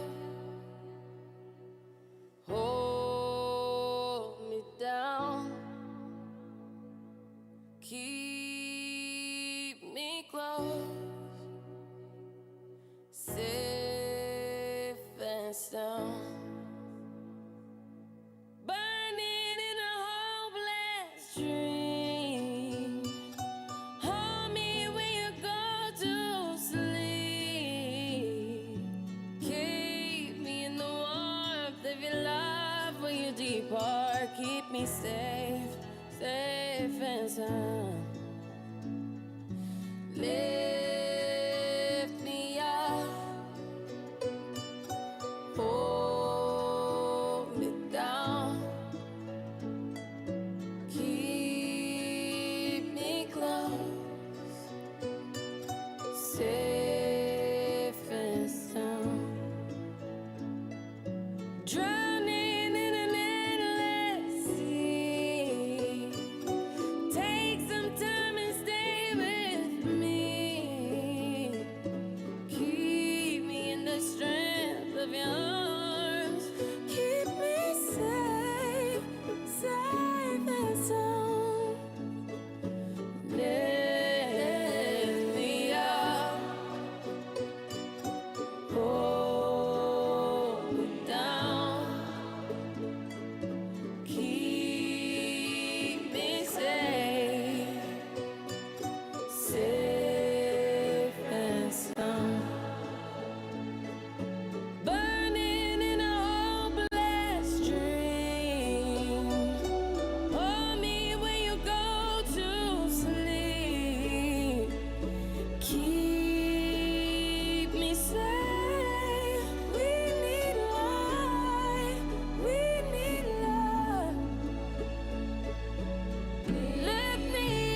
Where does it go? And do you wake up without any control? Love, it's not the answer, it's the mindset. The question's not about who, it's how you find it. Your mother kept me hanging. She told me that you're crazy, and I knew I couldn't hear it. You talked about your feelings, gone, telling all your secrets. Oh, babe, I won't believe it. You got nothing but a feeling. You got nothing but a feeling for your love. You're so high, got lost, got weak in the knees, got botched like a fucked up lip surgery, and the dentist I was telling me to floss my teeth, and I'm running out of Oxycontin, yeah, and I'm running out of good options, yeah, and I don't know what I really wanted, yeah, and fuck, I think I lost my wallet, fuck, I think I lost my wallet, fuck, I think I'm getting hotter. Oh, where does it go? And do you have the answer to my question, baby? I don't know. Your mother kept me hanging. She told me that you're crazy, and I knew I couldn't hear it. You talked about your feelings, gone, telling all your secrets. Oh, babe, I won't believe it. You got nothing but a feeling. You got nothing but a feeling for your love. We settle it now. We settle it while you're still in town. Let's settle this, let's settle it now. I said, whoa, baby, no way to stop what you are doing. Take me higher and higher. Whoa, baby, no way to stop. You just don't go. Take me higher and higher.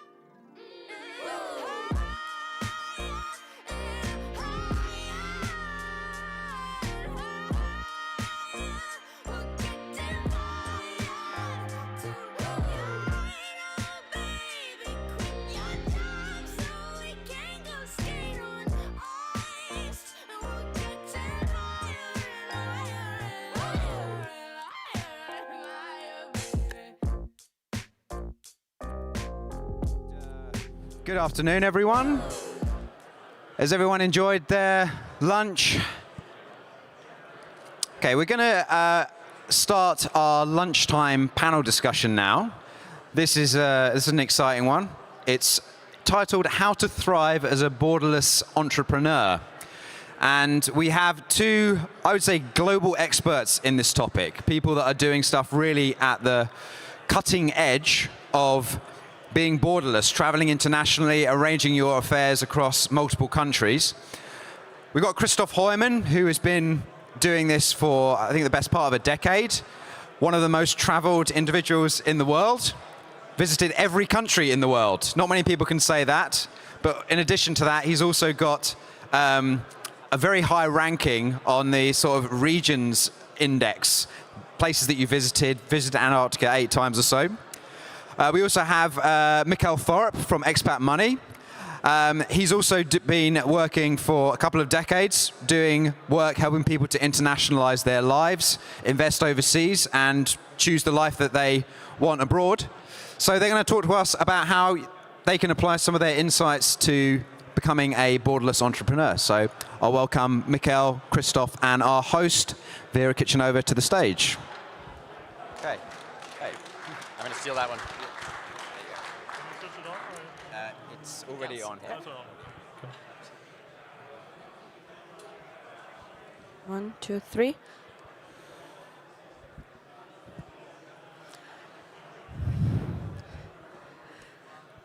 Everyone, welcome back from the lunch break. Thank you for joining us for this session. And thank you, Christoph and Mikhail, for sharing your insights with us today. I will start with a question. In the past years, we have seen a lot of rising geopolitical tensions, from the shipping disruptions to new conflict zones affecting travel and businesses. How are your clients adapting to their strategies to this less predictable world? Yeah, I think they will, they go to more different places. Yeah, many people still continue to live in Europe or other probably affected areas, but they start building parallel setups. So for example, South and South America or the South Pacific is probably in the long term a place which won't be near any major conflicts and wars, will be relatively secure, will be relatively self-sufficient as well. So it totally makes sense for people to get a residency or even citizenship down in Chile, Argentina, Vanuatu, New Zealand, and so on. So you don't need to move there directly. You just need a plan B in those territories to be safe for the future. Yeah. To build on what Christoph is saying, and I agree with Christoph, the majority of my clients are not digital entrepreneurs, they're not startup companies or something like that. The majority of my clients are established business owners. These are men and women who have 40, 50, 100 staff under them. They might be highly paid professionals. They might own a brick and mortar type of business. What I'm really seeing as the trend right now is that these people are done. Especially in the US and in Canada, they don't feel appreciated anymore. These are productive members of society who've actually built and created something, and they're done. They're selling their business. It's going to private equity. They're closing it down. They're selling it off or breaking it apart, and they're taking their money and they're leaving. And really, that's what we're seeing. And they are coming down to Latin America and the Caribbean and excellent places that Christoph highlighted there. But the main point is that a lot of productive members of society are just finished. They're fed up with what's happening in the world. Thank you. Can we kindly ask people who are still having lunch to talk a bit quieter? Yes. Thank you. So the second question. In the past few years, another concerning trend is that we've seen many Western governments taking a harder line on global mobility. So closing residency by investment schemes, limiting tax exemptions for expat, tightening offshore compliance rules. Do you see this as a temporary political cycle or a sign of a long-term shift against greater mobility? So let me jump in first on this one. The main thing that I have seen, and I would love to get Christoph's opinion, is the difficulty in banking at the moment. I think it is a giant pendulum, and it has swung very far in one direction. It really seems to me that the banks are getting out of the money business, and compliance and KYC and AML, anti-money laundering, has just absolutely gone crazy. What I'm telling all of my clients is 3 is the new 1. So for every adult in your household, for every corporation, for every business, for every family foundation or trust or whatever it is you have, the responsible way is to have redundancy after redundancy. So what we're doing is setting up corporate bank accounts and personal bank accounts where 1 used to be enough. Now every single thing has to have 3 of them, because it is often a domino effect. So a quick story, I had a client of mine, and they went to go put some money in the account. They got called into the bank and they said, "You've put more than $1 million through this account this year." And it's like, yeah, it was a good year. It was an excellent year, And they're like, yeah, we don't like that. We're going to close down your account. You've got 7 days to get your money out. So took the money, put it into another account. Now the other bank said, whoa, you've just deposited, $300,000 in this account. What's going on? And it's like, well, I had to get the money out of that account. Great. Your account is closed. You need to get the money out of here. Moved it to another one, and they went, same type of thing. They didn't close the other one, but they froze the account until a lot of documentation was done. So you can often have these domino effects. Now, this is not a permanent solution. I think that the permanent solution will be something in a Bitcoin type of structure. But right now, what I think is that 3 is the new 1. We need to have multiple accounts. We need to protect ourselves. We do have to understand that we're under attack with all of these types of things. And it is getting more difficult. Now, to your original point, is this a trend? Is this going to reverse? Yes, I think eventually that compliance is going to have to realize that they need to calm down on these things, that not everyone is a narco-trafficante, Russian oligarch, money laundering, arms dealer, right? We're just ordinary people trying to protect our family. We're entrepreneurs. We're building businesses. We're trying to serve others, but it's going to take a little bit of time for this. So you basically get punished for being productive. And Correct. And to go back to my original point, productive members of society are under attack. They're being pushed out. We had an excellent conversation about this last night. I think at the end of the day, they want you gone. They don't want you there. The powers that be, or the upper echelons, they don't want you anymore, and they're pushing you out. I do an amazing amount of Canadian exits for my clients. And I had someone ask me, they're like, you're doing the disposition, you're doing the exit, are they auditing you guys? And I was like, no, they're not auditing anyone. They just want you out. Like, that's it. Like, they don't care. As long as you leave, then they're happy. So, and if you don't leave, I think it's going to get violent. I think it's going to get a lot worse. So right now, it's like they're showing you the door. You have an opportunity to leave peacefully. I suggest you take it. And if you don't, I don't want to see what the next rung will be. Yeah, maybe to add on Mikkel's argument, it's not so important to have multiple bank accounts on like one setup. It's very important to have like multiple regulatory and compliance setups. For example, I still have a European address and tax number I open some platforms with. I have a US tax number and address I open some others with. And I have a couple of non-EU and non-American like development country setups where I open other platforms with. So like different blocks give different opportunities, and you can really outplay them, yeah? And to the original point, I think it's a contrasting development because most developing nations really see the advantages of global mobility and really draw entrepreneurs and investors into their countries. Even in the last months, there's so many new countries offering residency by investment, citizenship by investment. And it's a very positive sign. Over the last couple of decades, there were around 15 to 20 citizenship by investment programs. Now there are almost 30, and it's growing. So more and more countries actually see it's wise to compete with global talent and global capital. And honestly, if the European Union closes down those schemes, that's the best sign that you shouldn't come there. So go away, like Mikkel said. 100%. Thank you. Even jurisdictions that once were seen as safe havens have started rewriting the rules. So take Dubai, where both Christoph and I are based, has just introduced the corporate tax. Regulatory certainty isn't what it used to be. How do you de-risk in this new climate? Yeah, Dubai is a great example. I used to be a resident in Dubai, had a company there. I came there during the pandemic, before the corporate tax. 1 year later, the corporate tax came. It was okay. Still didn't push me. Then like 1 year ago, I was audited. I didn't even use the Dubai company, but it was like 10 hours of work to get this audit done, hundreds of signatures. And now Dubai basically has a tax authority, and they start authorities on many other things. I just read last week, now you need an extra license if you live in Dubai and make marketing about Dubai, yeah? Bring people to Dubai. So it gets controlled and controlled anymore. And once these authorities are in place, they don't want to get out of place, yeah? They will always make more regulation. So you have this like worrying bureaucracy in Dubai increasing, and I think at some point that will make people leave again. At the moment, it's still a great place to live, but I think in the long term, once these development starts, they are pretty hard to stop. Yeah. Do you think they will reconsider it if there will be more pressuring competitions from places like people here are building, like the ZS, for example? That can happen. I mean, there's this very nice sentence from the founder of Dubai, like we rode on camels and our children have everything and our grandchildren will ride on camels again. And I think that will exactly happen in Dubai.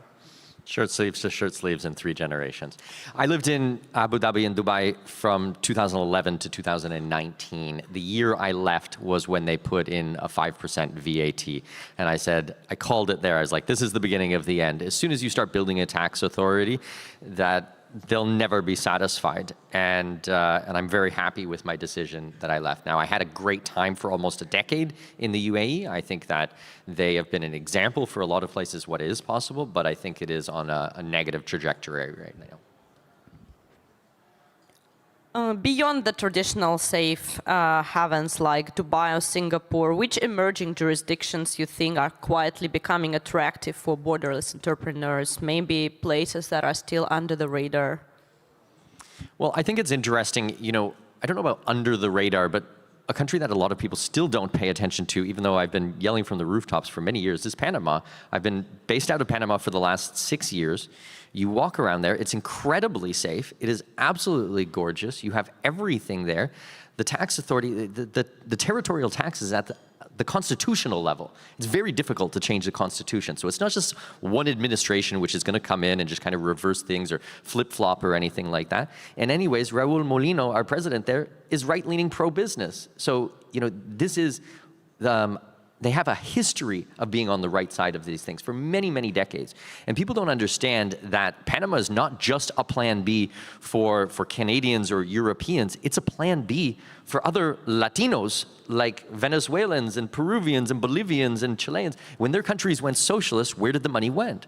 It all went to Panama, you know? So this has been...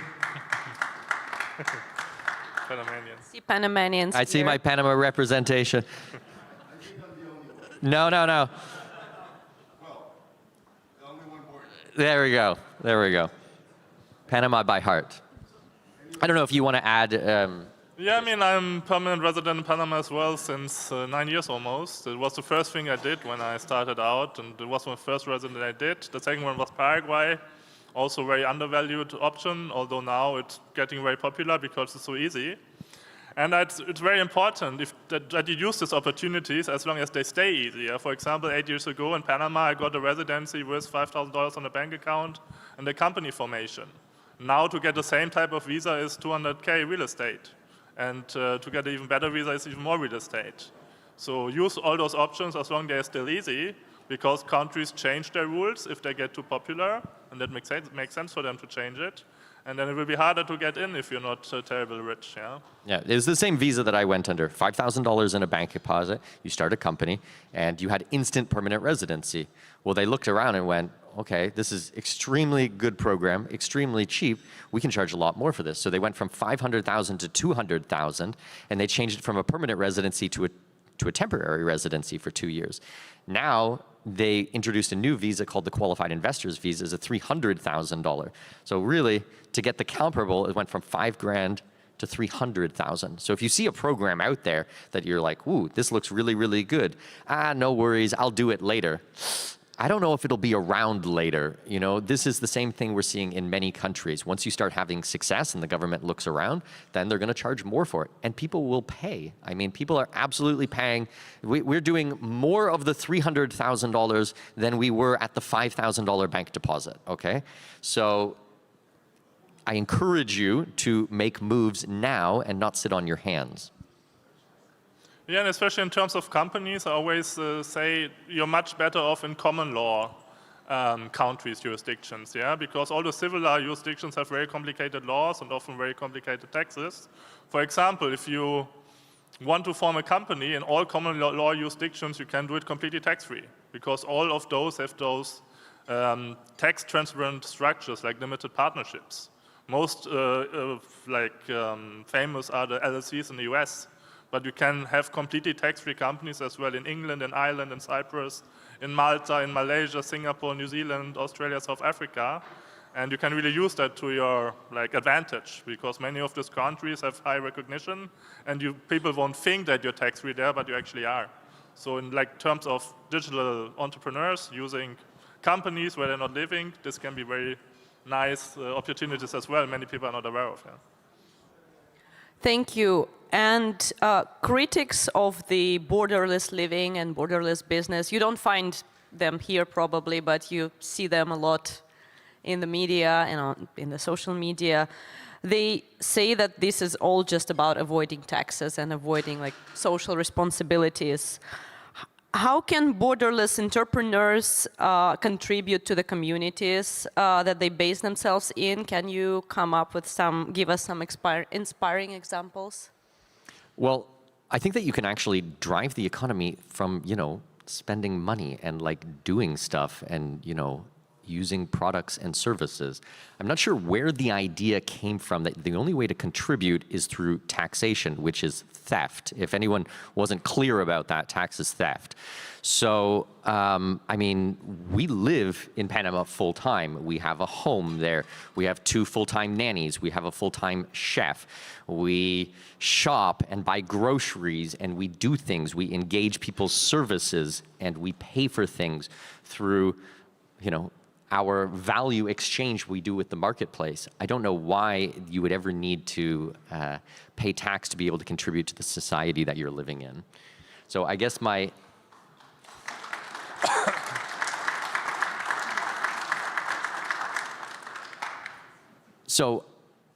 guess I would just wrap up this thought by saying that if you want to be an expat, if you actually want to contribute to a country, then contribute to the country. Learn about the country. Show respect by learning the language, the history, the people. Come in and actually give back. Give yourself, right? A large portion of what we do is a knowledge transfer. I'm learning from them. They're learning from me. We're a benefit to society. It doesn't have to be through taxation. There are much more effective ways, and there are much more ethical ways of doing this. I always like asking global nomads which languages their kids speak, because I guess you have 4 kids. How many languages do they speak? So I have 4 children. My first child was born in the UAE, my second child in Brazil, my third child in Chile, my 4th child in Mexico. My daughter speaks native level English, native level Spanish, native level Mandarin Chinese. She speaks Portuguese. She's studied Arabic and Russian in the past as well. And we just found, as of 1 week ago, we were in Kyrgyzstan. We found this amazing young lady who was 19 years old, a Russian speaker. We're going to hire her as an au pair. She's going to be coming living with us in January for 6 months. And the deal is she can only speak to the kids in Russian. So I think this is going to be really cool. Yeah, Mikkel told it all, and especially, all those people who think that you need to contribute are mostly netto state parasites themselves. Yeah, they're not contributing to the state. They get more from what they give. And actually we and most other borderless entrepreneurs actually contribute to the states because they pay taxes. They don't pay any direct taxes.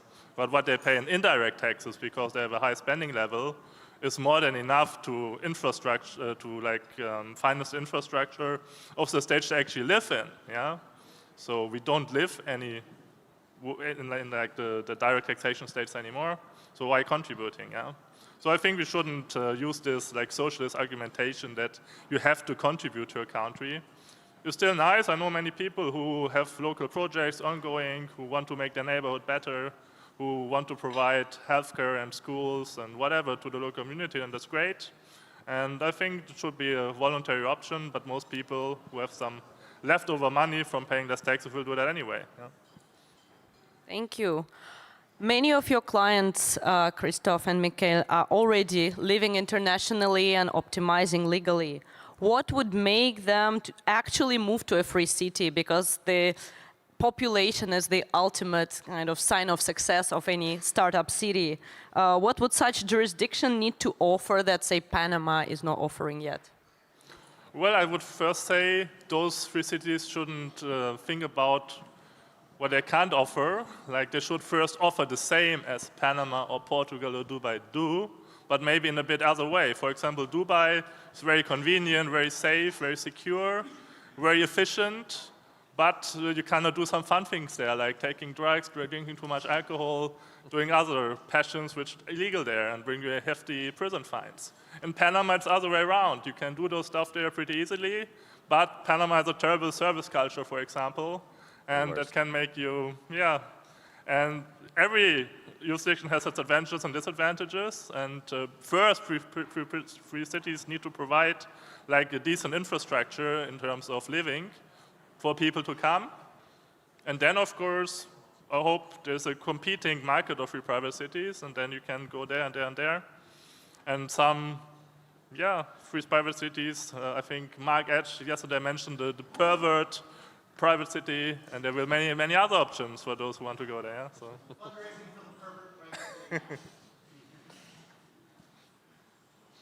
I'm not touching that one.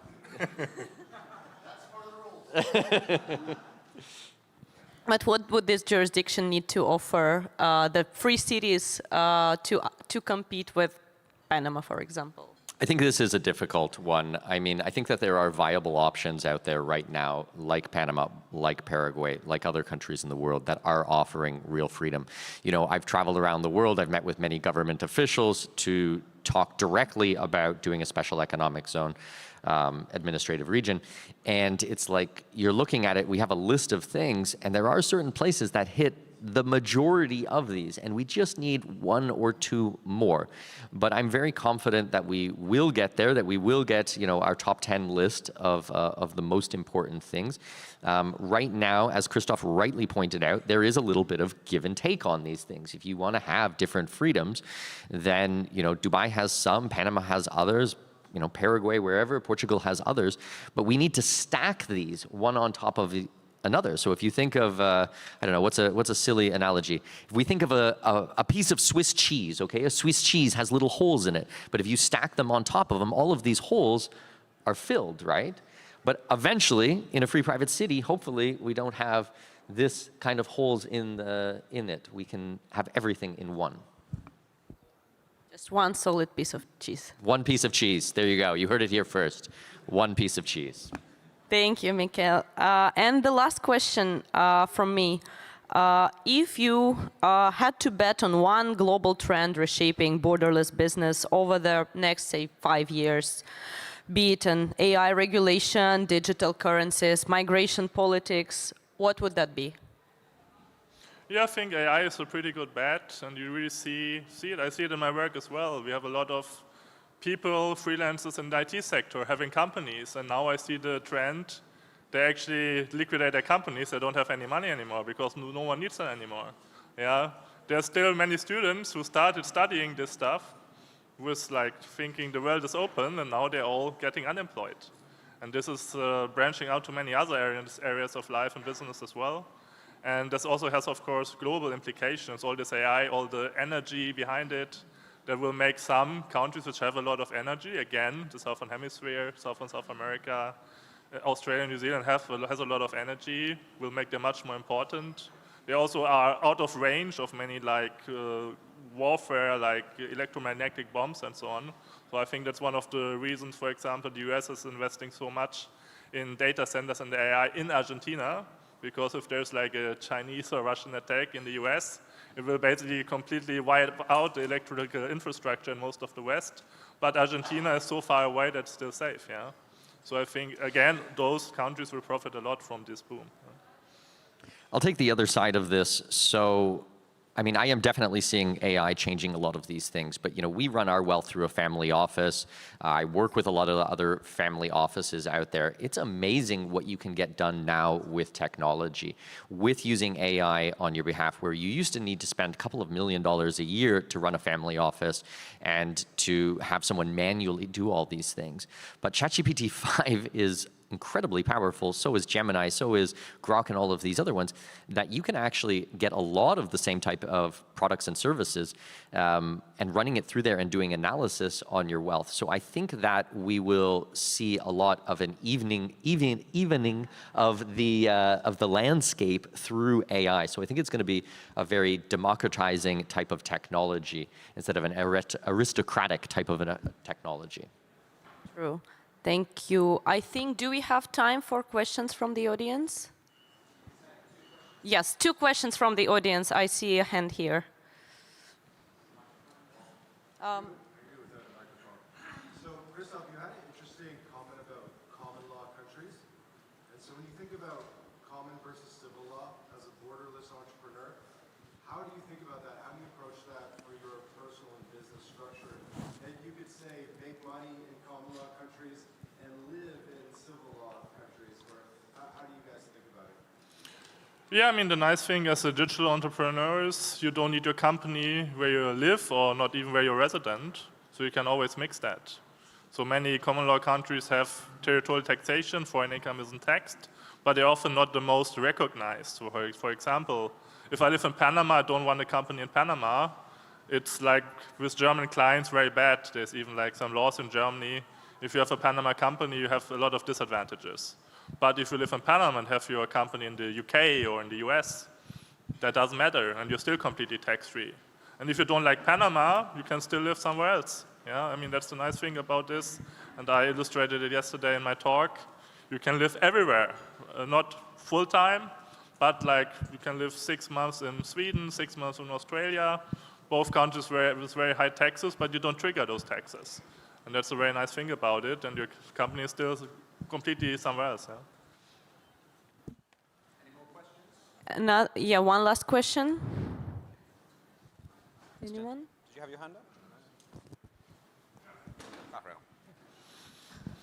What do you guys think about El Salvador?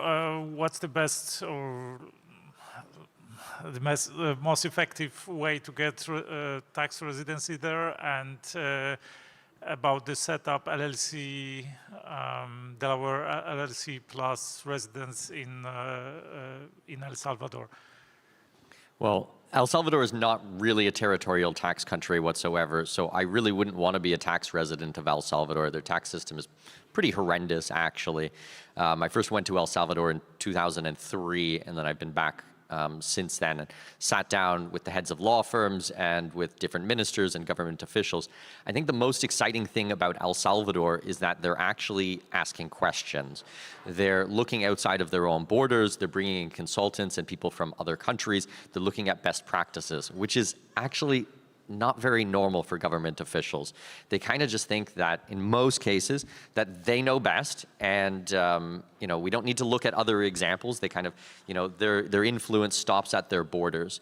So I think that El Salvador is very exciting what's happening there. They've got a lot of work to do. I want to support them through this journey. I want to be there and I want to help them through it.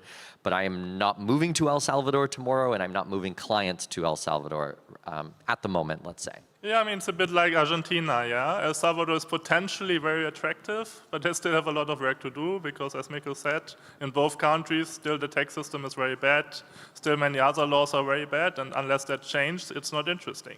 Correct. And especially most of Latin America is actually interesting. Basically, all of Central America is tax-free. Mexico can be done tax-free, Belize, Guatemala, Nicaragua, Honduras, Costa Rica, Panama, all tax-free, basically.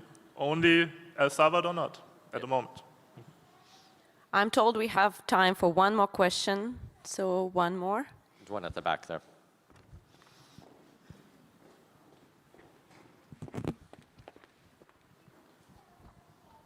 Hi, thanks. It seems like you both focus a lot on Latin America, which I'm sure has its perks, but I've heard other people talk about Asia, some Africa. Why particularly Latin America? Why not Asia, and why not Africa? So from my side, I mean, I go wherever the freedom is. If Europe is going to do a complete about-face and Brussels is going to decide to be a bastion of freedom and we can live in these countries tax-free and they're going to respect your rights and private property and everything like that, great. I'm going to move to France. I was having an interesting conversation with someone about France. But that's not the reality, right? I'm going to chase freedom wherever it is. And if the winds change and it's no longer Latin America, then I will look somewhere else. But I'm not trying to make Latin America into something it's not, or try to go to somewhere which is not free. I'm really focused on freedom in every single form, and that shapes my decisions.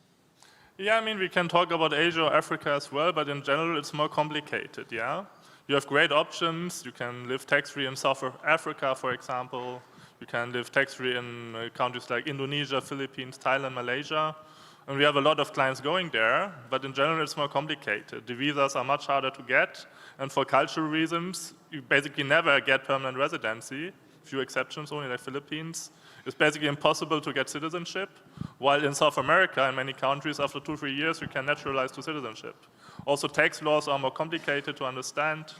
And it's just like, much more population, and you cannot property rights, and there's so many other things. Very bad property rights. Horrible.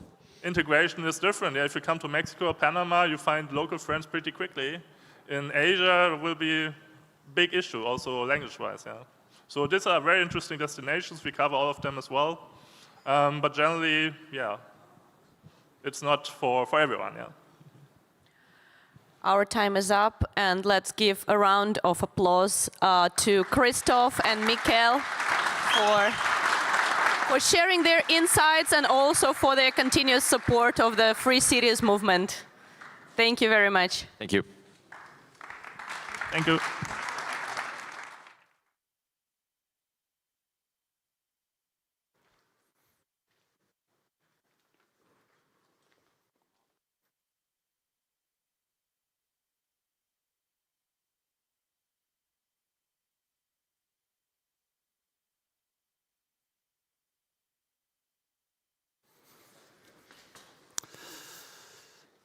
I met Joe McKinney a few years ago, and I didn't realize what a giant among the charter cities movement he was. Really, he's probably the single most important voice inside of North American zones, specifically tribal zones. Joe McKinney. Yes, sir. Fantastic. My head just keeps getting bigger. Thank you, Mark. All right, so I'm going to beg for your patience here. I don't know if y'all have traveled with young children before internationally, but I'm a little bit frazzled and low on sleep, so I jotted down some notes. All right, and first of all, I just want to thank Titus and Peter and the whole team for organizing this great event. I mean, look at the production value, everyone. This is fantastic. Let's give an applause for that.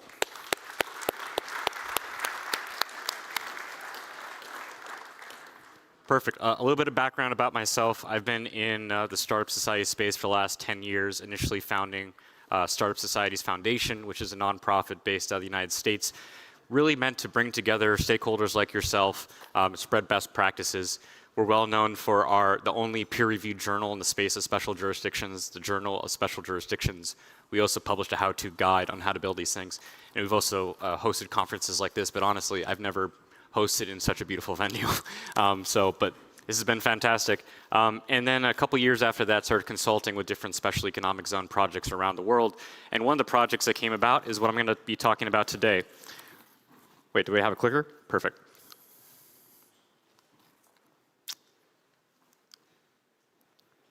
There we go. All right.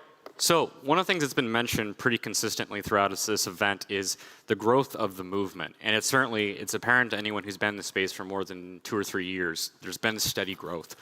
Back when I started, and a lot of the OGs, including Mark, can attest to this, and Titus, we were happy to get 50 people in a room. And when we got 300 people in a room, we thought we founded Woodstock. And now we're at a point where 300 people consistently every year here in Prague and soon in Prospera. And if you go to a network state event, you're getting 1,000+ individuals coming every year. What initially started out as a very nerdy, ideological, big ideas space is now nitty-gritty, on-the-ground work. You're having actual projects that are working, and you're having dozens and dozens of real, solid, emerging projects that are happening all the time. But when you do that, there's a little bit of an uncomfortable transition. You need to get away from purely the big ideas and the ideology, though conviction is key to any good business and any good movement. When you have an industry versus a movement, you need to develop best practices and you need to have product market fit. You need to take the tools and heuristics that startups and other companies have in order to make sure that you have a successful business. One of the heuristics that people like to use, especially in ideological spaces like this, is to answer Thiel's contrarian question, which is essentially, what is the belief you have about your individual space that your colleagues do not share?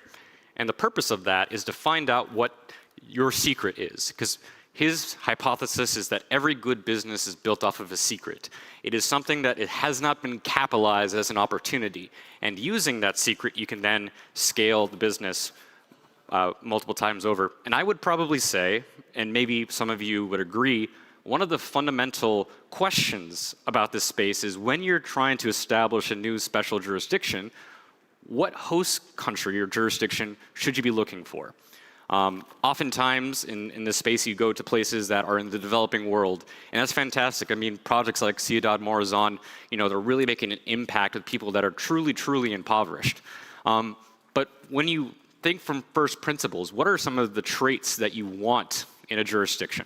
For one, You want to have good human capital so you can attract it, so you can develop economies and have thriving industries, ideally on the cutting edge of technology.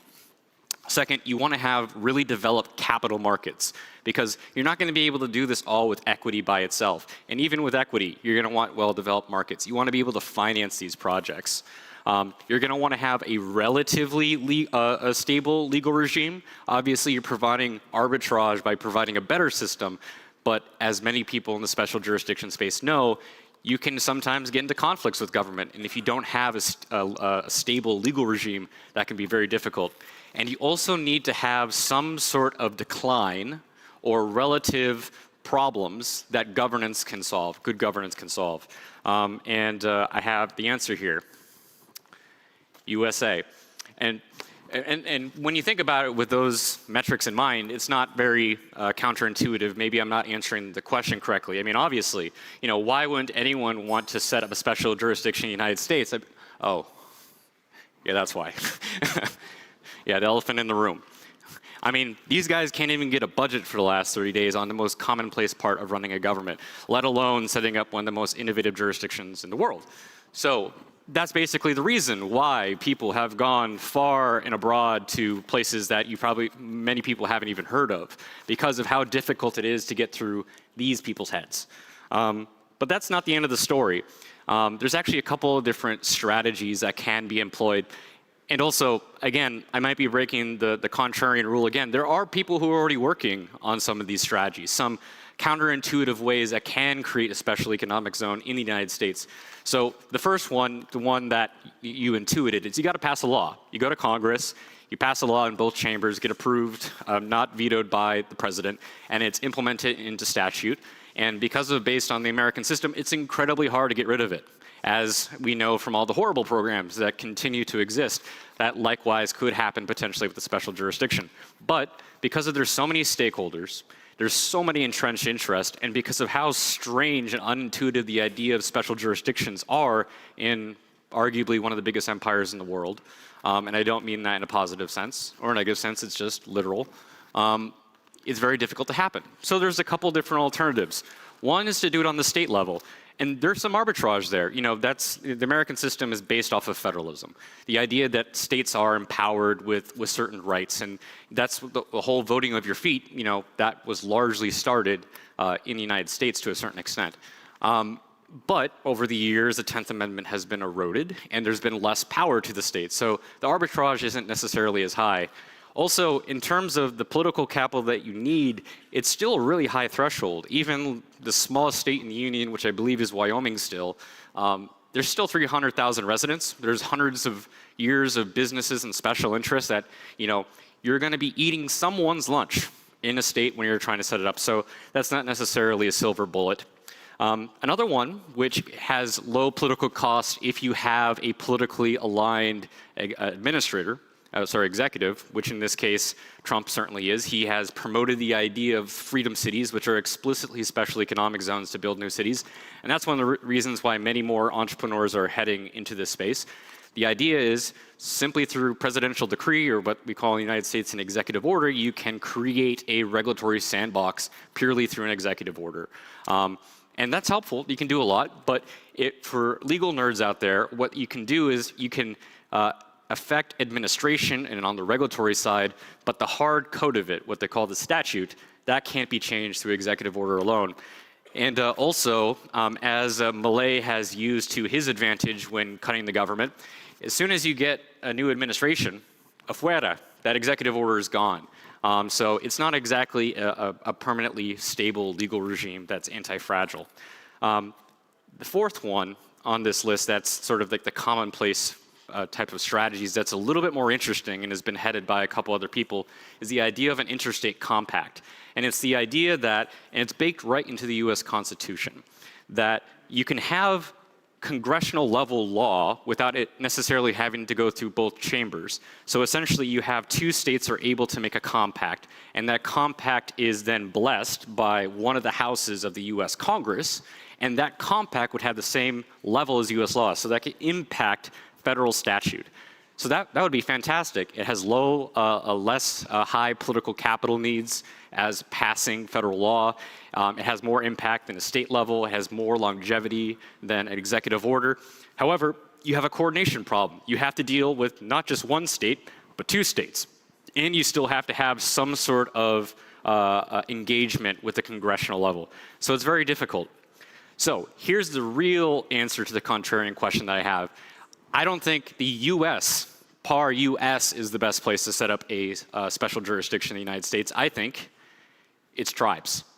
You know, before the United States was the United States, we were a collection of different sovereigns. And in fact, baked into the US Constitution is the idea that tribes are pre-constitutional sovereigns, what they call domestic dependent nations. And this means that they have a sovereignty that is higher than, let's say, just a state. Now, they have something similar to U.S. states that Congress can indeed, abrogate what they call rights of tribal people, but there's a higher threshold for that. It's based on what they call the Indian canon of construction. And essentially it means if Congress is not explicit enough about removing the rights of tribal peoples to govern themselves or govern the non-Indians that are on their reservation, those rights are assumed to be retained by the tribal sovereign. Let me give you an example of this. Many outside the United States probably haven't heard of this case, but there was a case in Oklahoma in 2020, I believe, McGirt. And essentially, there was 100 years prior, Congress kind of got rid of the reservation. Oklahoma also passed laws that got rid of the rights of tribal peoples in Oklahoma to have reservations. And if you know anything about Oklahoma, it's basically Indian country. But in 2020, because of the plethora of different legal understandings that have been built up over the years about tribal sovereignty, the new court established, well, Congress wasn't explicit enough. We have to give 40% of Oklahoma to the tribes. And that's what happened. And you see that all the time in these different cases. There's tremendous opportunity in legal ambiguities, especially ambiguities that do not address tribal sovereigns, that can allow for tremendous jurisdictional arbitrage. So in a sense, they're kind of states plus. Here's a way that tribes are also additionally stronger than states in creating arbitrage, and it's the idea of the plenary authority of Congress. By the way, I'm sorry for the legal lecture I'm giving right now, but this is important. So basically, it's the plenary authority essentially means only Congress has the authority to govern tribes. So not agencies, not the executive branch. So that essentially means executive orders don't apply in Indian country. That you can't say that with a state, but you can have an area unless it explicitly mentions a statute that involves Native American tribes, it wouldn't apply. That can have some interesting side effects for the Trump tariffs, by the way.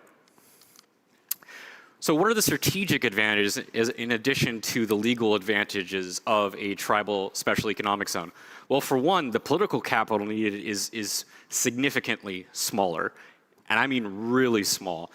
There are some tribes that we've engaged with that have 100 members and 4-person legislatures.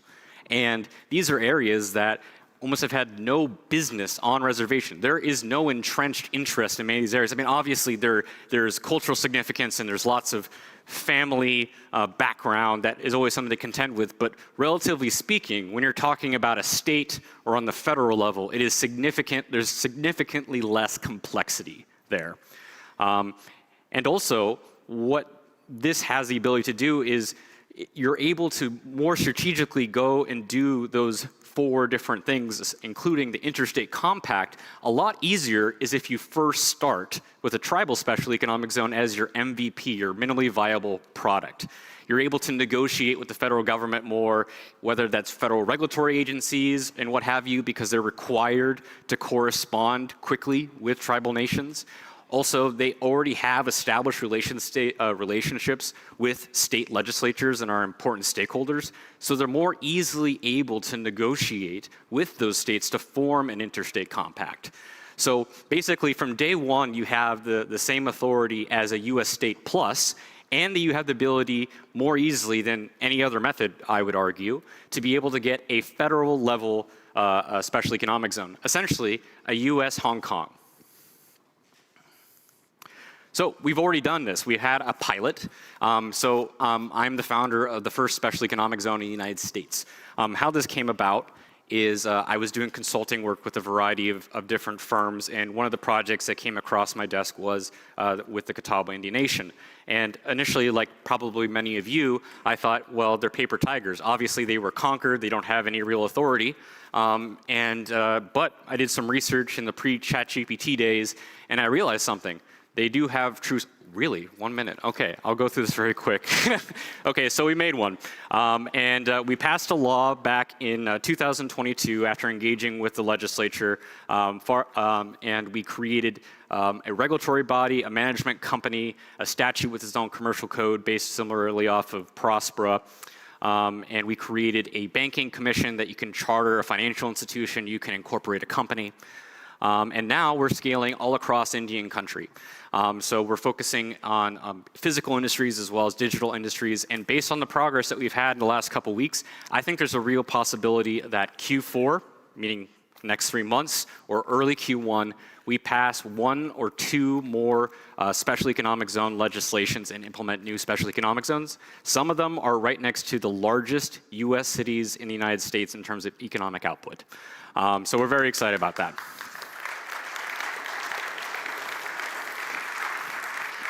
Final point right here. Okay. So why United States?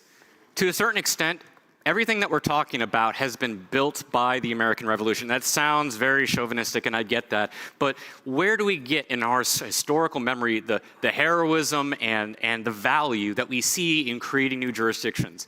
I would argue that the historical imprint has largely come from the United States and its effort to create new jurisdictions. That sort of feeling of destiny, I think it comes from there. So I believe there is a karmic type of inevitability of this. And whether you believe that the United States is going down or whether the United States is rising up, in either case, you're going to need special jurisdictions. Either you need to create new Venices and Florences to safeguard the secrets of the empire, or you need to create enclaves of the future for the new global order.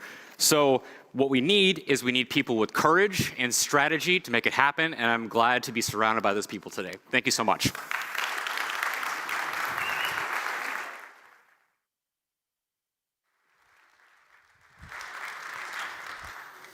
Got to keep things moving around here, you know what I mean? So up next, Bikram Bharati. He works closely with Tim Draper. And, well, Draper sent him here so that you could find out how to build your freedom stack for an age of opportunity. Bikram? Thanks, sir. Thank you very much. All right, since the theme of this conference is voting with your feet, I've been voting with my feet my entire life. I'm a byproduct of war, civil unrest, and conflict. I was born in a small place north of India called Nagaland, and the people there are mostly Christians. They look very different than Indians. They all eat meat. So it's a very different culture. But when the British left, they kind of carved it out and became part of India. And surely these people did not want to be part of India. And my father worked for the Indian government, and he was sent there to do an integration of two peoples. And as you can imagine, there was a lot of conflict. And so I was born in that setting, but then I left. I moved to the United States. I became a US citizen, and then I left the United States to go move to Singapore and live in Singapore where I live. My wife is Dutch. We have 3 kids who are Americans, Europeans, and Asians. So we move around the world, and I love this theme of this conference. And so let me tell you about what I work on. So I run a venture lab called Draper Nation, and I believe it's the world's only governance venture lab. And our goal is to do experiments in these 3 areas. So global mobility infrastructure, which is sort of like the theme of today's conference, new governance models, which is what I think Free Cities talks about, and Bitcoin-aligned tools. So these are the 3 categories that we build in. And the reason why we focus on these 3 these categories is because we kind of see the world not as a cycle. We don't see the world as a linear progression. We actually see it as ocean currents. And we feel that the energies of the world is really moving towards these three topics. And I think there's a huge opportunity to build companies in these three categories. And so the types of experiments we do fall into two categories. We do a lot of unreasonable experiments, so completely unreasonable ideas, and we do experiments in reasonable ideas. And the reason for that is what's unreasonable today will become the norm tomorrow. What's reasonable today will become unreasonable tomorrow. So let me show you some of the experiments we have done. Let me first show you an unreasonable experiment. And so far in this conference, we've talked about land, we've talked about the oceans, and some people have talked about Mars and space. But I don't think anyone's really talked about cyberspace.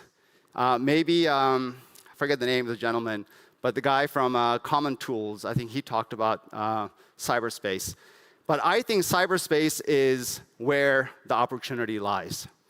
And because the cyberspace is unlimited. So we ran an unreasonable experiment, and we put it out in the world, and we learned a lot of things, which I'm happy to share with, all the learnings. But we said, hey, can we build a digital country in cyberspace? And let me show you a video. It's a 2-minute video. It will explain what we tried to do. Could you play the video, please? This guy's built an entire country that you won't find on any map.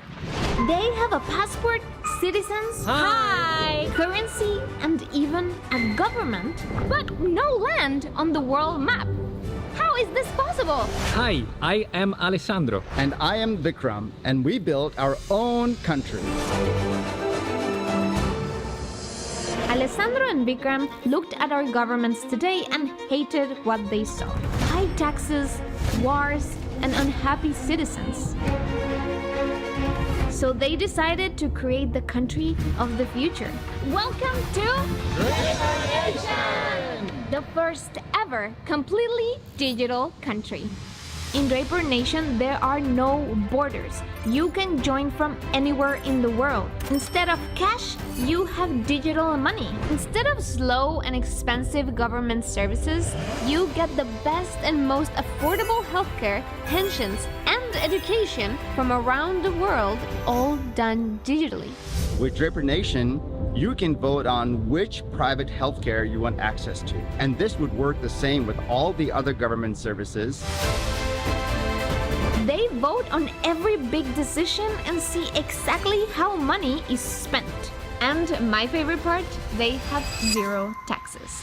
Joining Draper Nation is as easy as signing up for Netflix, because they believe that in the future, countries will be like service providers. Signing up is really fast. You just scan the QR code, fill in the forms, and in 5 minutes, you're good. That's it. You pick the country that fits you best and switch anytime you want. In the future, there will be thousands of digital countries who will compete with each other for you by providing you better, faster, and cheaper services because it's all about you, the citizen. And guess what? I'm joining their country and getting my new passport for free. Welcome to Draper Nation, Lorena. Thank you. Is this my new passport? That's right. All right, check it out. I'm a new citizen! Woo! Draper Nation started just 6 months ago and already has 14 embassies around the world and 1,000 citizens. What makes Draper Nation unique is that the passport is based on your merits and your participation versus traditional governments where the passport is based on where you were born. By 2028, they want to reach 500,000 citizens. We believe in the future there will be a United Nations of digital countries. And do you think you will ever join the UN? Yes, possibly, why not? This is not science fiction. This is happening now in 2024. Get your free passport at drapernation.com and join the future revolution. Draper Nation is the beginning of a new world where countries don't have to be physical and slow, but can also be as fast as the internet.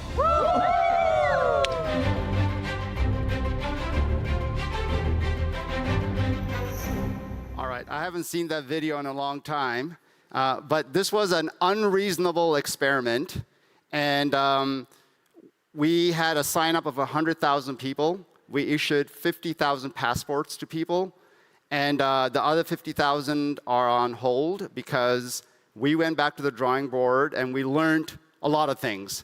And we realized that, okay, here's the learnings. Number one, is it possible to build a digital nation? I think yes, because 100,000 people wanted to be part of it. 50,000 people got passports. So I think it's possible. Do you need blockchain to build it? I think the answer surprisingly was no.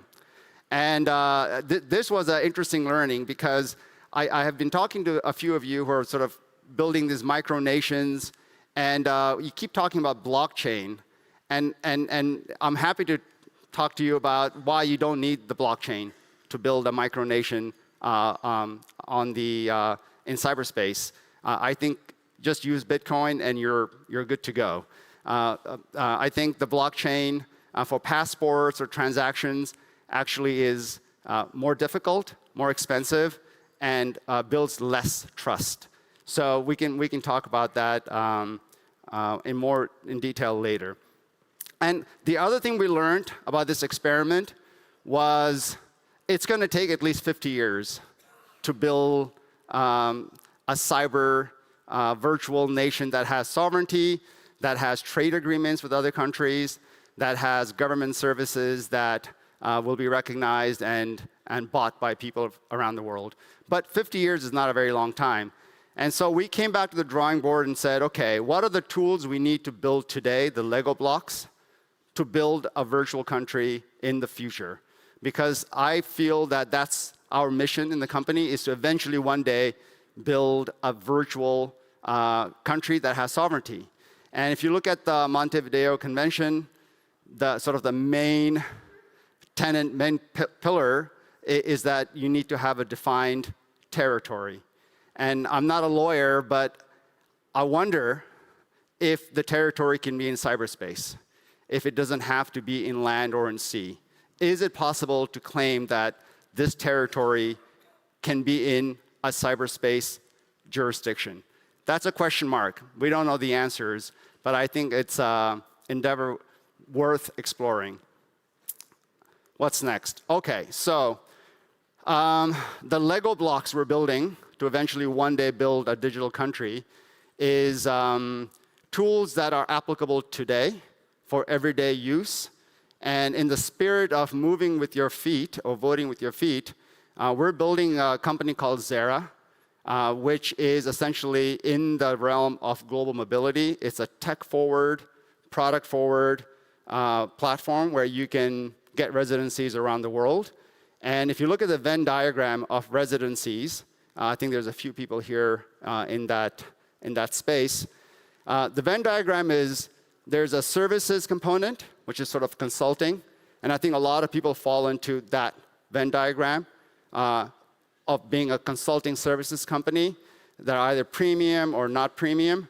But I think in the tech-forward, product-forward space in the axis, there's really not a lot of companies who exist. And there are some companies trying to build in that space. So I think there's a huge opportunity to build businesses in that sphere where it's very tech-forward. So we have, so there's about 73 global citizens today who move around the world. And I think that's the audience that we're trying to build for. And our goal is that by 2035, we want to serve about 1 million global citizens, people like me. And one of the tools we have built, which is actually very exciting, you're welcome to check it out. I think it's the only AI tool that exists where you can just put in a few prompts like, where do you want to move? How old are you? What's your income? And the AI, the engine spits out all the countries that are actually suitable for you, and it gives you the reasons why. It's not an Excel-based database. There's actually a model behind it, and it's very sophisticated. It's a little slow because it's doing a lot of calculations, but I encourage you to check it out. I think it's the only such tool in the market, and we want to build a lot of tools like this, or the Lego blocks.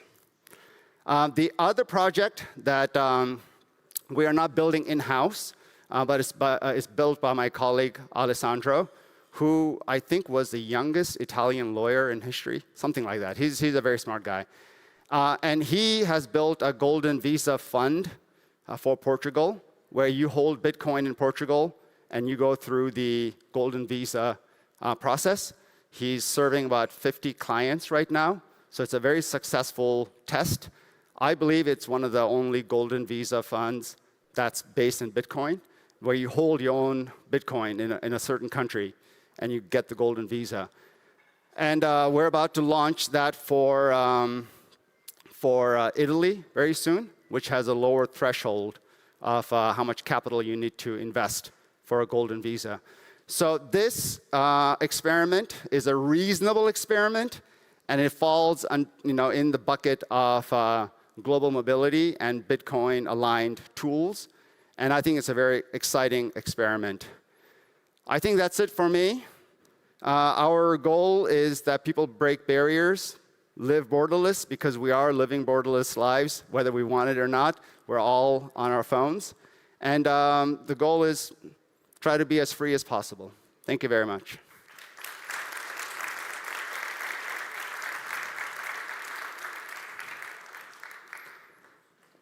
Do we have time for questions, or out of time? I think one or two questions. Test. So in a global federated virtual community where you're helping people live in different places, but they identify with Draper Nation, how do you think about the role of community? People use Facebook, they use lots of different things as effectively the place where they gather. How do you think about that in terms of the services that you provide to the citizens to enable them to feel more connected to the virtual digital state? Well, I think community is the heart of any micronation, whether it's physical or digital. I would say there are, the definition of a nation could be said it's a community of people who align with a certain identity.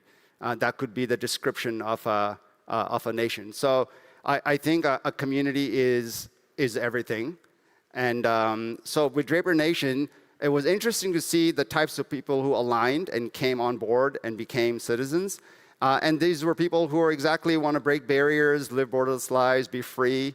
They're very entrepreneurial. They want to build businesses.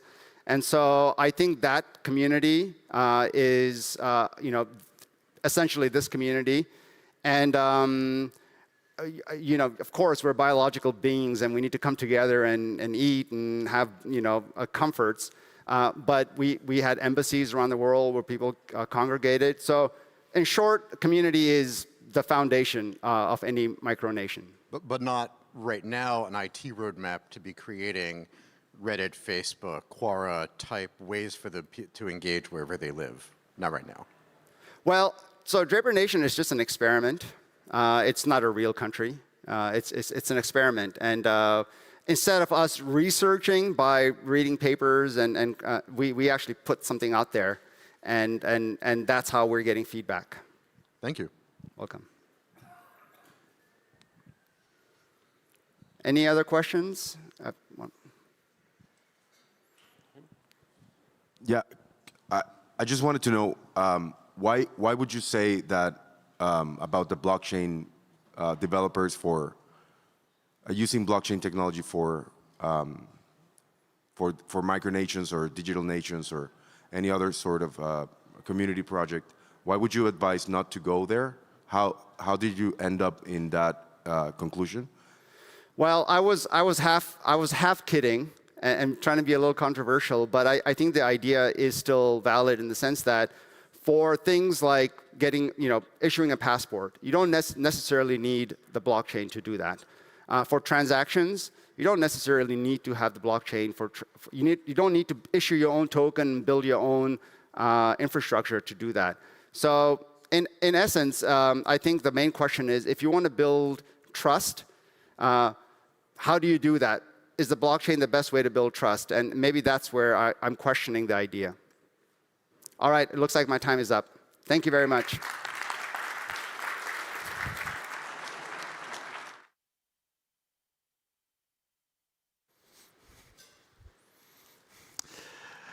Malin Salabarria has spent her life standing for liberty against the authoritarian regime of Cuba. Malin?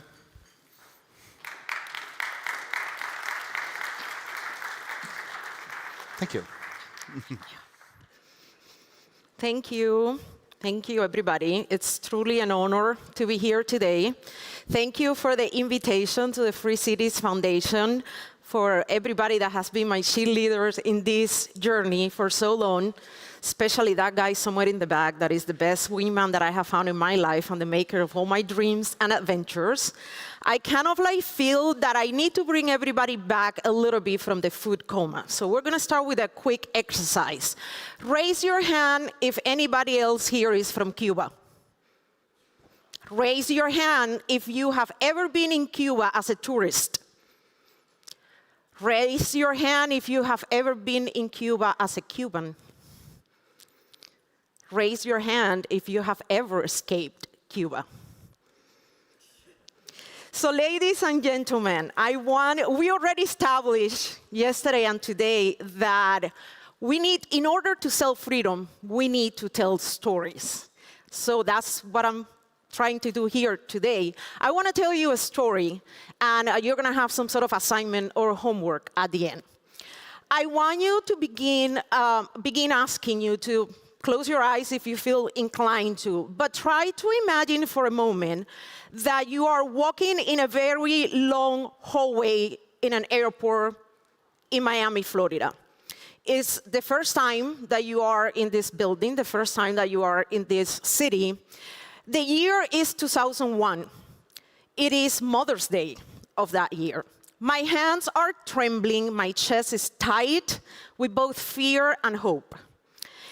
I am holding everything that I own with me, and that was my entire life stuffed inside 2 suitcases, $200 in my pocket, and my Cuban birth certificate. As I made it to the end of that hallway, it was probably the longest short walk that I have ever done in my life. And as I was going through the end of the area that I was supposed to be walking, in my head, I started reliving a scene that had happened a few days before in yet another airport. But in that first one, it was the one where I first left Cuba, and my dad held me in the very last door before you go to the part of immigration security where there's no more goodbyes and no more coming back. He literally got in my face, grabbed me by the shoulders and told me, I know everybody's sad. I know that your mom and everybody else are gonna be crying, but you're gonna walk towards that hallway and you're not gonna look back. Because your future is not here.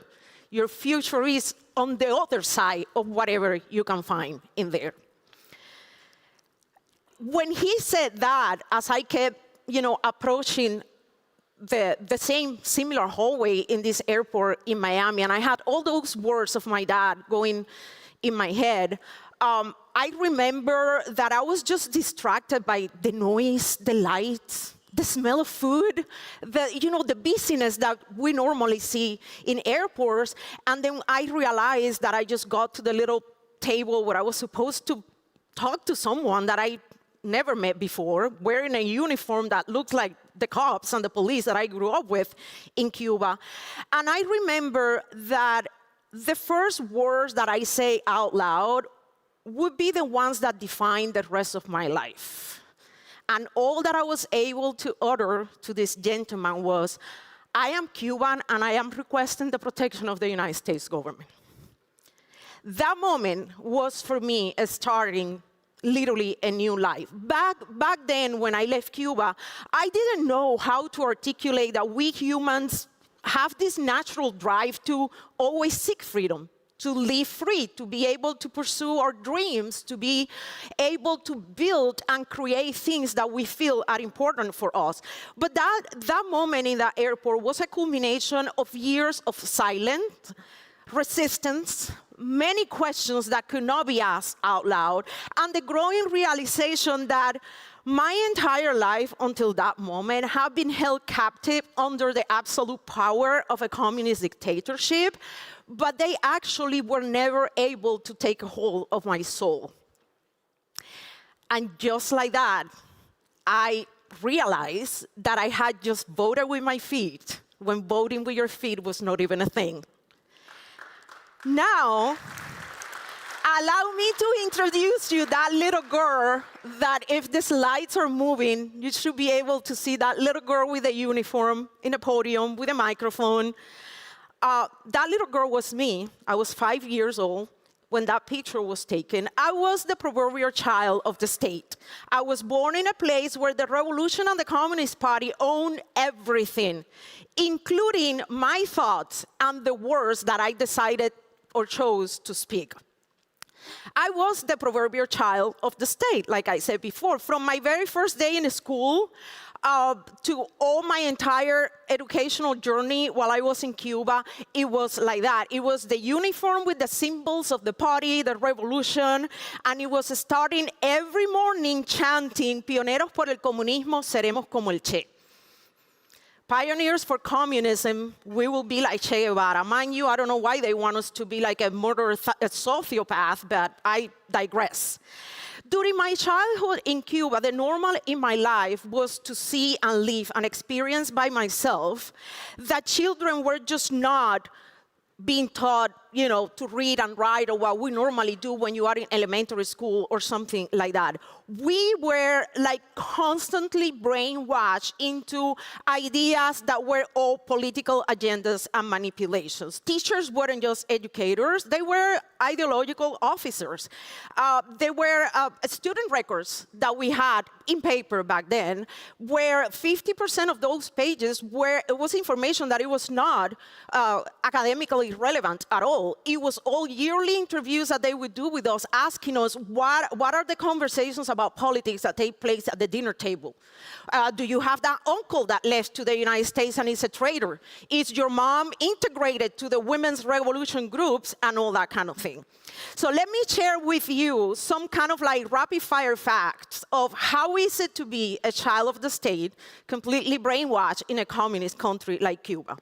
I am the generation that in elementary school, 4th, 5th grade, we were bussed out of a school during the school day to attend rallies against the people that had requested to leave to the United States.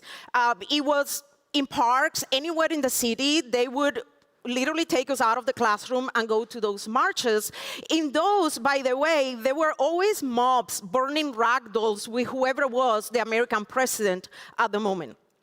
I am the generation, like I told you, the student records contain more information about the political inclinations of your family, your friends, your relatives, than whatever was supposed to be actually academically relevant for a student, whether it was elementary, middle school, or high school, even in college. My childhood in Cuba was marked by Christmas that were erased before I was born, and 3 toys being sold under the rationing book. Not on Christmas Day, but on the day that they celebrated the anniversary of the revolution. With parents that had to stand in line, sleeping in line outside the stores for 2 or 3 days before in order to get some little thing that it would be your toy for the so-called Christmas. I am also the generation that grew up watching my grandmother hiding her Bible. She was a devoted Christian. And all the Christian symbols were inside her closet because the only thing that you were allowed to display in the living room, in the walls of your living room, were the pictures or the portraits of the Castro brothers, whoever was the general or in charge of the military, and whoever was the Soviet president at the time. That's all that you could do. Otherwise, you would risk the neighborhood community groups to report you with the political police. I am also the generation that grew up with 1 tube of toothpaste sold in the rationing book every 3 months for a family of 4. Just the same stories that you see in any other failed communist experiment all over the world. The bread lines forever to just get a little piece of meager bread and have something to eat in the morning. I am also the generation that grew up whispering political conversations in a very close circle of trust, because you would never know who would be spying and willing to report you with the political police or the government. So imagine, after going all that, the face that I should have put the first time that a friend took me to a grocery store in Florida because I needed to buy toothpaste. And I just stood in that aisle like a deer in the headlights because there were so many choices, so many flavors, so many colors, and I didn't know what to pick. That right there, it hit me like a Mack truck in the face that I didn't know how to be free. I have never had choices like that before. I was also the generation while we were in Cuba towards high school and college that had a cousin that was a valedictorian in her high school, and she was denied admission in the university in Havana because she was a devoted Christian, and she refused to say no in the meeting where they were interviewing her to get into the University of Havana. I was also the generation where the party, the Central Committee of the party, chose which career we were going to go and do in college after we graduated from high school. They told me I need to go and do agricultural engineering. Whether I wanted or not, you know, I didn't have a say on it. The only students that got to choose their career, guess who were? The sons and the daughters of the high elites of the Communist Party, the government, the ministries, and so on. In middle and high school, we were the generation that we were subject to do forced labor in the summer heat, working in agriculture for free because we weren't paid for that. We were minors, and we were doing that job away from our parents. We also are the generation that we have mandatory military drills when we were in high school. Imagine just teenage girls trained to fight an enemy that we have never met or seen before, in a country that told us that thinking differently was treason, cleaning and taking apart AK-47s while trying to keep our nails pretty and the hair done. It's kind of like funny when Ursula was talking yesterday about the clotheslines and the water. I started laughing, and then we had an opportunity to talk a little bit after she was done, and I was like, we were literally in the same boat, just in different geographical locations. I am also that generation that got her underwear stolen in the clotheslines, in the apartments that you see in those buildings in Cuba, and that generation that the normal for us was to having running water in the pipes only 1 hour a day. And then blackouts were scheduled. It was just part of your daily life schedule. You will have 8 hours with electricity and 8 hours without electricity. I am also the generation who grew up with families torn apart. Many of you have probably already heard the story of the German family that I have, sitting somewhere in the back that nobody believed that we are related. For nearly 15 years, we communicated only through pen pals, through letters that arrived to our houses clearly tampered because we knew that the government and the political police was opening and reading them.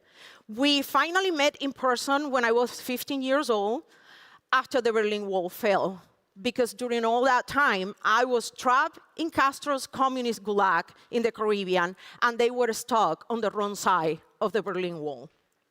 All these examples summarize the story of my first understanding on how tyranny starves potential in every single person and how it destroys human capital, even when it is little by little. For me, it wasn't like this big bang thing that opened my eyes and made me realize the entire lie that I have been brainwashed with in Cuba. It was more like 1,000 of small little cracks that led me to see how the entire indoctrination process of my life was just crumbling down in front of my eyes. By the time I entered law school in Havana, on my own volition, by the way, in a distant education program, I was already suffocating in the knowledge that the only thing the so-called revolution had achieved was the equal redistribution of oppression, misery, and despair. Needless to say, I spent almost 5 years in law school biting my tongue on a daily basis because I knew that if I would open big mouth, I would be in trouble very quickly. The choice to flee came to me after this awakening journey when, as a young adult, I witnessed multiple incidents that took place in Havana, where I used to live in Cuba, and impact me in ways that even 25 years after, there's some times that I still find it very difficult to explain to somebody that is not familiar with how is it life under absolute government control.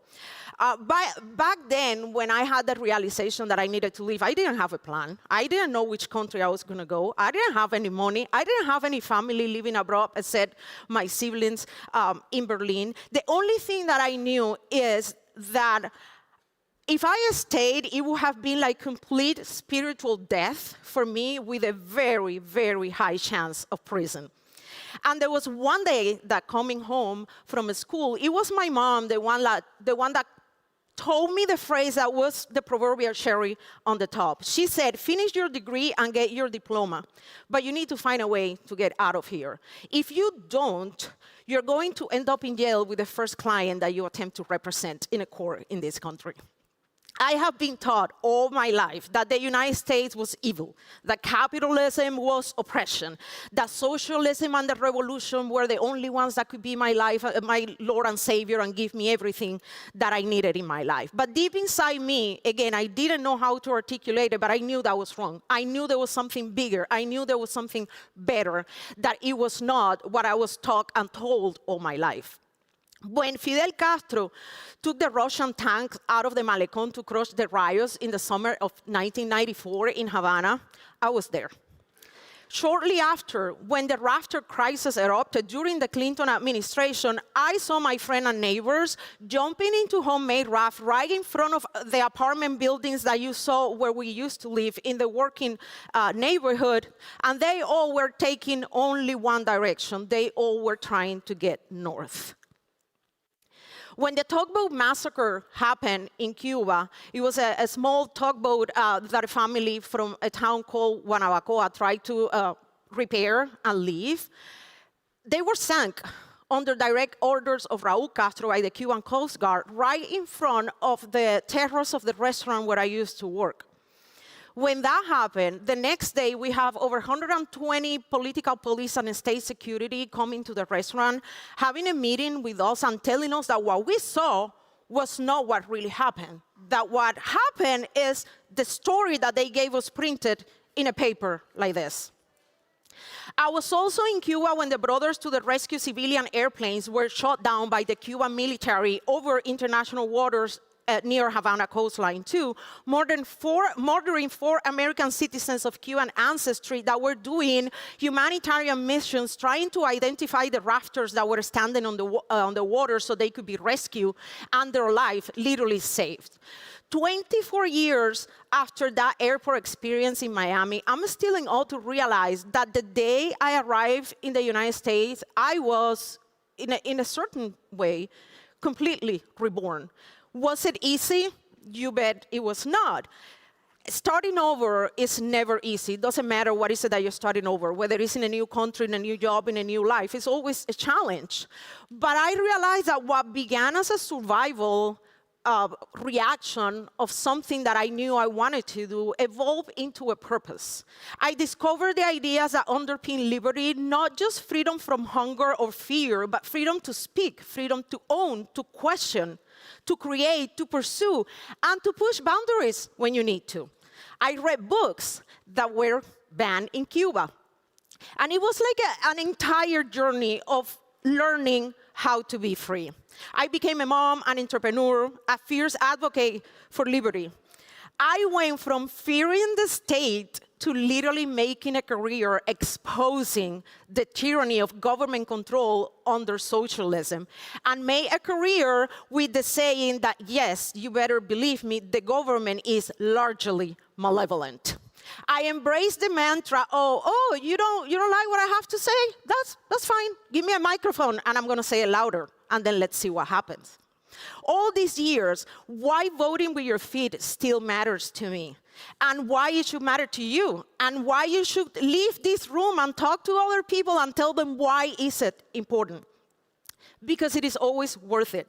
Because if I made it 24 years ago when we didn't have the education, the technology, the resources that we have today. Trust me, everybody in this room and those that we can share this message with outside this Empire Hall can do it too. There is no way that someone that lived an experience like mine, fleeing communism, a communist dictatorship, is going to stay silent while the seeds of many other similar oppressive states and regimes keep popping out in front of my eyes. I always say that it was a leap of faith that I have never regretted, and the lighting or the goal or the mission is that I didn't do what I did 25 years ago for my American-born children to end up in the same disaster that I had to escape, just in English and with Wi-Fi. And that is the hill where I will happily die on. Thank you very much.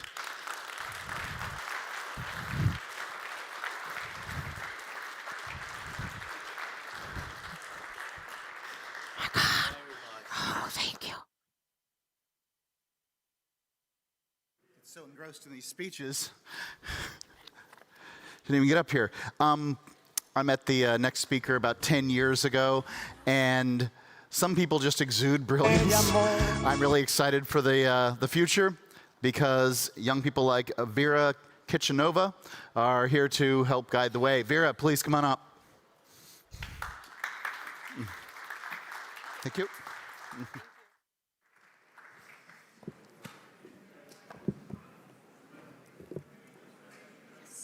Do you hear me well? Great.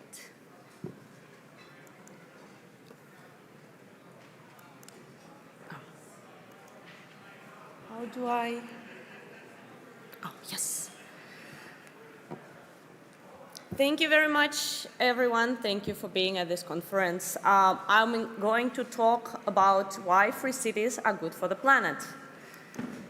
These people tell you that private developers are evil, that capitalism is cutting our trees and destroying our planet, that more states means greener cities. Nothing can be further from the truth. And by the way, this is how socialism destroys ecology. I was born in the USSR, so I'm talking from experience.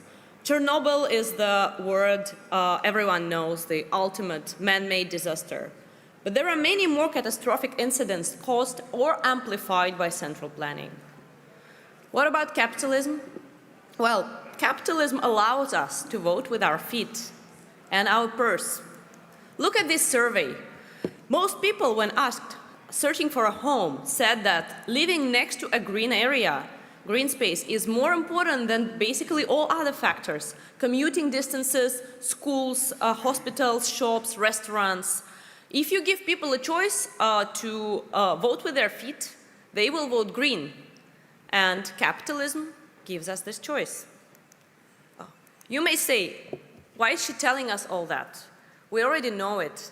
And I'm not here to preach to the choir, but to give you the ammunition of some sort. Because the environmental argument against private development and free cities is one of the most widespread and most powerful. And here is how you can argue back. This is the city of Irvine in Orange County, California. Irvine is a very special place for two reasons. If you look at practically any metrics, it is a paradise on earth. Top 10 happiest city, here's Irvine. Top 3 safest in the US, yes, FBI put Irvine at number 1.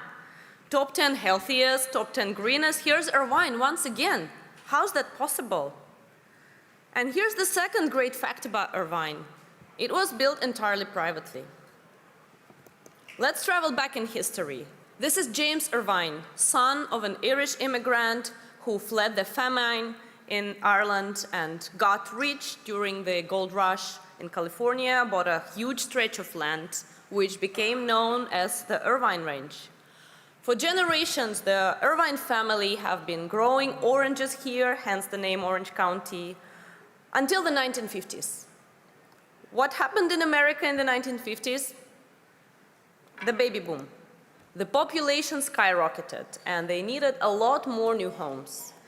And the Irvine Company decided, oranges are so last century, let's get into real estate. And actually, you know what? We're not just going to build homes. We're going to build a brand new city. And they did. The city was named Irvine, of course, and it became a stunning success. It became the largest master planned city in the US. In the 70s, in the beginning, there were just 10,000 residents. Today, it's over 300,000. And the Irvine company still controls most of its real estate, most homes, and the land. It is the largest landowner, one of the largest employers in town. So we can safely call Irvine a semi-private city, so to say. So Irvine was already exceptionally green and walkable, but in the 2000s, the Irvine company did something very unusual. They donated 45,000 acres of their private land to the people and created one of the largest nature reserves in the US. Isn't it insane commercially? You have a massive stretch of developable land in one of the most expensive regions, and instead of building on it, you're just giving it away for free? Why would any commercial company do that? Well, because it raises the value of the homes you're selling. And it did pay off. New home prices in Irvine have grown nearly 40% more than the county average. The greener the city, the higher the real estate premium. And you may say, okay, this is California. It's for the rich people who can't pay this premium. How is it going to help the poorer countries? And a lot of them, as we know, are in really deep trouble when it comes to ecology. And by the way, guess which country has the most polluted cities in the world? Any guess? China. No, not China? Yes. Look at this chart. 6 out of 10 most polluted cities in the world are all in one country, in India. And now look at this. Italian-style terraces, idyllic landscapes. It feels like thousands of miles away from this. But actually, it's just a few hours' drive away. This is Lavasa, probably the greenest Indian city. And it was, yes, you guessed it, built entirely privately. Homes, parks, roads, hospitals. And it is, unlike what you might be thinking, it's not a gated community. You'll be surprised, but most residents in Lavasa are the former farmers. They sold their land to the developer, the Lavasa Corporation, and in exchange, they got homes in this brand new city.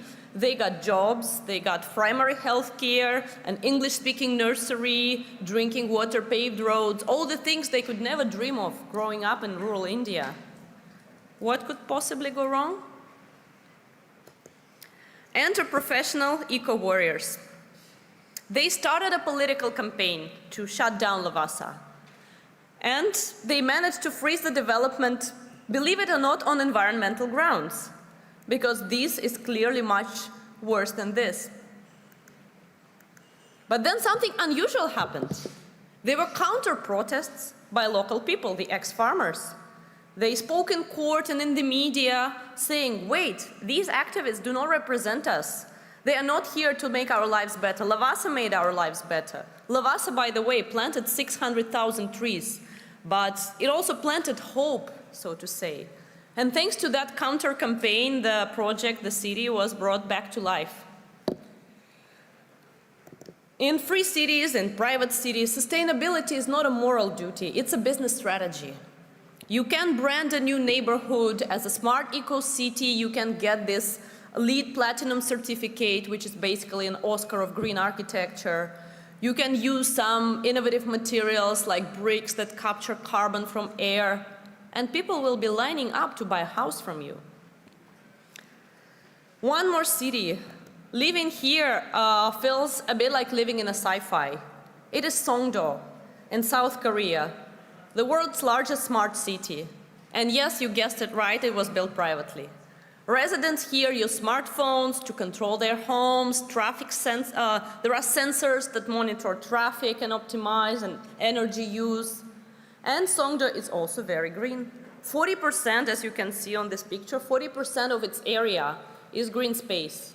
It has 25 kilometers of bike lanes, water taxis, Venice-style canals, urban farms nestled between skyscrapers.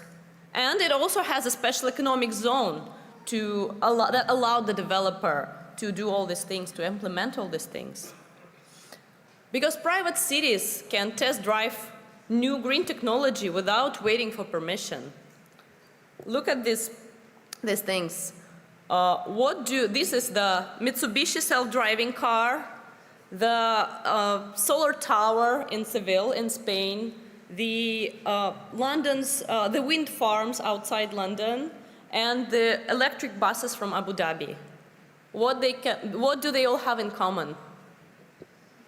They all started here in Masdar city in the United Arab Emirates. This is a smart city that's near Abu Dhabi, and it is located in a special economic zone with a special focus on green technologies.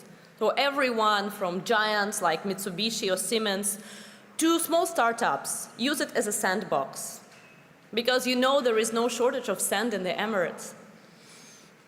And at first, Masdar was led top-down by the Abu Dhabi Sovereign Wealth Fund, so it was not strictly private. But eventually, the city handed most of its operation to private companies. And by the way, Zones of Progress, a documentary that was produced by the Free Cities Foundation, traveled to Masdar and interviewed some of its key executives. If you haven't watched it, I strongly recommend it.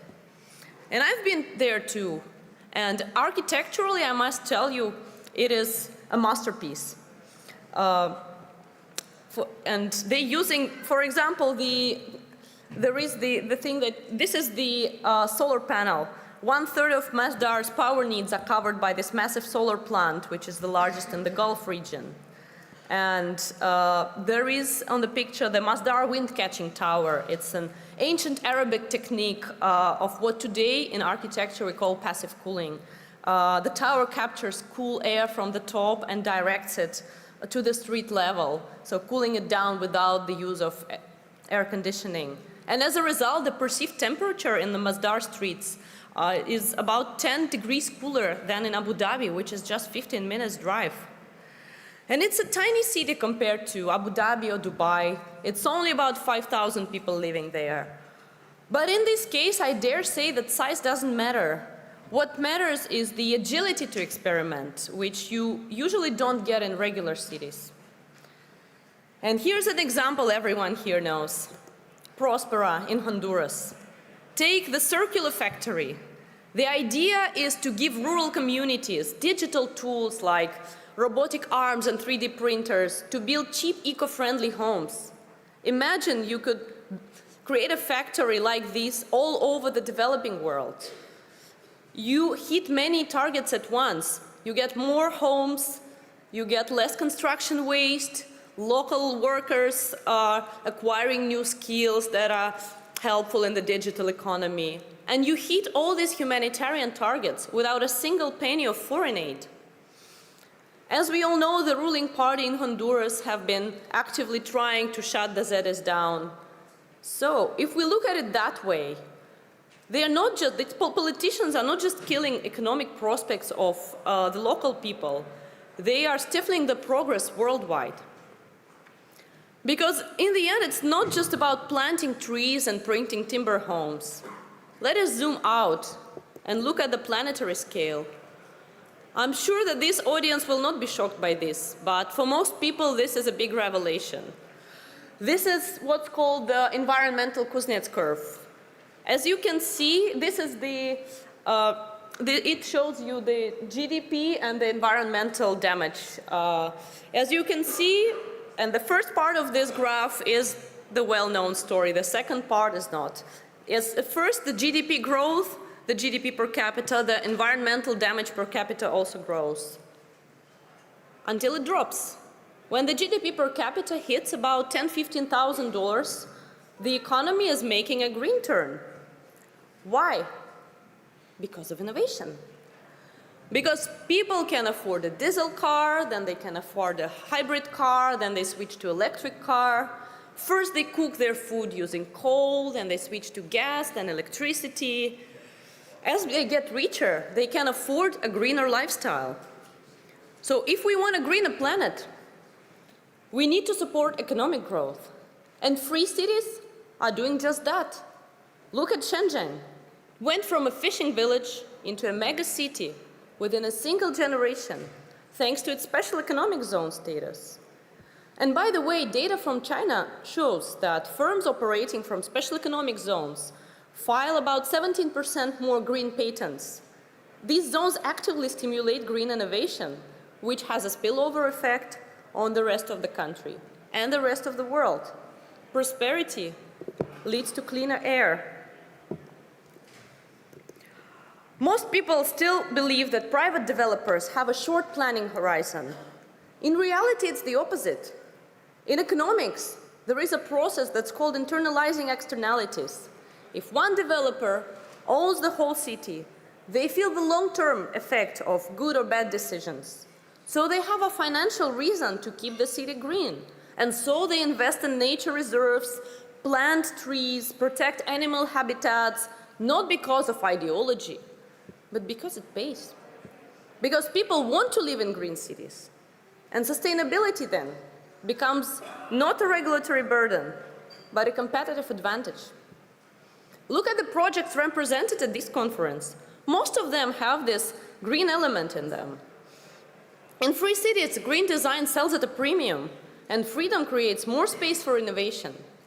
Private cities become test beds for green design. Timber construction, smart grids, 3D printed homes. These free cities are already testing what the rest of the world is still debating. Because in the end, innovation, green innovation, don't need subsidies. They just need permission. So, if we want cleaner cities, we need to clear the way. So, let's vote with our feet and give green innovation a green light. Thank you.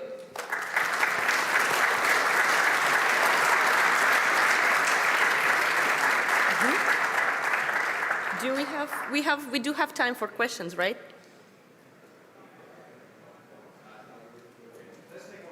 One question.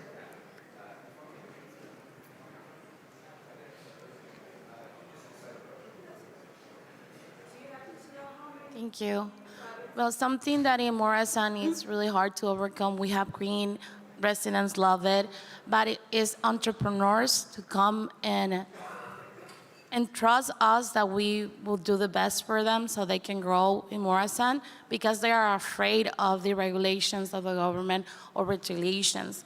How you can tell that will become in the future better? Like you say, Irving becomes an entrepreneur community, but as well they got the retaliation from the government. Can't say I heard the question very well. The question is how we can overcome in the green cities, in this idea that we have and that we're making in Morazan, for example, entrepreneur communities to grow up. Because we have the green, we are doing that part well, but in overcoming businesses, in growing in businesses, how you say that we can overcome that in the future? Did you understand the question? In your perspective. How do we get more businesses to be green? Yeah. I think a lot of it boils down to the community spirit. If the city developer sets this, well, I don't want to say agenda because agenda has a bad connotation, but sets this trend, then most of the people relocating to the city will be valuing it, and then it will be a positive kind of feedback loop. Because residents will be, well, as we saw, residents already place the green environment on top of everything else when they're choosing for homes. But if you create a city for which it's part of the brand, then the businesses opening up there will know that, if they want to be popular, if they want to earn money, if they want to be popular among the residents, the local people, then they will also have to care about the environment.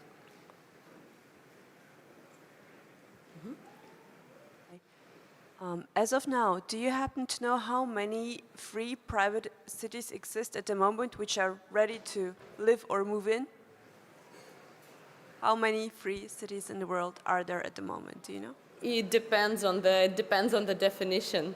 Yeah, it's not exactly related to my talk, but the question was how many free cities exist in the world. Depends on your definition, but there is a service that we at the community, Free Cities Foundation have created, the Free Communities Map, the Free Communities Directory. This is where you can see them all on the map, but every year we're gathering here, there are more names added on this map and added to this, more pioneers added to this audience. So today might be dozens, next year might be hundreds. Yeah, I can give a rough indication. So we have a free communities directory that has 15 projects in total. The ones that you can move into and buy an apartment in, we have Ciudad Morazán and Prospera, which are fully developed special economic zones. We also have Crypto City, which you've heard from, which is special economic zone status, so it's got a distinct legal status from the rest of the country. It's under construction, but it's going to get developed soon. And then on top of that, we've got places like Veritas Villages. If you were here last year, you will have heard of Liberstad in Norway, Montelibro in Montenegro. These places you can move into. You can buy or rent a place. They don't have special legally autonomous status, but that's, I guess, the holy grail that we're working towards. And we've just heard Destiny announced in Nevis. We've heard from TDIS about the Brunei project. So I'm hoping that we can increase that number to, I guess, 5, 6, 7 by next year's conference. But 100, yes, let's be ambitious. But yeah, there's 15 projects in our directory. Thank you. There's 15 projects in our directory. Yeah, remember in Prospera, they may have construction robots, but in Morazán, we've got babies, lots and lots of babies. Breed them for freedom, that's what we say in Morazán. Going on, real estate as the foundation for free cities. Michael Cruz, please join me here at the stage. Thank you.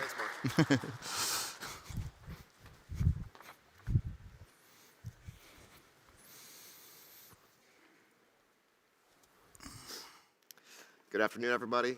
Happy to be here. My name is Mike Cruz, and I'm the founder of Citadel Jump, a marketplace and advisory platform focused on these frontier real estate jurisdictions, Bitcoin-friendly zones, special economic zones, and charter city projects.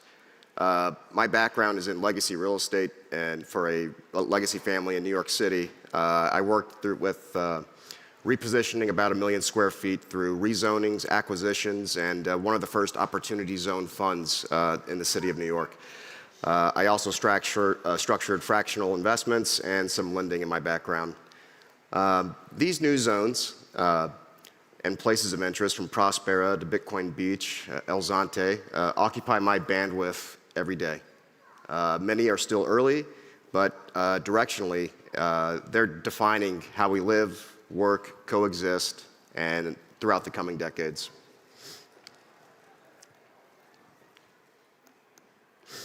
So here's what we'll cover today. I'm going to discuss why real estate is foundational to the free city movement, the current landscape of emerging jurisdictions, a simple framework, which I call the 4 fundamentals for evaluating them. We'll go over some case studies from El Salvador to Prospera and beyond.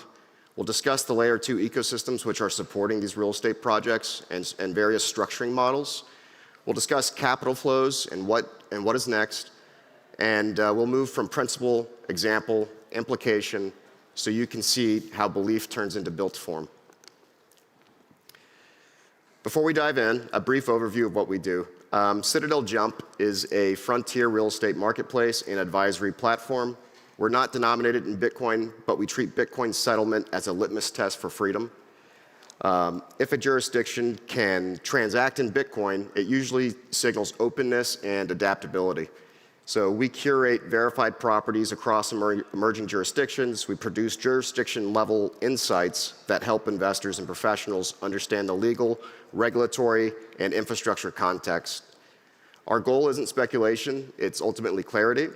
And we help people see where opportunity meets credible governance. Looking ahead, we're simplifying Bitcoin settled purchases. We're launching a fund for high conviction frontier assets and expanding a network of lawyers, developers, and tax specialists so people can access their services in these jurisdictions.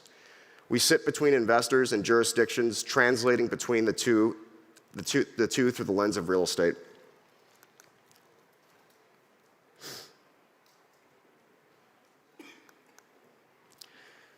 So why real estate itself is foundational? Real estate is how belief in governance becomes tangible.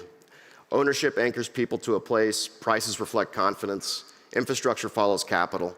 At $300 trillion, it's the world's largest asset class, and the frontier slice is still under about $1 trillion from what we estimate, these small zones that we in particular care about.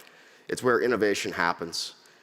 Free cities aren't apps or ideologies, they're built environments. Real estate is what turns governance theory into something you can actually walk through. Across the world, we're seeing experiments in law, taxation, and freedom, special zones, charter cities, Bitcoin economies, network state projects, intentional communities. Each represents a different governance model, but none of it matters until it's built, until land, ownership, and capital make it free. Here's a painting that I really like. I saw it at the Met in New York City. It's a painting by Winslow Homer, an American painter. It captures what the frontier can feel like, adrift in uncertain waters. It's not hopelessness. It's ultimately a reminder that without structure, you drift. That's why we use a framework, our 4 fundamentals, to orient ourselves in these new markets. Every successful project must answer these 4 questions for us. Land, where is it? What's the scarcity profile, and how is it acquired?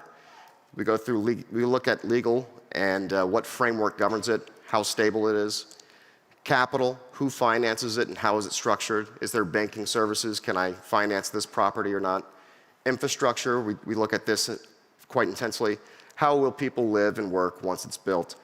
Together, these determine value, risk, and long-term viability. They're the compass that lets us compare a Bitcoin village to a special economic zone on equal footing. Different governance frameworks create different real estate signatures. Intentional communities emphasize lifestyle but have oftentimes low liquidity. Intentional communities Bitcoin economies move with monetary flows. Charter cities price in a governance premium, and special economic zones offer institutional yields. Network-aligned projects start digitally and materialize later. Each shows how governance design becomes a market design. So now we're going to go into one of our first case studies here in El Salvador. Just a moment, but just to kind of frame this, governance itself isn't abstract, it's a market input, and when policy changes, a tax break, or we see Bitcoin adoption or deregulation, capital itself responds. Real estate is where that response is recorded. Prices, occupancy, and yield are data points of trust and governance. That's the lens through which we'll look at El Salvador.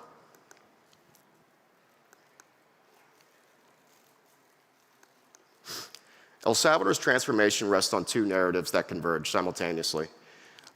We have a bottom-up example in what's known as Bitcoin Beach, where a surfer/preacher came from California and set up a local economy putting Bitcoin into practice in El Zonte. And around 2019, it kind of really just took off to a different level.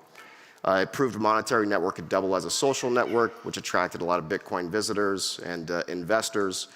And people were transacting freely, building trust and building a community, building up conferences and other network infrastructure. And then we have this top-down narrative with Bukele's administration, which legalized Bitcoin as legal tender in 2021.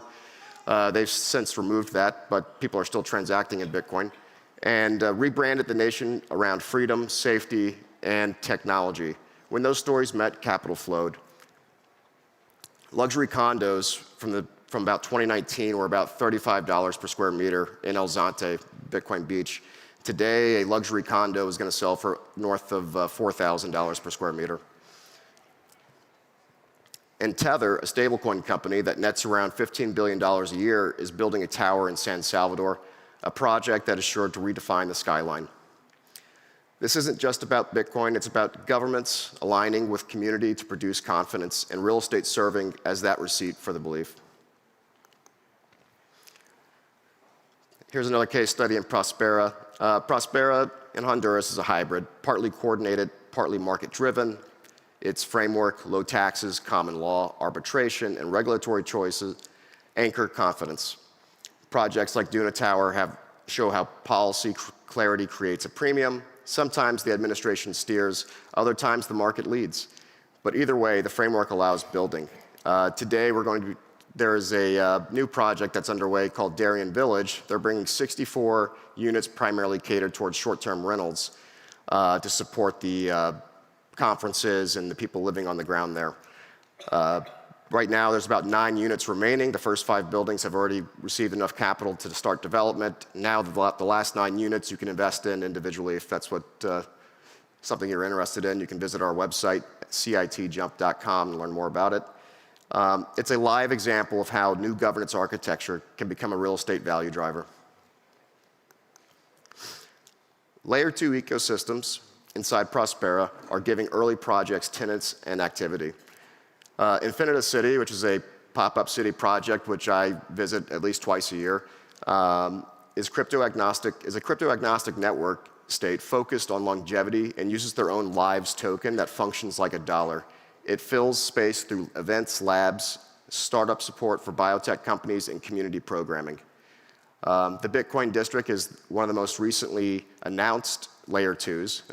We announced it probably 3 months or so ago at a Infinita City pop-up event. It's got its first real estate project about to go underway. It's 13 units. It's got a co-working, it's got gym, and it's got an amphitheater. And it illustrates how digital communities can drive physical occupancy. These Layer 2 networks insulate the market by animating real estate long before institutional absorption arrives. Now we're going to talk about how projects are structured. Structure defines who participates and how value is going to flow in these places. Some integrate vertically, like the recently announced Praxis Development, another network state, which claims to have raised $500 million. Others enable fractional access, like our friend Rahim at Citadel Garden, who will be speaking with you later today about his portfolio of decentralized Bitcoin villages. And some remain conventional, institutional special economic zone projects. Each structure balances control, liquidity, and community. So a case study here, and this is still in the very early planning stages, so we'll see how this happens, but it's quite interesting when you look at it. Praxis Development is a vertically integrated model linking AI and community formation. It starts with housing clusters into acceleration zones and aims toward full city ecosystems. AI curates residents, connects them, and forecasts demand, converting community into predictability, absorption. They haven't built the city yet, but they demonstrate how digital organization can pre-structure urban growth. So they claim to have around 100 to 150,000 people already signed up for their network state. Later today, you'll hear from Rahim on Citadel Garden, like I said. I spent time with him in Lugano at the Plan B Bitcoin conference, and this is just an example for how real this is and tangible it is, that people are eager to invest in these opportunities, and they find identity with these projects, and they want to be a part of them and their families. So Citadel Garden, like I said, is a portfolio of decentralized Bitcoin villages throughout the world, and they're located in places to help people avoid taxation in many cases, particularly those from the EU. Citadel Garden turns Bitcoin-aligned living into physical villages. With an investment of 4 Bitcoin, it grants fractional ownership across 5 global sites, starting in Istria, Croatia, Madeira, Portugal, and each village itself has about 25 homes. It's gated, family-focused, and built around nature and shared values. It blends lifestyle, governance, and finance. Parallel social infrastructure for families and education, real property as the trust anchor, value through location, law. For Citadel Jump, it shows how fractional structures can materialize cultural alignment, turning ideals of freedom into tangible neighborhoods. Capital and talent are converging here. Institutions are seeking yield. People in crypto are seeking hard assets, and corporations seek regulatory advantage. And then the individual itself seeks value alignment. Where these forces meet around law, land, and lifestyle is where new markets are going to form. In closing, all these projects show one thing. Governance begins as vision, but only endures when it's built into place. They offer real options to live, work, and invest according to their values. Freedom and innovation are no longer theoretical, they're physical, and belief itself is becoming architecture. Thank you so much, and I welcome questions at this time.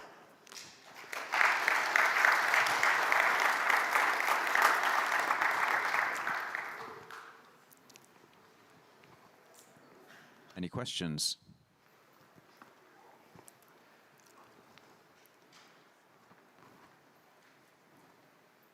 Any questions? No? Okay, in that case, we can move on. Okay. Hey, thanks, Peter. Appreciate it. Yep. Okay, just a couple of quick announcements from me. Oh, thanks, man. So the the exhibition area is going to be packed up after this next break. So we've got 2 more talks, and then you're going to have some time in the exhibition area, about 20 minutes, and then we're going to come back in here. So if you're interested in visiting any of the booths, or if you want to pick up a book, there's a chocolate stand. I would encourage you guys to take advantage of the upcoming break to do that.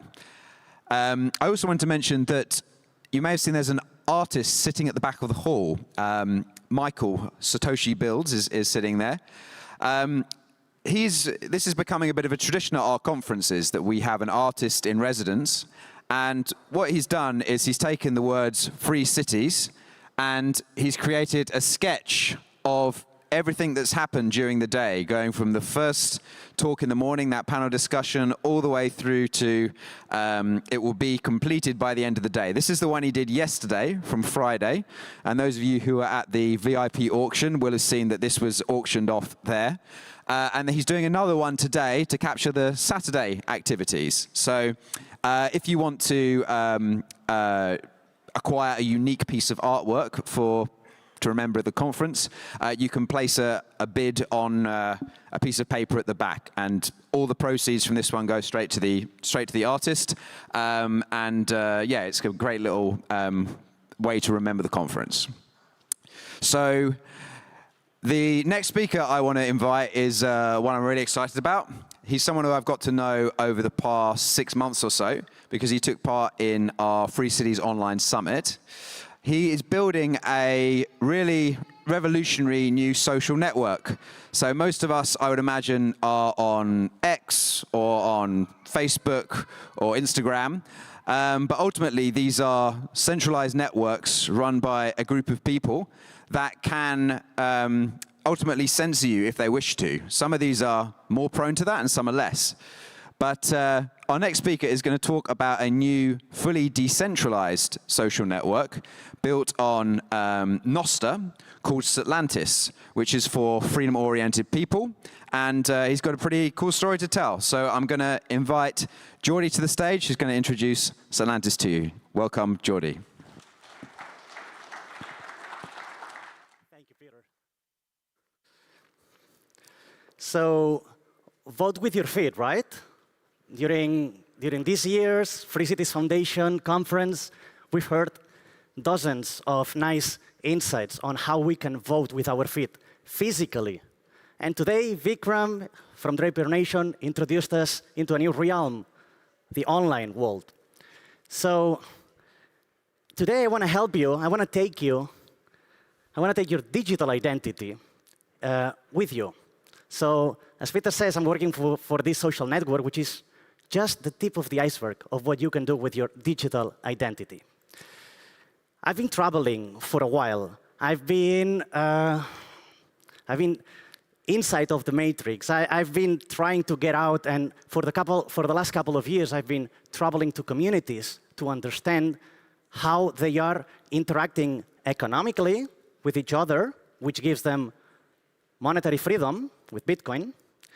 And these people, once they start going down the rabbit hole of economy, monetary freedom, they realize that there are other types of freedom, like, for example, freedom of speech.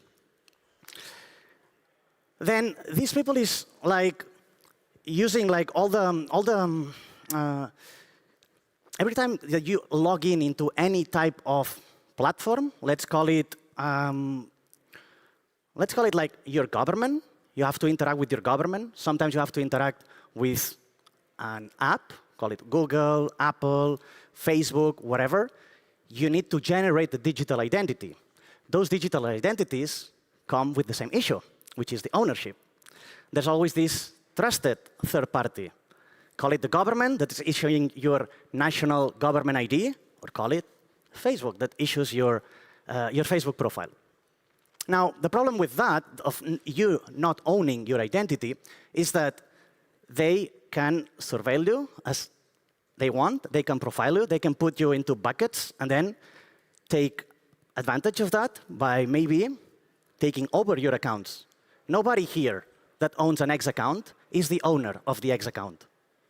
All of you are renting space on the digital realm of a platform that is called Twitter, that is run by a corporation that has some agenda.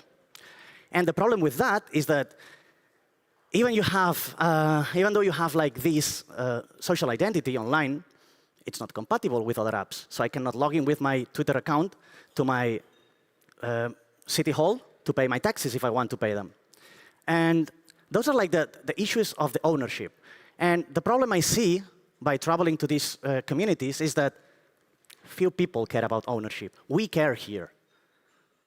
We freedom seekers, we anarchists or minarchists or libertarians, sovereign citizens, we care about that. But there is something that, even if we don't care, it affects us and to the rest of the world, which is the security risks. Now, by logging into these platforms, you are affected by all these types of security risks, like the centralization, which is the single point of failure. So let me tell you like this example of a data honeypot. What do you think it's easier? To hack, to steal, to rob data of 47 million individuals, hack into their phones, get into their houses, get the name, get the surname, get the digital ID, the national ID, where do they live, etc. What is easier? To hack those 47 million people, or just to hack one central database that holds all this information? Well, that happened 2 months ago in Spain, where the social security database was hacked. And if any of you would like to access to this information, it's on the dark web for just 10,000 euros. So that's the problem of trusting this third party. And because of that, now everyone can impersonate me or anybody in Spain. And of course, I'm losing trust. I'm losing trust of public organizations or institutions that are running these centralized databases, but as well with private companies that are running their own signing in processes, like any type of service that you log in online. So that's why I say that the way we interact and connect online, it's broken. And that's why I'm here to tell you a little bit more about Nostr. Nostr is a protocol. Let's try to run through this quickly. Nostr is not an app. It's a protocol, like email. Okay? So imagine I'm sending an email from Gmail to Peter, for example, that imagine he has like an Outlook account, and to Titus, that maybe he has like a Proton account. Doesn't matter. We have different companies, different app operators. But he can receive the email. He can send it to the other people. That's Nostr. So Nostr gives you like the power of ownership and security. So ownership is like there are different apps, as I was saying. You can own your contacts. You can own your connections. And the security means that it's decentralized. And decentralized, I mean really decentralized. Forget about blockchain BS and all this. I'm talking about being able to have no copies of everything. I'm talking about being able to run your own data servers if you want. You don't need to rely on Google or Microsoft Azure or Amazon Web Services to run a centralized database. No, I'm talking about you can run one of those servers for 50 euros from your home. Now, for the techies, who's interested in how this protocol works? It's 3 steps, OK? Let me follow you. Let me see if you can follow me. First, you have to sign every action you do. What is an action? Post a picture if it's a social media or a video. So you can use it like any Twitter or Facebook, any type of social media. Everything you sign. But it can also be like, you're a student. You have to send your assignment to your teacher. You can sign that you sent it. And then there is no excuse like, oh, no, the service didn't work, or you can send it later. No, no, it's signed. And how do you sign it? Using cryptography. You use it with a private key. So those of you that know already about Bitcoin, it's the same way. Now, once you sign it, you broadcast it to all these relays that I'm talking about that are really decentralized, that any of us can run it from our houses. And then the person that would like to check this out, like maybe if you entered into a new country, so you can use this, they can connect to these relays and verify that you really checked in with your private key, right? So this is technically. Now, there are a couple of Nostr principles that, based on what I already said, already talked, you might already have understood. So I'm going to go run through them fastly. Security, interoperability. Imagine I could post from YouTube on Facebook. Censorship resistance, because it's completely decentralized, because it's open source, you can audit it, so there is no way to implement backdoors on it like any other platform would do. It's decentralized, as I said. It's verifiable. OK, this is like, I think, that the most important thing. Everything you do online, you have to sign it by a key that you generated. It's like, forget notaries anymore. You don't need a trusted third party. You are the verified person of that information. Flexibility, because it allows you to build many things. And for those of you that are looking for confidentiality, Nostr also allows you to send private messages. And most of you might say, no, but I use WhatsApp. It's private encrypted, blah, blah, blah. This is a user interface that says it's encrypted. The source code is private. You don't know what's going on behind. And even though if it's private, you don't know what is the key that they created. Where is this key? On Nostr, you generate the key. So all those are things that make it sovereign. Now, Nostr is not just a social media. Nostr can be used for many, many, many use cases. Social networks, music and podcast, marketplaces like a clone of eBay, for example, productivity tools, messaging, as I was saying, streaming. We're streaming this online now on YouTube. Well, what if I say a keyword that YouTube doesn't like, and it censors this whole video? Well, stream it on YouTube next year. On Zapstream, for example, next year. And of course, for social events, I work for Satlantis. This is a social events Nostr base to discover all types of events, mostly for sovereign people. Check it out.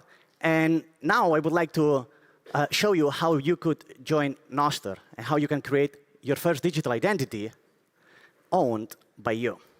So for those of you that are curious to understand how this works, this is a QR code, download Satlantis, and while you are doing that, I will ask a question. Who's already on Nostr? Look at that. Amazing. OK, maybe like, what, 10, 15% of the audience. Cool. For those of you that are already on Nostr, you can log in. You can continue with Nostr. You can enter your NSEC. And for those of you that don't, we have just like the single sign-in process to onboard any type of person. So if you are on Nostr, if you downloaded the app and you want to play with it, I encourage you to post your first post. Just click on the plus button. And I encourage you as well, as Peter was saying yesterday and today, mention the Free Cities Foundation, not only on Twitter or LinkedIn, but the Free Cities Foundation is on Nostr as well. Tag them. Tag Peter as well. He's on Nostr. Tag me. Tag Satlantis. Start playing with it. And then, this is the most important part. You might say, no, but I'm on Facebook, and there is this button that I can download all my CSV or HTML or a JSON file of all my information. Yeah, you can download it. It doesn't mean that it's yours. It means that you own a copy. On Nostr, if you click, for example, in Satlantis, if you click on the bottom right part on your profile, and then on the three dots on the top, you can copy your NSEC. Your NSEC is your Nostr security key. That is what owns everything that you've done on Nostr, whether if it's sending a like on a live stream, posting some messages, or connecting with other people. So on Nostr, you own the connections. Like on email, you own your contacts. On Nostr, you own your connections. And now that you know how to export your identity, I'd like you to take your digital identity with you. My name is Jordi Llonch Esteve. I am the head of growth of Satlantis. If any of you is running events or is interested in knowing more about Nostr, I'm here until Tuesday. So hit me up, ping me, and I'll be happy to tell you more about this technology. Thank you very much.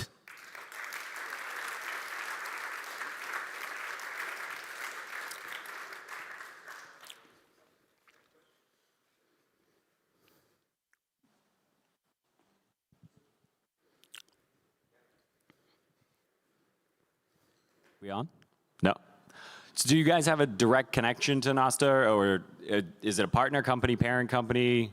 How are you guys directly related or indirectly related? Nostr is a technology that was created 5 years ago by an anonymous user, and it was released online. And anyone now can build on top of Nostr. So I show you a couple of images of some apps that are there. There are like 100 or 200 apps on Nostr. Anyone can build. If you would like to build something on Nostr, you are welcome to use it. We know the username of the user that created the protocol, but we don't know who he is in person. So we are by no means affiliated. We just like the idea of being able to, I am not owning your identity. Because if I own it, I know I will misbehave somehow. If it's not me personally, if I become big one day, there will be like pressions, and I will be forced to install backdoors. So this is a way of helping everyone to just behave.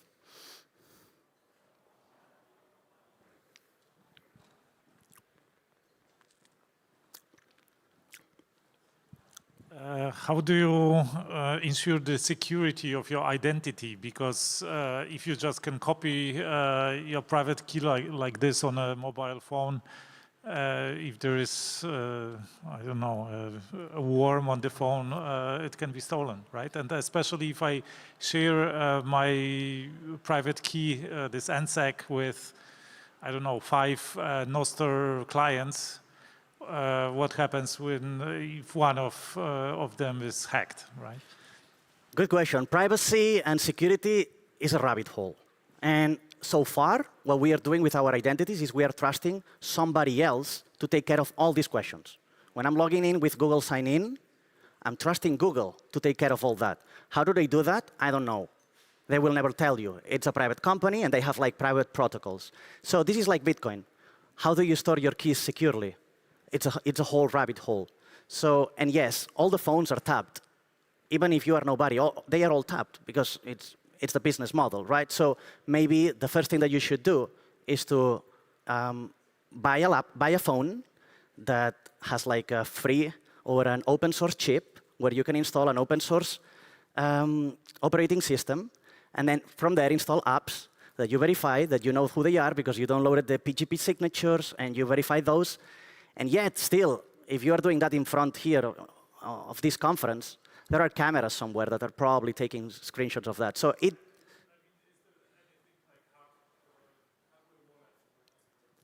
there are hardware wallets. You can create your identities by throwing the dice, but it's not only the creation of the identity, but the maintenance and the security and the storage of it. We are shifting from trusting someone for we taking care of our own sovereignty.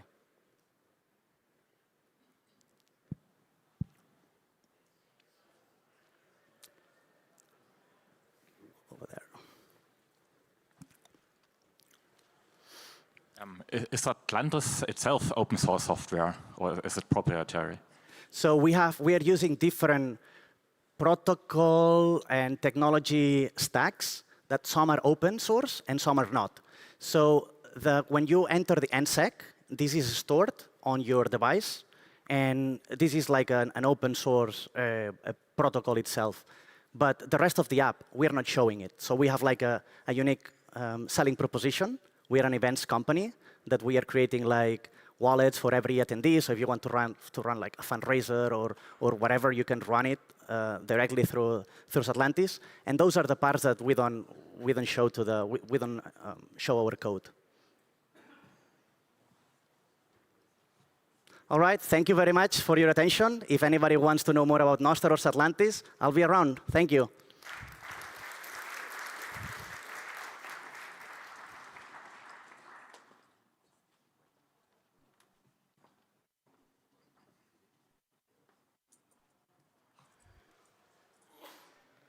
So after this is the coffee break. Want to make sure you know that all the booths will be shutting down. So get your books, get your chocolate, get whatever it is you're going to get, because it will be gone the next time you go out there. Urban Expansion Company, empowering Africa's urban growth. Like I said, there's a few names in this charter city special economic zone business that you need to know, and the next one's coming up. The lion of special economic zones, Mark Lutter. There you are, sir. Great. So I'll try to be a little bit quick. I'm standing between you and coffee break on the second day of the conference in the afternoon. So understand that we might be a little bit tired. So I guess just a little bit of background around myself. I'm Mark Lutter. I'm the founder and executive director of the Charter Cities Institute. We're a nonprofit, a 501c3 based in the US. We work with new cities and governments to create legal frameworks for economic growth. We take a kind of economic growth angle. Obviously, we love freedom, but focus a little bit more on the economic growth aspect rather than the freedom aspect of these projects. And I think two things that really differentiate ourselves, perhaps from Free Cities Foundation and other actors in this space, are one, we're a little bit more incremental. We obviously would love to have substantial legal autonomy, but that can take very long negotiations with government and be quite tough. And so we'll take our wins incrementally where we get them. And two, we also think about scale. Cities are agglomerations of people. They benefit from having a lot of people in the same area. And by locating near existing urban centers or tapping into rapid urban growth, we believe that scale, even if the legal framework is not as extensive as we might like, that scale can lead to economic outcomes that would not take place if there were fewer people living in that location. Our framework is to identify target markets, look at the legal and regulatory constraints that are preventing these markets from growing, and figuring out how to remove those constraints to stimulate economic growth. So with that, let's jump into it. So the Urban Expansion Company is a company that we've incubated at the Charter Cities Institute. We are building new urban districts that plug into existing African cities. So Africa, as many of you might know, is urbanizing very rapidly. Africa is adding about 25 million new urban residents annually. Tremendously rapid growth, and much of this growth is horizontal, so the cities are sometimes building up, but also building out. And by identifying where that urban growth is taking place, we believe that we can build satellite cities that capture that urban growth, deliver value to those residents, as well as generating, hopefully, a healthy return for investors. So the problem, as I mentioned, the urban growth rate is tremendous. There's nearly 1 billion new urban residents over the next 30 or so years, 700 million. There's a tremendous housing gap. Most of these new urban residents are going to be living in informal settlements, not informal settlements, right? So the formal market will cater, depending on the country, between 50% to even as small as 10% of a country's population, while the rest will live in informal settlements that will have less good access to roads, to jobs, to sewers, to electricity, to water. And that's a massive market that we want to target. Additional challenge that is faced here is the capital markets in Africa are very thin. Many countries struggle to attract foreign investment. And the governments also struggle to manage large-scale infrastructure projects and manage the urban services that are necessary to accommodate this rapidly growing urban population. So what we want to do is figure out how to work with governments, how to partner with them to deliver some of these services more effectively. So what are we doing? Like, what does it mean to actually implement this project? Functionally, we partner with landowners, and we explored purchasing land, but just based on the possible purchase price, we realized it would be more cash effective as well as easier to partner with landowners either in a joint venture structure or in a reverse mortgage structure, targeting 1,000 hectares outside rapidly growing urban areas. We do look for a regulatory advantage. It's not as extensive as some of the other projects here, but we really focus on, especially, is looking at how to get development rights to allow small plot sizes, to allow roads of a certain size. Many African countries, for example, you need very large lots, which means you can only fit a relatively small number of units per acre. And if we have smaller lots, many more units per acre, the land value goes up, we deliver more value to residents, and we're able to scale much more effectively. We are also exploring special economic zone status in Mozambique, where we're negotiating with a local party. We are looking at a special economic zone that will offer tax concessions to corporate parties that are interested in an industrial park there. And then we will service the land. The speaker, not the previous one, but two before me, talked about how real estate was a very important part of Charter Cities, Free Cities projects like this. And we believe that that is 100% accurate. We look, all right, how do we monetize this effectively by providing a product that people want? And in Africa, what that looks like is figuring out really effectively in a phased approach, how do we build out the infrastructure, first dirt roads, then gravel, then pavement, in a way that we're providing service, that we're providing value, that we can hit a price point where median income Africans can afford. Depending on the country, that might be around $1,500 a year to $2,000 a year. So we're really focused on how do we hit this price point? How do we provide a service that can hit market at scale?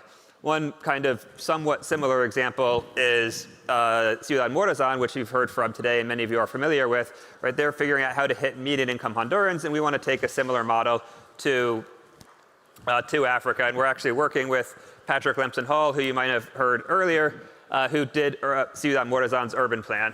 So as mentioned, the urban growth in Africa is tremendous. We believe it's a lot easier to compete with people who are already moving to cities than to compete with, even though existing cities that might face challenges, they might have high taxes, but for example, London's a wonderful place to live, San Francisco's a wonderful place to live, New York's a wonderful place to live.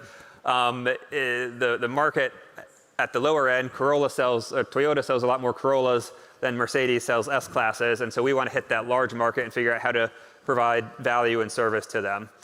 Additionally, we're seeing governments embrace special economic zones and embrace private development to a greater extent. Our CEO candidate is a former executive from a very large real estate development company in Africa and has experience working with these governments and executing on very large real estate projects, though at a slightly higher price point. Patrick, as I mentioned, our urban planner, is working with municipalities to deliver this business model to municipal governments. So we're combining the expertise of delivering this business model to municipal governments with executing on large urban projects, which we believe can really effectively lead to success on the continent. So running through this a little bit more, the market is tremendous. We want to do a lot of projects. Obviously, the first one is quite hard, but hopefully as we build up expertise, as we build up the track record, it becomes a little bit easier, a little bit easier. If we look at some of the other projects that have been successful, just to skip, so Rendeavor, some of you might have heard of. It's a new city developer in Africa. Their flagship project is in Kenya called Tatu City outside of Nairobi. It's about 5,000 acres. They're selling land in Tatu City for over $1 million an acre in the residential part. And that's comparable to American cities in Nairobi, and it's pretty far outside the CBD, the Central Business District, about an hour outside. And they're targeting kind of the top 1%, the top 5% of residents in Kenya, but it does show that a version of this model can work and can hit scale in Africa.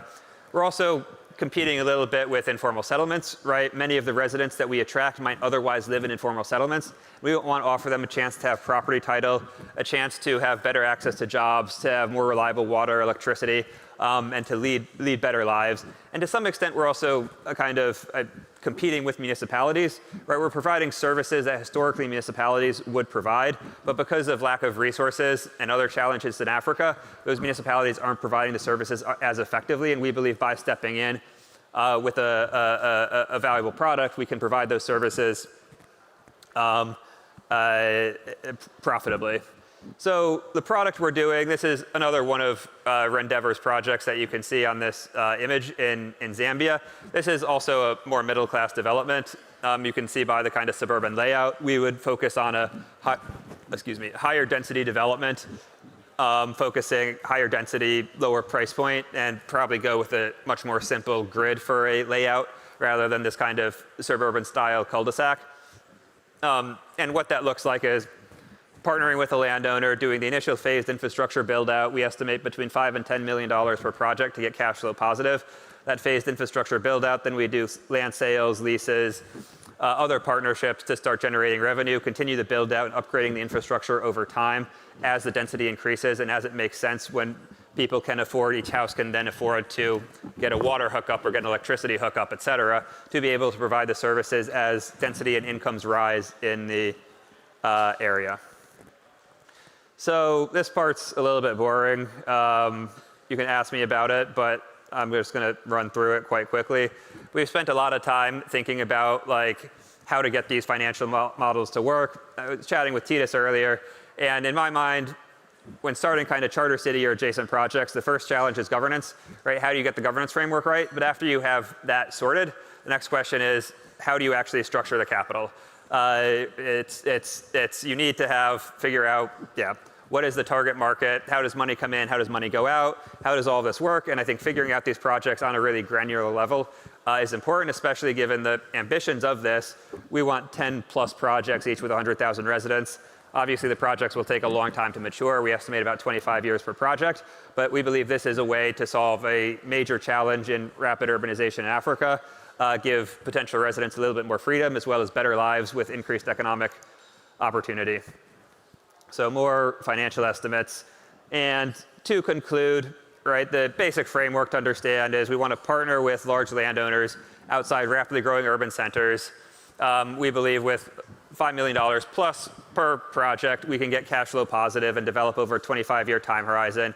And we want to build these satellite cities, a dozen plus of them, each targeting about 100,000 residents. I'm Mark Lutter. Thank you for your time. And I've got, oh, this is going up now. I'm so confused. 2 minutes for questions? 4 minutes. Huh? 4 minutes. 4 minutes. Oh, 4 minutes for questions. OK, I guess I ran through this pretty quickly.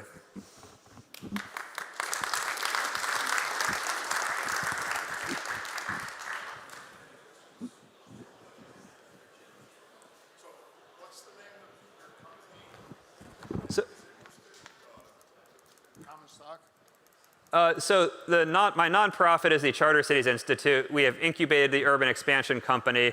We are in the process of negotiating our term sheet for the initial investment that will allow us to start.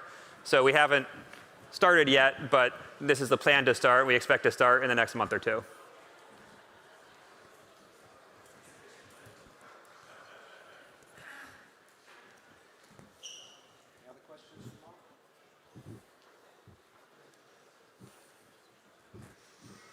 All right, well, enjoy the coffee break. Thank you.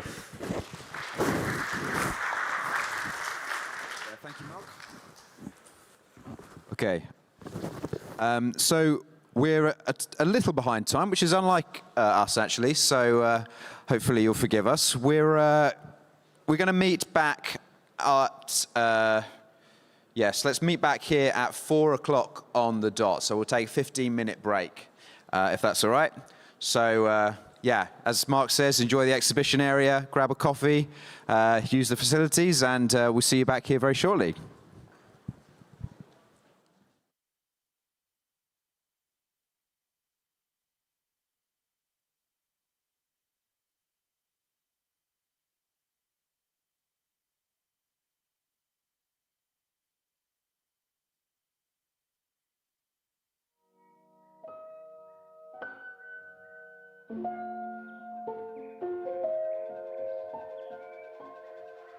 We were good, we were gold, kind of dream that can't be sold. We were right, till we weren't, built a home and watched it burn. I didn't wanna leave, I didn't wanna lie, started to cry, but then remembered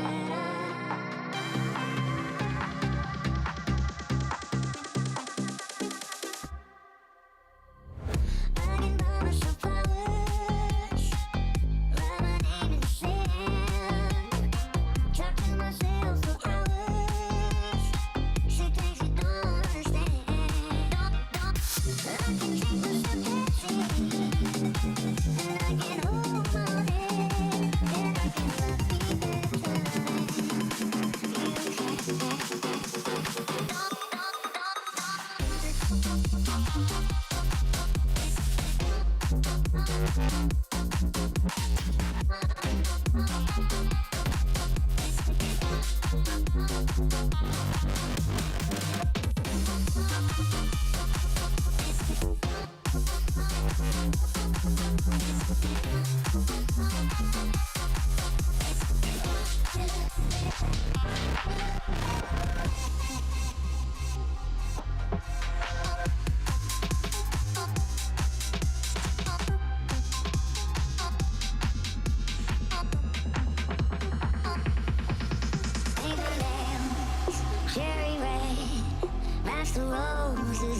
Chile.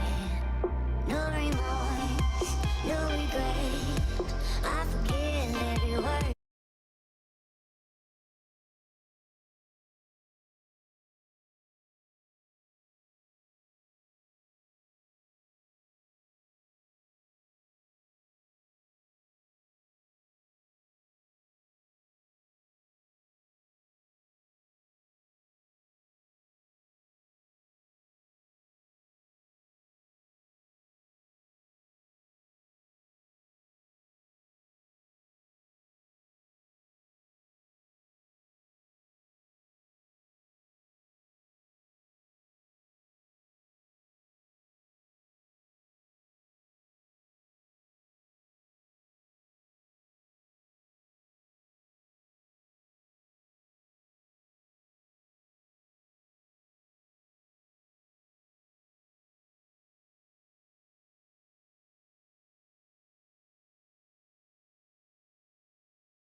Okay. Welcome back to the main hall. We're now coming up to our final set of sessions for the afternoon, which makes me feel a bit sad, really, but we're going to be leaving this fantastic venue in about an hour and a half, and then we're going to have a little break, and then we're going to head along to the evening drinks at Pivovarska Restaurantci Slobodna. The address for that and the correct spelling is on your programs here. So we're going to be leaving this great venue and going to the evening drinks. That'll be an opportunity for us to chat a lot longer, exchange some ideas on what we've heard over the past couple of days. And then, of course, we have the decentralized day tomorrow, starting from around midday. And just to reiterate, there are two options for tomorrow. The first option is that you can go for a guided walking tour of Prague with Students for Liberty. So this might be a good one if you're new to Prague, you haven't seen it before, you want to do something outdoors, you want to do something very social. And then the second option we have is the interactive program at Mama Shelter Hotel. So now this is focused on sort of seminars and sessions, Ask Me Anything sessions. It's going to be somewhat like today, but a lot more interactive.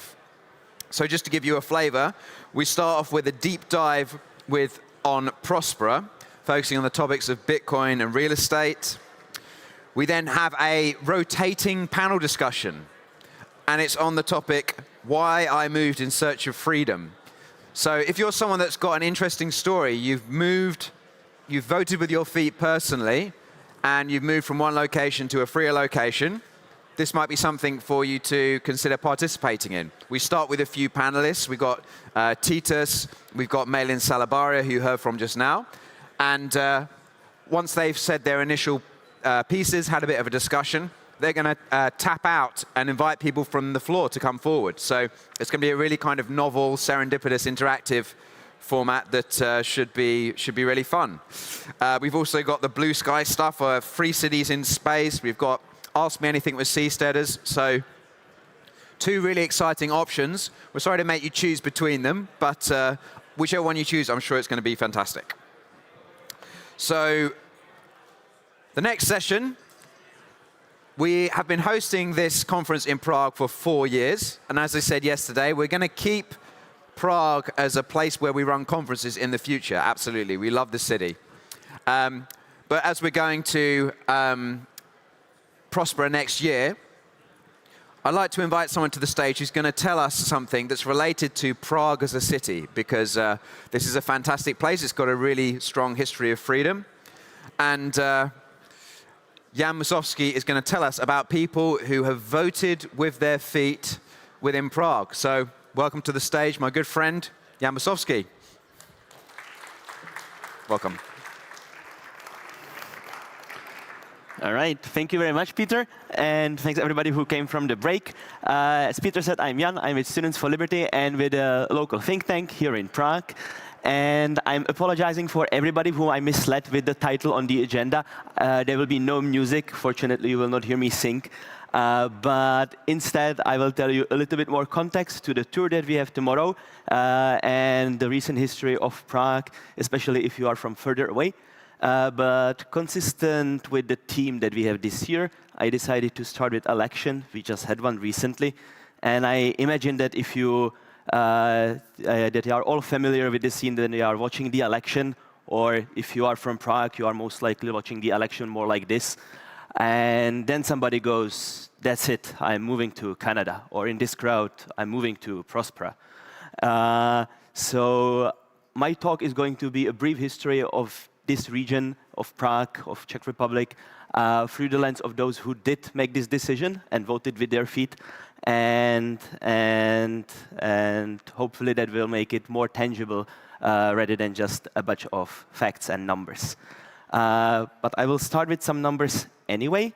So this is the overview of the last 150 years in terms of how much people are coming and leaving. And as you can see, the story of Prague and the people who voted with their feet is more of a story of those who left. And as Greg Mankiw says, people respond to incentives and everything else is just an explanation. So hopefully this talk will be an explanation of this graph.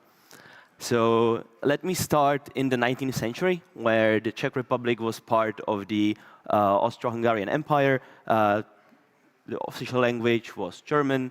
And what was happening there? Why were so many people, almost 200,000 people leaving? So in each decade, why was this happening? So this is the period when urbanization was still going on. People were moving to cities. As you can see, the population growth of Prague was much bigger than the population growth of the overall country. And since the country was part of the Austro-Hungarian Empire, where people were moving were not just Prague from the countryside, but also to Vienna and Germany. So I have a few faces to make that more tangible. So many of you might not know that the economist Josef Schumpeter was born in the Czech countryside before he moved to Vienna. So was Sigmund Freud. So those are the people who were moving to Vienna from the Czech lands in this period. Also, there were actual Czechs like Karel English, who is a lesser-known economist, but if you are familiar with Mises, this guy is quoted in Human Action or cited in Human Action as one of Mises' sources. So these are the type of people who were moving to Vienna and Prague from the countryside in this period. People are also moving just generally for better jobs. That doesn't include just Vienna. It also includes further away, like France or the US. There was an emigration wave from the Czech lands to the United States at this time. So that's why you can see things like Hruška z Koláče in Texas and many other places. You get people like Anton Čermák, who became the mayor of Chicago, or artists, composers like Antonín Dvořák, who in this point of time went to the US, wrote the New World Symphony, before he eventually returned. And finally, the type of people who were living at this point were the political exiles, like the later to be first Czech president, or Jaroslav Hašek, author of the Švejk book that you may be familiar with. Then, after the First World War, when the country became independent as Czechoslovakia, you have the return of the exile. So this is one of the only times in the country, in the history of the country, one of the few times where there was actually inflow of people into the country. There was generally a good economic situation. And then as the situation began to crumble around the world into authoritarianism with the beginning of the USSR, and later on with authoritarianism on the rise in Germany, Austria, and elsewhere, Prague became, and Czech Republic generally became, Czechoslovakia at the time became a haven for refugees. So you have people like Oskar Kokoschka, painters, artists, writers like Thomas Mann in the second picture, but also political exiles from Germany briefly finding refuge here, which is what gives you the positive number of migrants to the Czech lands in the 30s. The World War II was, of course, chaotic everywhere, and it's hard to find any credible statistics, so let's skip for right after, which was, again, one of the darker times. So this was the time when the country did the expulsion of most of the non-Czech-speaking population. So this is the time when this actually became more of a monocultural place rather than a mix of Czechs, Slovaks, Germans, Hungarians. So this is where the Czech Republic expelled each year over 1 million people after the end of the war. And very quickly after, communism came to power, which is after the brief history of few years in which people were returning from exile after the end of World War II. Gives you, again, another period of people leaving, people who were opposed to communism. So you can see how many people quickly left in this period of 2 years. You see something there that you don't see often. You usually talk about illegal migrants in connection of people coming into countries. This is the period when illegal migrants were illegally coming out of countries. So this is where people and families of people like Madeleine Albright emigrated to the US, or the second person there is George Voskovec, a Czech actor who starred later on in American films like 12 Angry Men here in the picture. After communism comes in, the Iron Curtain goes up, and migration, of course, becomes more difficult. So you get people like this man in the picture. He is one of the people who were termed the kings of Shumava Mountains. Those are the border mountains in the south, and these were people who were helping people who wanted to go to exile, found ways through the woods, through the mountains, and bypass the border guards and the fences that were coming up on the border, preventing people from voting with their feet. There is a brief liberalization in the 60s, which is when, again, some people returned from exile. They tried to revive more of free speech in the country, but it goes sideways when the Warsaw Pact armies invade in 1968, and that, again, in the chaos, gives you a big wave of emigration. You can see how, again, in the 60s, there is many more people leaving, because in the chaos after the invasion, the borders were were looser for a while, and a lot of students, young people go away, but also, again, people who were vocal about the invasion, so that, again, gives you a wave of more political exiles, journalists leaving, and artists. So an example of that could be Miloš Forman. You might be familiar with Amadeus. So he left after the invasion. So did, for example, Milan Kundera, whose book you might also know. So those are people who were living in the late 60s. Afterwards, there was a period of normalization, again, more crackdown on opposition, more illiberal reforms of the media, and so on. And the borders, again, became much less possible, which gives you stories of people trying to escape on hot air balloons, swimming through rivers, and other daring escapes like that. You get more of them even in the 80s as the regime was still weakening, but still the borders were very hard to pass. So you again have stories of this man, for example, who was trying to fly over the borders on a glider, or whatever this is called, with his son. So this is again what you could get as people trying to vote desperately with their feet in the early 80s, before the Berlin Wall came down, and before communism crumbled also here in 1989. Before moving on, these are just the general numbers of the illegal migrants trying to vote with their feet. So even though it was technically traitorous, illegal to leave the country in this time, you see that many people indeed went ahead and searched for better fortune even then.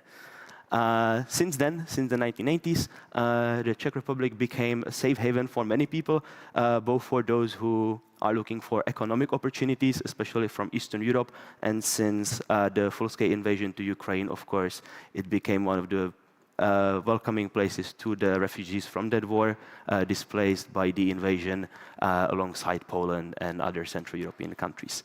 So summing up in a few phases, Freud, Masaryk, Kokoschka, Voskovec, hot air balloon, and Ukraine. That's the brief history of the last 150 years. I hope you join us tomorrow for the tour and learn more. What does the future hold? Of course, voting with our feet is becoming more difficult. Because of these and other people. So what do we need?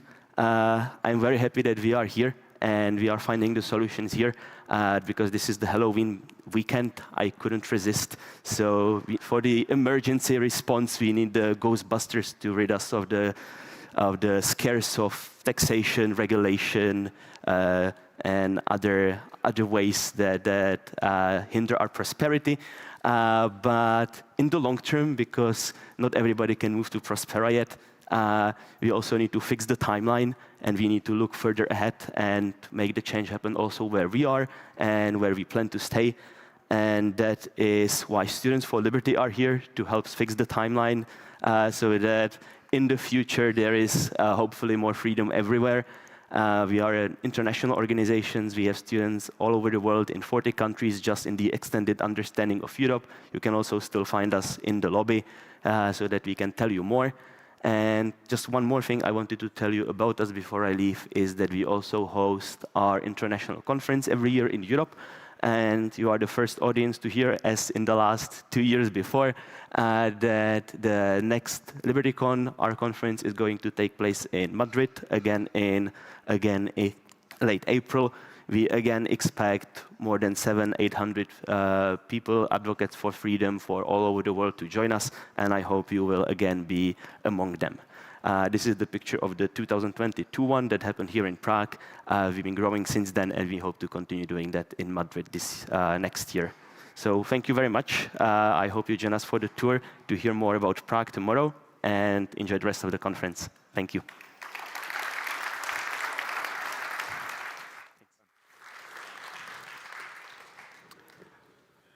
Okay, our next speaker, I'm sure some of you will know very well. He's joined us at several Free Cities conferences before, and indeed he used to be the president of the Free Cities Foundation, or was then the Free Private Cities Foundation previously. So someone that knows a lot about this topic, has been involved for many years. He's going to talk to us today about a new project that he's spearheading with a very interesting concept for essentially avoiding tax residence in multiple countries whilst also maintaining a very sound community. So this is definitely a project to watch. Let's welcome to the stage Rahim Tahazadgan.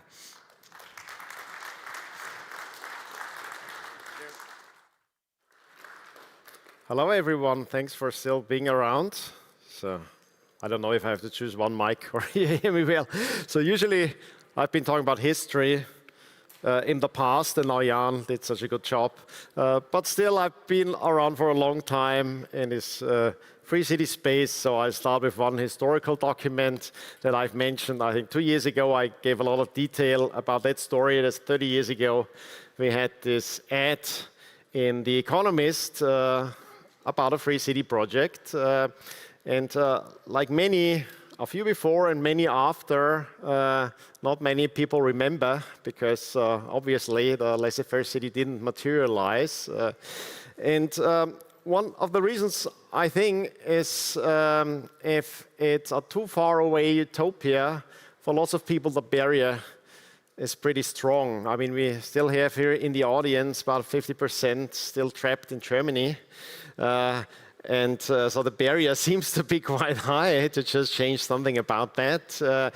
Even like moving within the US to New Hampshire has been an impressive barrier in moving. And so the reaction usually for a lot of people, it's a kind of Second Life idea. And if you remember, Second Life was a kind of virtual world where you discovered freedom.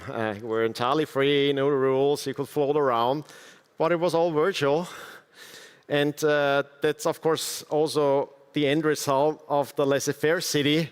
It was a few guys in a condo in Costa Rica doing the digital stuff. And I think one of the reasons that a Free Cities movement got up and running was a forced digitization during the pandemic, where lots of people were forced into this digital realm and then realized, oh my God,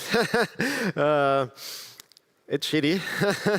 The world, the physical world around me is probably shitty.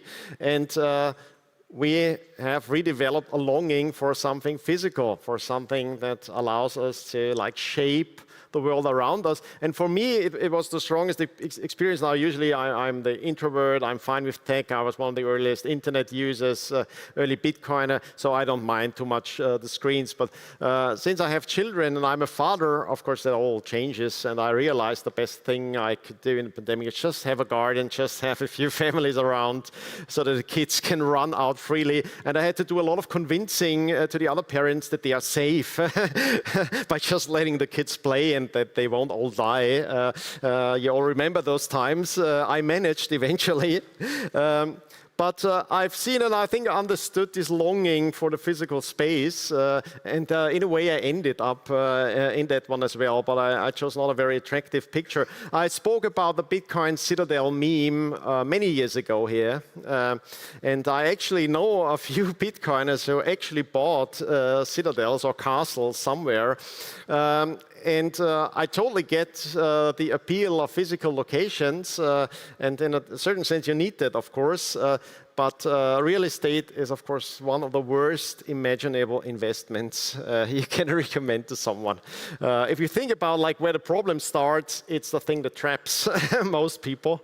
Real estate is immobile, it's illiquid, and of course, it's a kind of thing, you have your roots, and you like this idea of roots, and growing the tree, that would be fabulous if everything you can bank on, everything around you.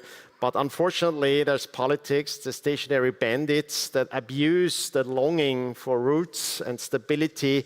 So the much better recommendation from the Taoist tradition is, don't be the tree, be the bamboo, be the light, flexible thing, the many flexible locations.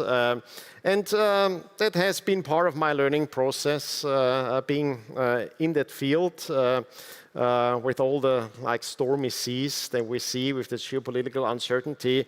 I can't tell you where the perfect location is or will be.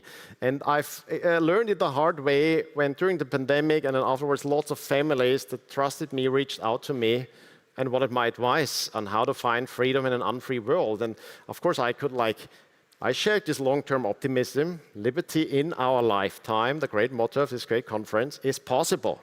That's great news because it's much better than liberty never or is always going down the drain. So I knew that at heart. But the reaction of most families was like, I don't care about liberty in our life. I need liberty now. Where is the free city now when I need it? And they would get aggressive at times for me not offering this pill and entrance ticket. So that's quite a barrier. And then from, of course, my historical knowledge, I'm not at all convinced that this trade-off with our fixed location has been going for the positive. And the best remaining strategy, if you have a Western passport, is, of course, to be the bamboo, to be mobile. It's mobility of people and mobility of capital. That's the biggest guarantee for liberty. If we like it or not, that's the most practically important thing for real pragmatic liberty. That's not the end goal. It's not no utopia. It's a lot of trade-offs. And of course, it's not a moral obligation to leave your homeland. That would be crazy. But it's also not a moral obligation to not leave your homeland, as many people think. And sometimes it can be the patriotic duty to leave your homeland, because if you see what's happening and how your money is used, and it can be hard. So, of course, no one has to be a martyr and a hero in doing that patriotic duty. But there's a moral reason not to embrace that mobility. And that, of course, was how it happened in the past. That's where the great wealth and liberty of the West comes from, of it being a network. But it was not a network of just digital nomads traveling around everywhere. And that's, of course, if you're a single person, if you're alone, if you have no commitments, that's very easy. There's not that much of a barrier. It still seems like a huge barrier to lots of people. I'm surprised by that. But it's fairly easy if you have a Western passport to live that kind of lifestyle and get it. But of course, there's a downside to it. If you're a digital nomad, it's not really conducive to building up something bigger, to have commitment. So you get a lot of the worst thing of the digital world, like the constantly shopping around, non-committal, oh, let's try this, let's try that kind of thing, which isn't always a very good filter. So I realized that probably, a better filter these days is really having a family. It's not that people are evil who don't have kids, don't get me wrong, and I'm usually not speaking from a moral standpoint. It's just a kind of heuristics and filter. If you are able, in that kind of world, with that kind of uncertainty, to have a commitment like that, then it's a bit more likely that you'll be able to have more commitments. And of course, I mean, as much as I value the flexibility and mobility and how important that is for freedom, I see it limits the space, and it's of course one of the reasons why the laissez-faire city never had the skyscrapers emerge that were expected. But it's always like the few guys in the condo kind of thing, because it's really hard to make a commitment in an uncertain world, because there's lots of options, lots of opportunities. So how do you get these options right? So first, I thought a good filter is family. So this is kind of networks, the hearths, rather the basis, the family basis. And then what do families need? That's pretty simple. And it was like my pandemic experience is like just a safe space for kids to run out of the door and not need helicopter parents all the time, and not and of course that's the main function of schools these days, or parents assume that schools keep them safe. But of course, many don't see it, and some are realizing that maybe they are at least in most locations preventing from physical harm. But if you count in the mental harm and psychological harm and ideological harm that's happening in schools, then I wouldn't consider schools a safe space these days, in particular in the West. And if you can't rely on your kids being a safe space, we only have few kids, that's the demographics. I wanted to have 4, I managed 2. Of course, they are the world to me, and nothing should ever happen to them. We tend to be overprotective, and that's difficult, and that's not the best way to have self-sufficient, sovereign beings emerge. So I think that's like my pressing need to have a safe surrounding, and that's why I made that trade-off with my wife to move to safe and boring Switzerland, which is not always the best choice, and of course goes in the very same direction of any other place in Western Europe. Just has this like 15 years gap, maybe, or a 10 years gap. So there's still some hope that Germany is that bad in 10, 15 years that no one wants to be like it in Switzerland, and they turn around and say, oh, EU, oh my God, it's like the third world shithole countries around us, and it's going in that direction. So there's some hope for Switzerland, but of course it's because this kind of safety and safe spaces and the neighborhood, it just takes a village to raise a child. That unfortunately is true. Even, I mean, I don't care who said it. Stupid people can say right things sometimes. So I started secretly with my own money and a few other people to not just buy real estate, because I know that's a very stupid investment. I'm using the fiat financial system and using the Bitcoin I saved in, and that I recommend people, if you are not a professional investor, it's like the most conservative bet these days. It used to be index ETF, which is already crazy, like buy all the hot 7 US stocks. That used to be the most conservative bet for the small guy that's saving little by little, that's stacking, that has his purchase savings plan in an ETF. And now I'd say that's, surprisingly to me, being an early Bitcoiner, probably is Bitcoin and saving in Bitcoin.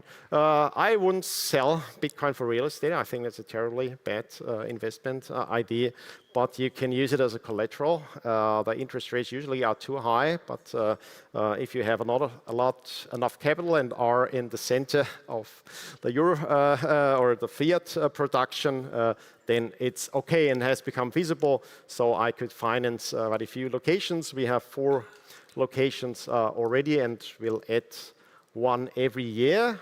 And because I didn't have to get a lot of investors on board to sell plots somewhere too, which I have a problem with. And how do I choose locations? Really very pragmatic, safe, nature, but very accessible, because of course the only one able to live on that lifestyle of not becoming a resident in one location and being dependent on one job in one location, and you have all the flags in one spot, are location independent people, are entrepreneurs, and entrepreneurs need accessibility. They don't want to live in a remote eco village, 5 hours drive from the next location.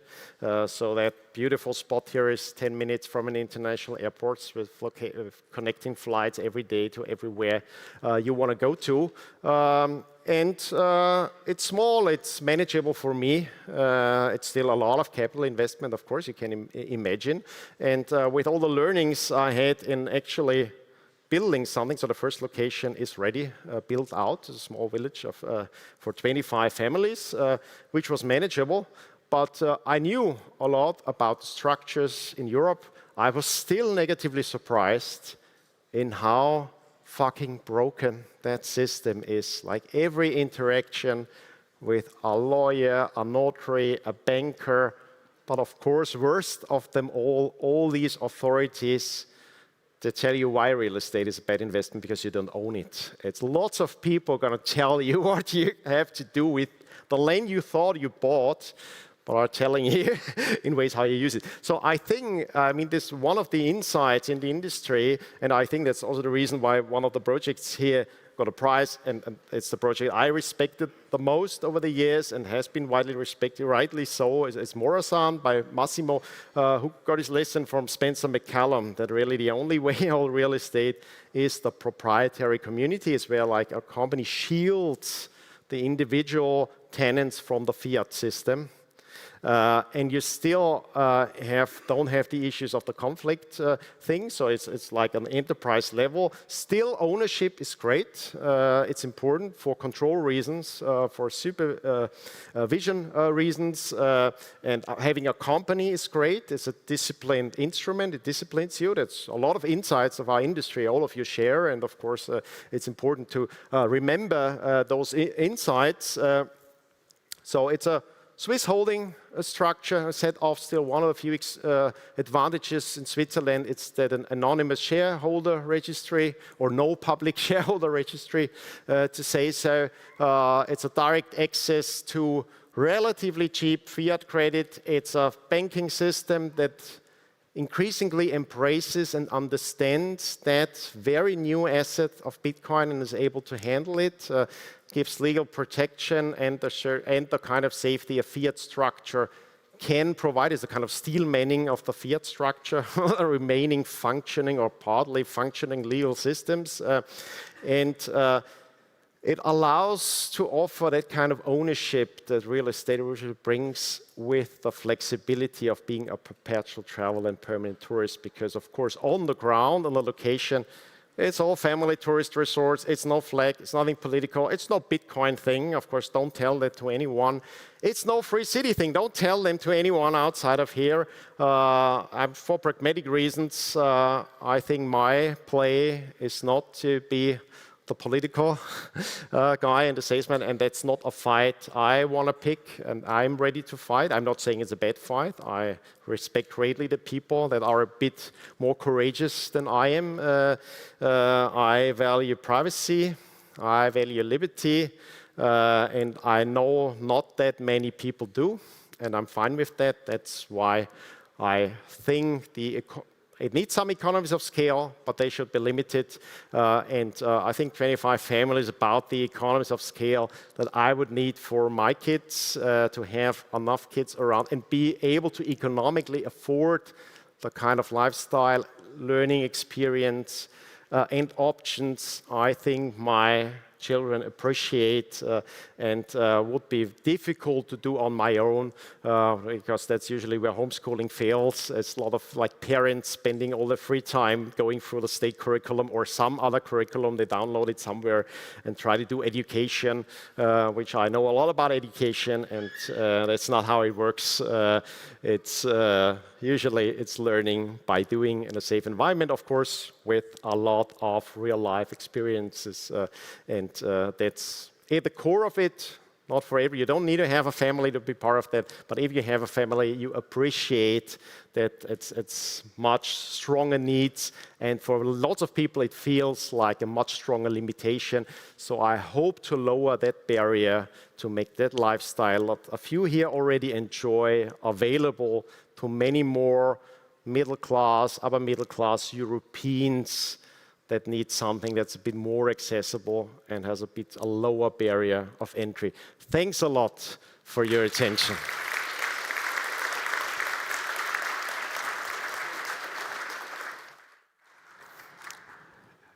Yeah, definitely a very exciting project there. And Raheem's done a fantastic job of giving me a good segue to our next talk, which is indeed on the topic of education. I'm pleased to welcome to the stage Marcel Heinrich of Hero Academy, who's going to talk to us about how he thinks education should function in free cities. So, Marcel, welcome. Welcome. Hello, everyone. I spent nearly my whole professional life creating something which I recognized someday will ever be a Trojan horse, nothing more within the EU. Then, round about a year ago, I read on Christoph's website about this conference. I asked my daughter if we want to join here. Then we joined last year, talked to Titus, and now I'm able to speak here. I come to tell you about something I think you free city people should know about. Maybe this leads to something. But let me start with a question. Who in the room has children? Raise your hands up for a second, please. Okay. I ask this because every time when a child gets born, the future asks us something and has a message for us. The message is, don't mess this up with this new life. And yet, almost everywhere on Earth, we design systems that do exactly that. We take this incredible potential, wrap it in bureaucracy, and call this education. The result? Millions of young people leaving school with certificates in their hand, but without orientation in their heart. And this is not an accident. This is architecture. I realized very late, but I realized when I got a father. For 200 years, education systems have been built for governability, not for human flourishing. But free cities represent the opposite idea, right?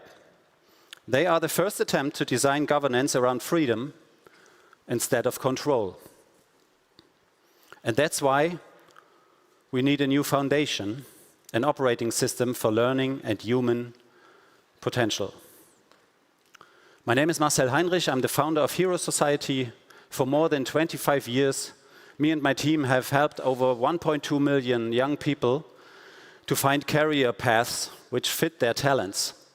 I have trained round about 12,000 teachers, and I advised ministries of education, so-called education, in Germany, in Austria, Luxembourg, and also in Switzerland.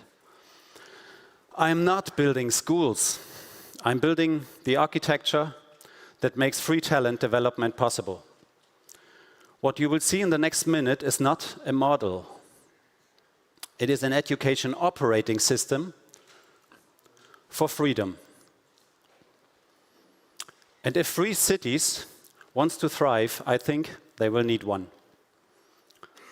I will show how existing systems suppress potential, what the architecture of a free city education looks like, and how this design can scale from one community to an entire city.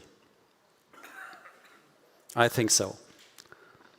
You will see why families and investors follow education like gravity, and how your city can become magnetic for both. Because governance is the structure, but education is the life within the structure. Many kids are asked, what do you want to become later when you're grown up? But the true question is, what are we originally? Nature has a blueprint for every human which comes to Earth, for every child. Each is meant for a higher purpose, a unique form of contribution. I'm sure about that. We are potential, untamed, unmeasured, pure potential, nothing else. But our systems don't nurture it, they suppress it. And when we forget this, education becomes a cage instead of a cocoon. Almost every system, every education system on the planet is optimized for governability, not for human flourishing. From the Prussian classroom to the modern Zoom session, the goal never changed: compliance. After all my years of work, I realized education today doesn't serve human unfolding, it serves system stability. From the very first day, children learn not to know themselves, but to perform in their assigned role. They live unfulfilled in schools, not even knowing what's missing. And stepping out of the system is quite difficult. In some countries, like Germany, parents who choose differently are punished. That's how deep the architecture goes. Millions stand at the school gates with certificates, but without orientation.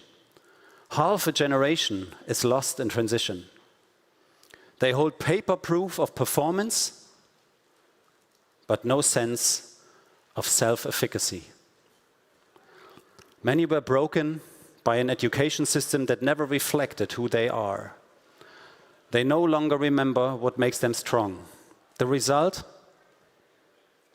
Meaning crisis, burnout, performance pressure.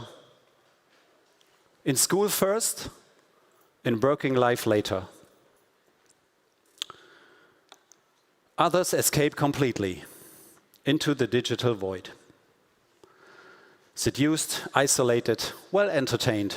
They're not lazy, just lost. They were never invited to discover what they truly are.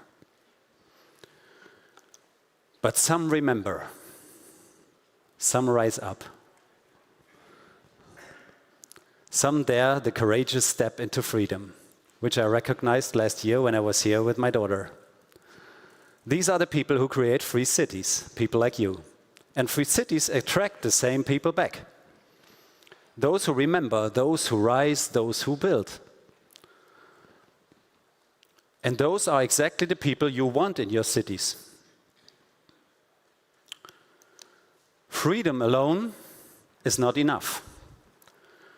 Free cities need free minds. People who dare to unfold their potential. These are the people who will build communities, families, entrepreneurs, creators. They come because they seek an education that liberates, not domesticates. And that's why education must be magnetic for the free. It must create empowered humans, not only compliant citizens. So the question is, how do we build an education system that serves freedom, really serves freedom? One that's inclusive, scalable, and economically viable. Without copying the old patterns of control again and again. What me and my team have built is not a school. It's an education operating system. Analog and digital, inclusive, culture agnostic, scalable from community level to global scale. It starts here with human encounters, a mentor meeting a child as a subject, not as an object. That's where education returns into its natural state, relationship and discovery. It's built on principles that re-enable human potential. As you see, mentors, heralds, and teachers as companions, the principle of self-chosen challenges, the principle of protected curiosity, of trial-error learning, and of moments of self-assurance each week. The principle of lifelong learning desire, and of talent reports instead of grades. These principles are not theory. They are mechanisms that create transformation. When a young person discovers who they are, what they can do, and where their contribution matters, they start to act like free citizens. And as a necessary effect, they learn how to read, write, and calculate. Freedom begins inside, with self-knowledge and a purpose for contribution. Being understood matters most. Even without literacy, a human being can be seen, mentored, and guided. This is how talent unfolds in every context, through recognition and real-world participation. This works in rural villages as well as in urban schools. Based on data, the system creates an understandable talent profile together with a personalized talent report. Each report is carefully adapted, linguistically tuned, culturally sensitive, and practically worded, so that it's clear and useful for every person, no matter their background. It includes personal strengths, developmental advice, and concrete recommendations for the next steps. It's not abstract assessment, it's practical clarity. The kind of feedback that can change the course of a whole life. And yes, it even translates into the logic of the Western labor market. From potential to performance, same architecture, different context.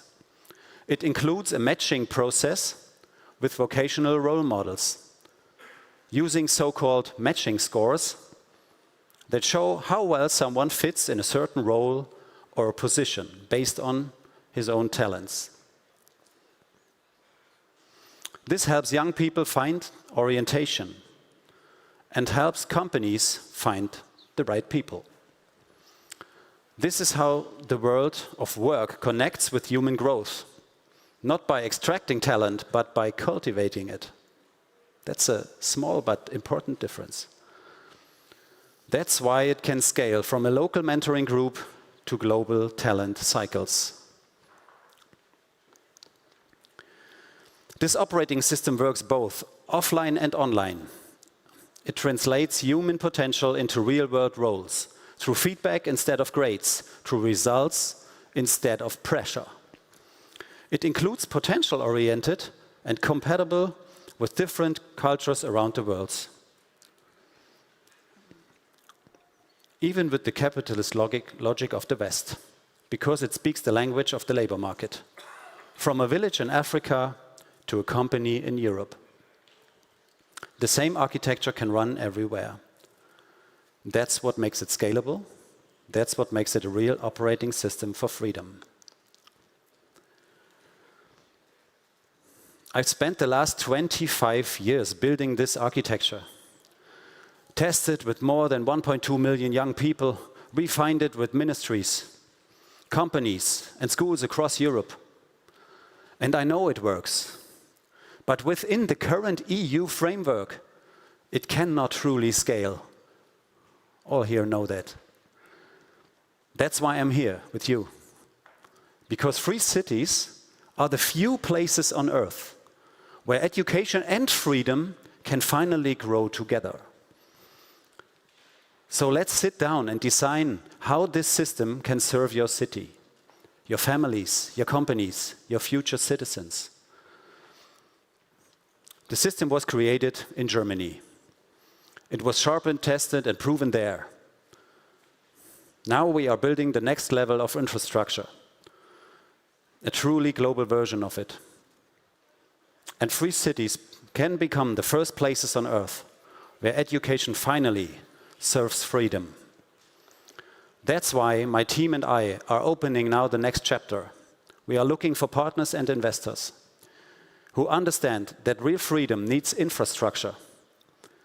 If you want freedom to survive, let's scale this operating system that makes it possible. This is not philanthropy to get that right. It's real architecture with measurable impact and holistic ROI. Let's create the first free education zone. If you're interested in that, then hit me up via this link and let's have a talk. Thank you very much.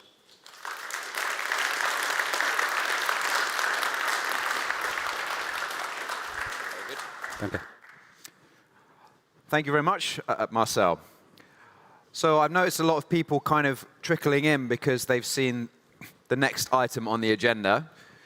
We have a very interesting project that is going to be shared by Jose Cordero, who is the president of Liberty International, a long-standing liberty-focused organization. And he's going to help us take the energy up a bit and introduce his project about, well, known as Immortalis. So, Jose, please join us on the stage. Thank you. It's a pleasure to be back here. This is the third time I am in the Free Cities Conference. And next year, I will be in Prospera. And we plan to contribute to take this cause into the future. So, first of all, well, I'm director, part of the board of directors of Liberty International, not the president. The president is Jacek Spandl from Poland. I want to tell you about the most incredible thing, the most important project, which is to kill death. And for that, I will show you quickly a video, last 3.5 minutes, and then I will do a quick presentation, which will be incredible because here we are going to kill death. But before killing death, let's say, as my friend Javier Milei says, Viva la libertad, carajo! Let's go to Immortalis. Let's play the video, please. Has shown both its brilliance and its failure. Yet across every age, one truth has endured. When you give people freedom, innovation follows. Freedom built trade routes. It connected continents. It lifted billions from poverty. Now, that same principle is ready to solve humanity's oldest struggle, the fight against disease, decay, and needless suffering. A new kind of free city is rising. Immortalis, a biotech freedom city. Every day, more than 100,000 people die from diseases that can be cured, but our current systems don't allow it. Today, a breakthrough therapy can take up to 10 or even 15 years to reach a patient. That isn't a science problem. It's a system problem. Regulations written for another century, funding models that punish speed instead of rewarding it, and a public that's losing faith that change is even possible. Delay has become the deadliest disease of all. Immortalis reimagines what a city can be. Instead of optimizing for trade or taxation, it optimizes for time. Every policy, every design, every partnership serves one metric. How fast can a cure safely move from discovery to the people who need it? Immortalis is a freedom zone built around the protection of human life and the advancement of biotechnology. Here, scientists, entrepreneurs, and investors operate in an environment engineered for responsible acceleration. A model where innovation moves at the speed of discovery, not the speed of bureaucracy. At its core, Immortalis is built on one simple idea. Governance should be a catalyst, not a cage. A city designed for speed and safety, where governance evolves as fast as the science itself. Its structure is dynamic, adaptive, and principled, able to update and refine with each new discovery, so progress never outruns protection, and innovation is guided by clarity, not constraint. When peaceful creation is protected, creativity flourishes. When responsibility replaces coercion, progress compounds. Immortalis is a culture where freedom is matched with accountability, and its moral purpose is unmistakable. To end needless suffering, extend healthy life, and advance humanity forward.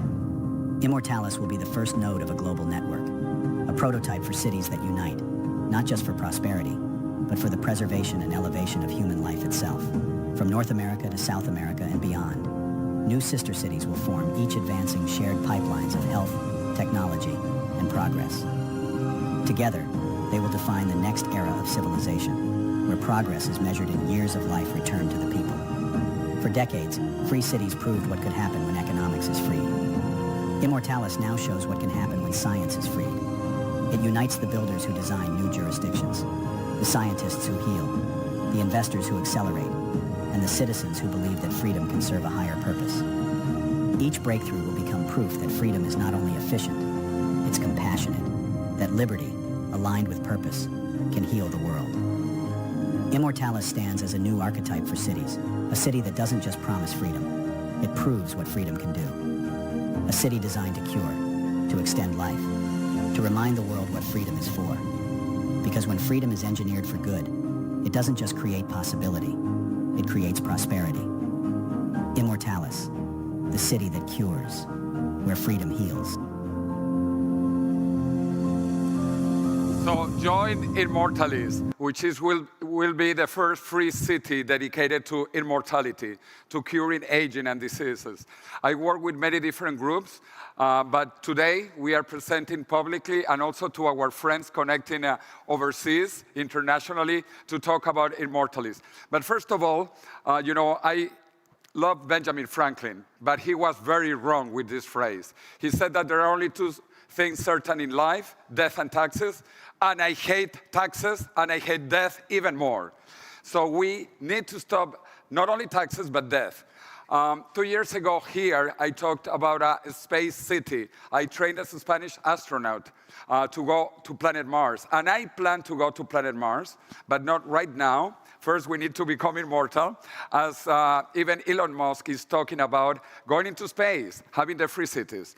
Just quickly about me, my parents are Spanish, and they walked with their feet outside of Spain when Spain was a dictatorship under Francisco Franco, and it was a very poor country. And they moved to the wealthiest and most democratic country in South America that at that time was Piccola Venezia, Venezuela. I was born in Venezuela, even though my family is Spanish. And I have very good friends, but the situation in Venezuela now is horrible. As you probably know, we have a totalitarian, communist, criminal, assassin regime, and 9 million Venezuelans are outside Venezuela, and this is the biggest humanitarian crisis in the world today. Nothing compares to what is happening in Venezuela. A third of the population has left the country. But I'll tell you also something that makes me very hopeful. My childhood friend, Maria Corina Machado, just got the Nobel Prize in Peace, and she was elected president of Venezuela, and she will be president of Venezuela, hopefully soon. With Liberty International, we organize events also globally, and I want to invite you. Next year, we have our conference also in Nepal. This year, we had it in Argentina with my dear friend, Javier Milei. Actually, we gave him a prize, the Liberty Prize of Liberty International, and you can see it was covered in all media in Argentina, in Spain, everywhere. And also, I organized the Immortality Conference in Spain. All of you are welcome. October 1st next year. October 1st, which is International Longevity Day, and we have 2 days of tours, 2 days of conferences. And we killed death. Actually, all media covered us, because my goal in life is to kill death before death kills me. That's my only goal now, to kill death before death kills me. So let's find death. Let's find death, and let's try to kill death, okay? So, death, I'll fight with you. Ah! Ah! So, death is dead. Death is dead.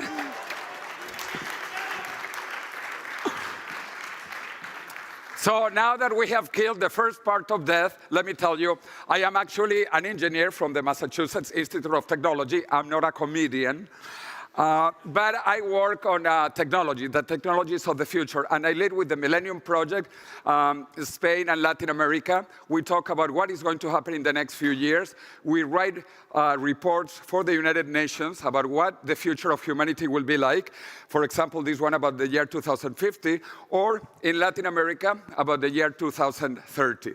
That I presented at Davos, the World Economic Forum, Switzerland, with people like Mario Vargas Llosa, and President Donald Trump. I have been with Trump twice, and he's actually very interested in the future. He's also interested in immortality.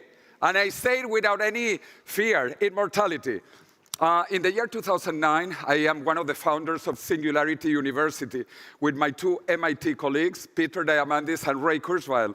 As you probably know, the idea of the singularity is that by the year 2045, we will reach the singularity, artificial intelligence at superhuman levels, and also immortality. As you can see, 2045, the year man becomes immortal. And for ladies here, you will be immortal too. Everybody will be immortal. This is thanks to exponential technologies advancing very quickly. As you probably know, Moore's Law. My friend Ray Kurzweil has written in 2005, the singularity is near. And last year, the update, the singularity is nearer, because we are closer. We are only 20 years away from immortality and the singularity. When I went to MIT, I used IBM punch cards that were 1K of memory. Today, I have pen drives of 1 terabyte. In my life, since I was at MIT, I have seen 1K, now we are in 1 terabyte. And this continues. This is not stopping. But now this is being applied to biology and to medicine. And you can see the sequence of the human genome. Absolutely incredible. This is even faster than Moore's Law. Biology is advancing even more exponentially, and twice exponentially, in cost and in price.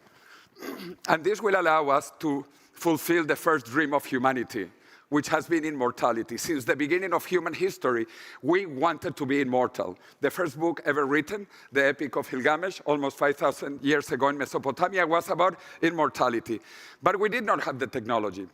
And so, now that we have the technology, I wrote a book which is a bestseller in the top 3 languages in the world. Actually, it is in 15 languages. I am donating the revenue of the book to scientific research, half in the USA, half in Spain, where I live.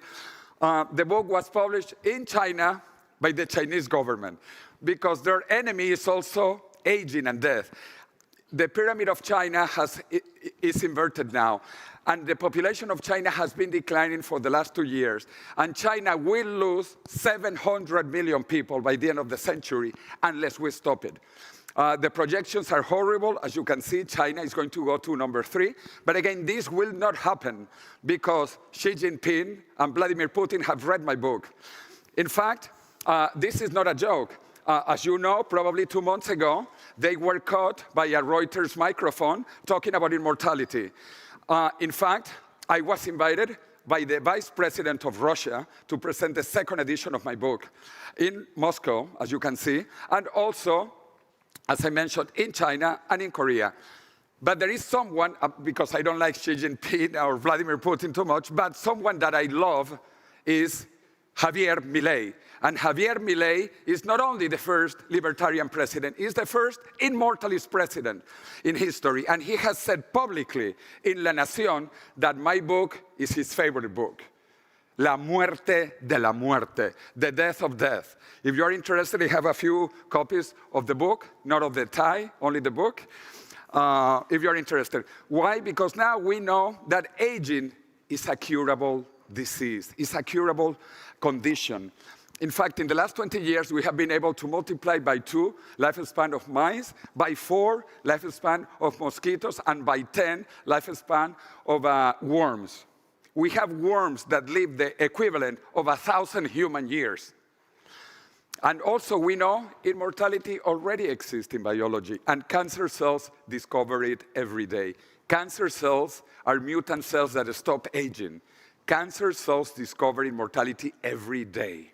But not only cancer cells are immortal, also germ cells, the most important cells in the body for reproduction, they are also biologically immortal, which means that they do not age. It doesn't mean they don't die, because they die if you kill them, or when the body dies, the germ cells in the body die, but they don't age. Immortality already exists in biology. There are actually many small organisms like hydras and jellyfish, in fact, the immortal jellyfish, that do not age. They are biologically immortal. And the first life forms of the planet, bacteria with round chromosomes, do not age. For 3 billion years, there was no aging in the planet. 3 billion years. The biggest history is immortality, as my friend Aubrey de Grey has been talking about, and he was called a charlatan by MIT Technology Review. In 2005, they said he was a charlatan. In 2019, they apologized and they said, Aubrey de Grey is right. We are close to curing aging. Look at the change of mentality. As the German philosopher Arthur Schopenhauer said, all truth goes through 3 stages. In the first stage, it is ridiculed. In the second, it is violently attacked, opposed. But finally, it is accepted as self-evident. I want all of you to remember today and take pictures today and look at those pictures in 2045 when we will be younger than today. In 2045, I plan to be younger than today.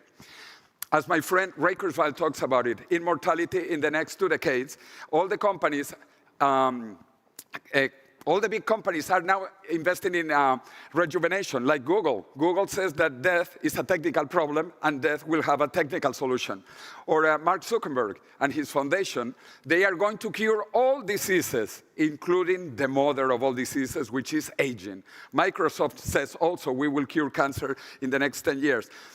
Tim Cook says that Apple will be remembered by what they are going to do in health. And obviously, Jeff Bezos created a company and put $3 billion to rejuvenate.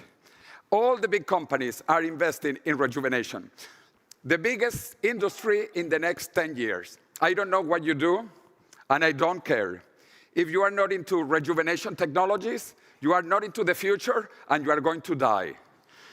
So move into rejuvenation. This is the biggest opportunity in history.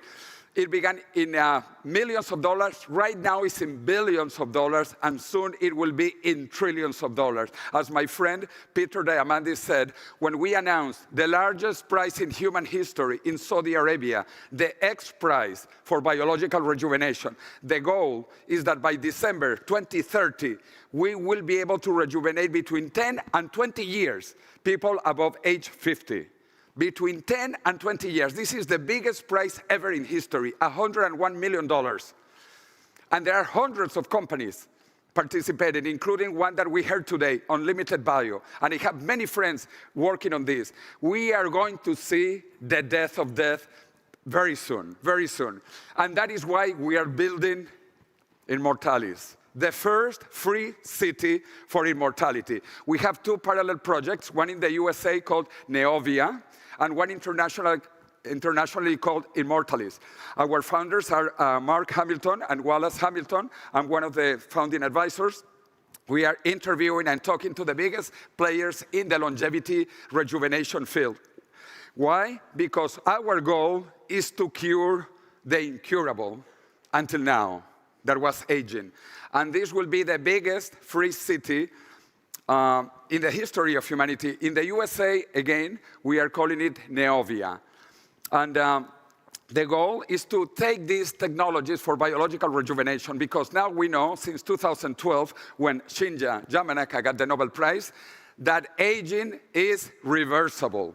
He discovered how to reverse aging, a Nobel Prize. And another friend from MIT, who now is in Harvard, David Sinclair, he rejuvenated eyes of blind mice that were like 80 human years. Through gene therapy, they were put age 20. And next year, they begin doing trials on humans. We will be rejuvenated human eyes next year. So I plan to be younger in the future, not through a Russian application, Face App. No. I plan to be younger in the future because of biotechnology. And here, because I live in Spain, I'll tell you quickly, this is the Spanish flag, which is one of the few flags in the world that has words. The Spanish flag used to say non plus ultra until America was discovered. And then it became plus ultra. Plus ultra. Spain is the country of far beyond, far beyond. My goal is that Spain becomes the country of vita plus ultra, life far beyond. Actually, Madrid is the most longevous city in the European Union. As you can see the map, 86.1 years in Madrid. So all of you, come to Madrid. Welcome to Madrid, the most longevous country in the European Union and the second in the world, only after Japan, among big countries. I ran as a Spanish candidate to the European Parliament, I was not elected, unfortunately. But anyway, I got thousands of votes, and I organized the biggest event in Spain. So all welcome to Spain. We will take you around to the beautiful town of Segovia. My mother is from Segovia. It has the biggest Roman aqueduct, which is not in Italy. It's in Spain. And the most beautiful castle in the world, which is not Neuschwanstein. It is the Alcázar de Segovia that was the inspiration for Neuschwanstein.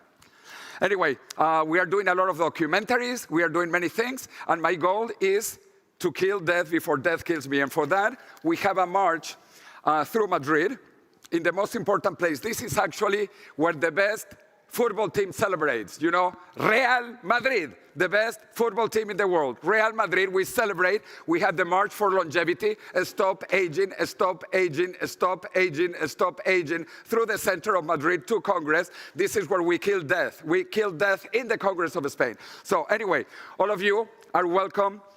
This was 2 months ago to Buenos Aires. Welcome to Nepal, Liberty International World Conference, and welcome to Madrid if you don't want to die. One final thought, because we are going to be drinking tonight.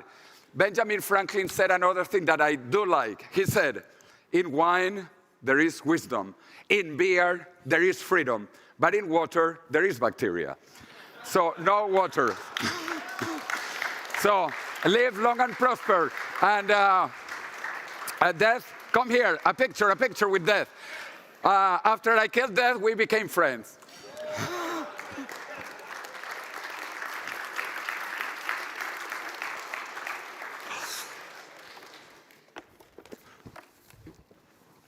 Thank you. I assure everyone that no Liberty International interns were harmed in the making of this presentation. It seems okay, right? Okay.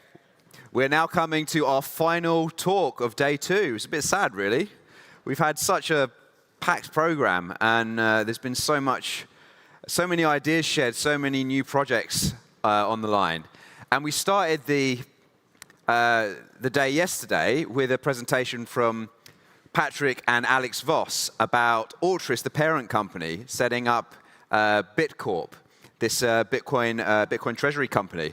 But we're now going to hear from Patrick, who is also one of our our silver sponsors. We've had, you might have seen his branding on the screen, and he's doing a lot of work to support the Free Cities Foundation. So I really want to thank Patrick for his ongoing support. And I'm very excited to welcome him to the stage now to talk about Veritas Villages, which is a selection of projects that you can move to in Latin America. So, Patrick, please welcome to the stage. We'd love to hear more. Thanks, Peter. Can you hear me okay? It's hard to follow up the guy that kills death, but I'll do my best. And today's probably going to be your favorite presentation of all day. You know why? It's the last one. So you get to enjoy the evening after this. My name is Patrick Hebert. I'm the CEO and founder of Altruist, which is the company. It's traded on the stock market in the US, and we've created Veritas Villages that we're going to go through a bit today.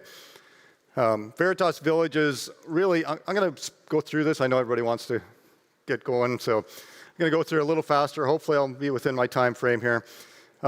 We built Veritas Villages on the first philosophy. Stands for freedom, independence, resiliency, sustainability, and transparency. A lot of big words, but I think it probably resonates with this crowd. They're freedom-oriented people, libertarian, and that's exactly what these communities are for. We don't say you can't live in them if you're, radical leftist or something, but you're probably not going to enjoy it. So when we're, the best part of these communities is being able to say what you want to say, sit down and not have the political divisiveness and watch the sunset, have a beer or a glass of wine and talk about whatever you want to talk about. So why in Latin America? Well, currently we're only in Latin America, and that doesn't mean we're only going to stay in Latin America, but at this point we are. We have 2 communities in Panama, 1 in Nicaragua, and we just acquired a very large tract of land in Atenas in Costa Rica, which will be our largest community to date. We expect that'll be coming online probably around next August or so. Permitting should be done by then, and then we'll be able to start building the infrastructure and building homes. And the thing about Atenas that is really interesting is actually it's got the claim to fame of being National Geographic rated it as the best climate in the world. So what's really interesting about it is we got the last large tract of land in this very sought-after area, and there's actually 3 climates inside our own community. So you kind of pick your climate. If you like it at this temperature, you can be in this area. You like it here, you can like it there. So you get quite a choice within one community. It'll probably be over 500-ish homes in the community, but lots of green spaces, and it's got beautiful waterfalls and rivers. I mean, it's the idyllic Costa Rican place, and Costa Rica is one of the prettiest countries in the world, I think. So why Latin America? Well, it's got a very live and let live culture. It's, I'm originally Canadian, and right now Canada is going very authoritarian and definitely the wrong direction. I was also in the software business and got taxed to death. I wish Jose could have killed that death. But it's, the percentages are 65, 70% at the end of the day that you're taxed. And so coming down to Latin America, Panama, for instance, pay a whopping 0% tax now. Canada's lucky on one way. Your taxation follows your residency, not your citizenship. So when I left Canada and dropped my residency, I stopped paying Canadian tax. But, this area is like one of the things that really spurred on. I've been involved in creating communities for about 2 decades now. So we've come at it from that direction, creating communities, and it's been an evolution. Like I didn't even realize how libertarian I was until COVID hit. I mean, that's probably a wake-up call for everybody. But when you take your freedoms away, and you tell me I have to stay inside, and you're shutting down the economy, and I have to put a mask on, and, well, if I'm sitting in a restaurant, I have to put a mask on, but I can take it off, but if I stand up to go to the bathroom, I have to put it on. I mean, some of the rules were just absolutely ridiculous. In Canada, they had, hockey arenas were fine, but going to the gym was not. So it was just, the rules were ridiculous. So we decided we need to put these communities, and not just regular communities, we need to really base them on that first philosophy. And so we did, and we started making them a few years ago, and it's been an evolution. We learn new things all the time, and one of the movement away from political divisiveness is nice. Like I said, you're not censored. There's no cancel culture in these communities. You can say what you want to say.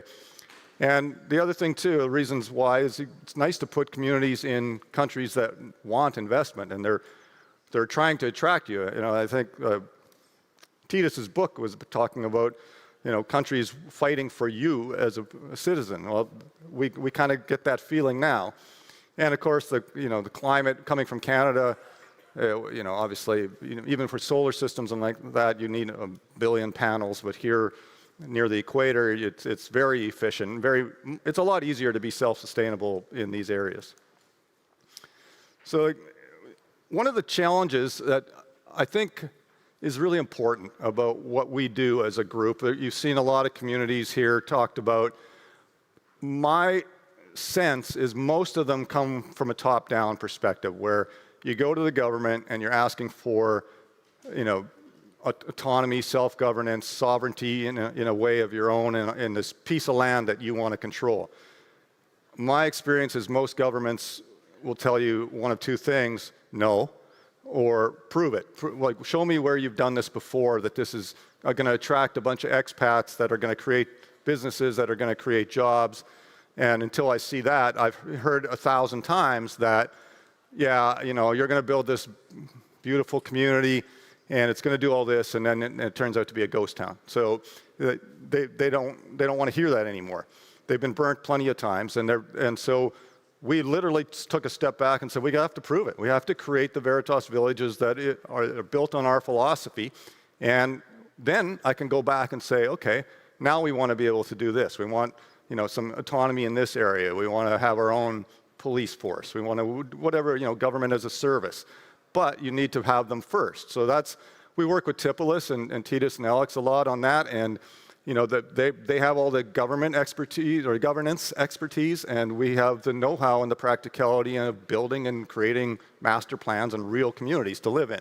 So I think it's a great combination. It's the reason I'm kind of speaking and helping with the free cities wherever I can, because ultimately these two things come together. We'll have that utopia of a place. Now, I admit that we don't have all the things we want in Veritas villages. We have 75 or 80% of them because we're in Latin America, because we are in a place that I can pay zero taxes, that I can have my own, you know, use a police example, I can have my own security force on the community. But there was kind of weird things that we had to fight for. We're 100% off-grid. We have our own power, we have our own water, we have our own food and orchards, gardens, livestock. And so if, you know, if another COVID hits, we can close the gate and we're sustainable and we're good. But in Panama, for instance, they had a rule that you had to be connected to the grid. I was like, I don't want your power. It's like they look at me like, what do you mean you don't want power? No, we have power. It's actually quite a bit more stable and way more reliable than yours, and I don't want to connect to your grid. So that took a while because we really wanted to be independent from, you know, as a government, what's the thing you can take away from people that's going to make them compliant? Power and water. So those are the two things we definitely want to have on our own. And, you know, it's easy to grow food in these climates. Everything grows all year round. I grew up in the prairies of Canada where you had a whopping 2 or 3 months to grow everything you needed for the rest of the year. And I thought that's how everybody lived. I mean, my parents had a garden in the backyard and we grew everything and had a pantry in our basement. It was cold, obviously, in winter in Canada, so everything stayed fine and we just ate that all year long. We hardly ever went to a grocery store. So I just thought that's how life worked. So I kind of like that idea. And the other thing about these communities, it's kind of like going back to my childhood. Kids can play, and we have rivers that run through the communities and, you know, catch butterflies and do all the fishing, and we have tilapia ponds and stuff like that. So it's just, you know, kind of turning back the clock a little bit and having a normal life again where we can have, you know, you can homeschool, but we're going to have, well, Mikkel Thorpe's Expat Money has a school system online. This is going to be their first brick and mortar school in our Panama Coronado property. And I'll go through these slides pretty quickly because just introducing some of the different Veritas villages that we have now. In Coronado, it's 10 minutes from the town of Coronado, which has, well, you got dozens of great beaches on the Pacific side. We're up elevated at about 300, 350 meters in the elevation, so it's a nicer climate. It's cooler. It's 5 degrees Celsius, roughly, whatever that is, 11-ish degrees Fahrenheit, cooler than down at the beach. So it's comfortable, but you can go there. There's great restaurants. Coronado was one of the first expat. There's Coronado and Boquete in Panama that are very, very popular expat places. So, you know, the restaurants cater to expats. You know, you're going to get nice places. You get movie theaters and malls and everything. So you have a normal life, and you meet a lot of people, probably more people than you want to meet, to be honest. And they're from all over the world, which is nice. And so our communities have residents from all over the world. So this is the master plan, and that's some pictures from there. They've got some homes being built. Some of these are renderings, some of them are real. Go through this fairly quickly here. There's Veritas Village, Chiriquí. Chiriquí is actually a province of Panama as well, so this is also in Panama. It's closer to the Costa Rican border, very close to Boquete. Boquete is beautiful. If you've ever been to Panama, you've probably been to Boquete. It's kind of an expat magnet. But for me, I came from Vancouver Island in Canada, and it's rainy and cold. I didn't want to go to another place that was cold and rainy. So Boquete's higher up in the mountains, and it's very cool and comfortable for temperature. But we went a little lower in the same province. It's a little bit warmer. I mean, if you're going to come to a tropical country, you might as well be in a place that your pool stays warm enough to use and things like that. So that was the reason for that. We have a beautiful river that runs through the community. And it's close to everything. It's close to the town of La Concepcion, and it's near Boquete too, if you like that, but it's also near beaches. So it's kind of in a sweet spot in the middle. It's a very small community by our standards, about 30 homes, but it's one of the fun things about that place is we've designed the community orchards like a grocery store. It's actually the aisles, and we've trained the fruit, like the bananas, oranges, mangoes, whatever, to grow along the edges. So you literally walk through this aisle and you pick your stuff off the trees. It's pretty cool. I like the concept. I hadn't seen that before, so it was neat for me. There's some more pictures of that. Nicaragua, we have Veritas Village, Playa Pacifica. This is one right on the beach. It's part of a larger community. The larger community has probably about 400-ish homes there right now, so however many people that adds up to be, maybe 1,000 or something like that on average. But it's a beautiful beachfront. For me, it's one of the prettiest beaches that there is. It's very private. We also have all the Veritas Village things, the community orchards and gardens that we're going there. When you're on the beach, you can't grow as much, so we had to pull the orchards and gardens more inland, but they're still easily walking distance and all within the greater community. So it's a beautiful spot. You know, we have a large range of home models that you can pick from, or it's freedom-oriented community. You can design your own home. There's a couple pictures there. That's a infinity pool at the restaurant. Beautiful sunsets. Every night's a different sunset. It's a spectacular place. And Nicaragua is one of my favorite places. Just the people are so friendly. The country is beautiful. And it really stuck to its guns during COVID. It didn't do any mask mandates, didn't do any vaccine mandates. It didn't shut down their economy. The president came out and said, "You're not children, I'm not your father. Treat yourself how you want" during COVID. And the businesses were free to say, "Oh yeah, if you come into our business, you have to wear a mask." But you're also free to choose not to go to that business. If it's a grocery store and they make you wear a mask and you didn't want to, you go to a different grocery store that doesn't make you wear a mask. So that's the way I think the government should have handled stuff, which they didn't, but Nicaragua did. So, you know, in the beginning there was Sweden and Nicaragua that kind of took that approach, and Sweden capitulated and Nicaragua stuck to their guns. So I'm actually quite proud of the country.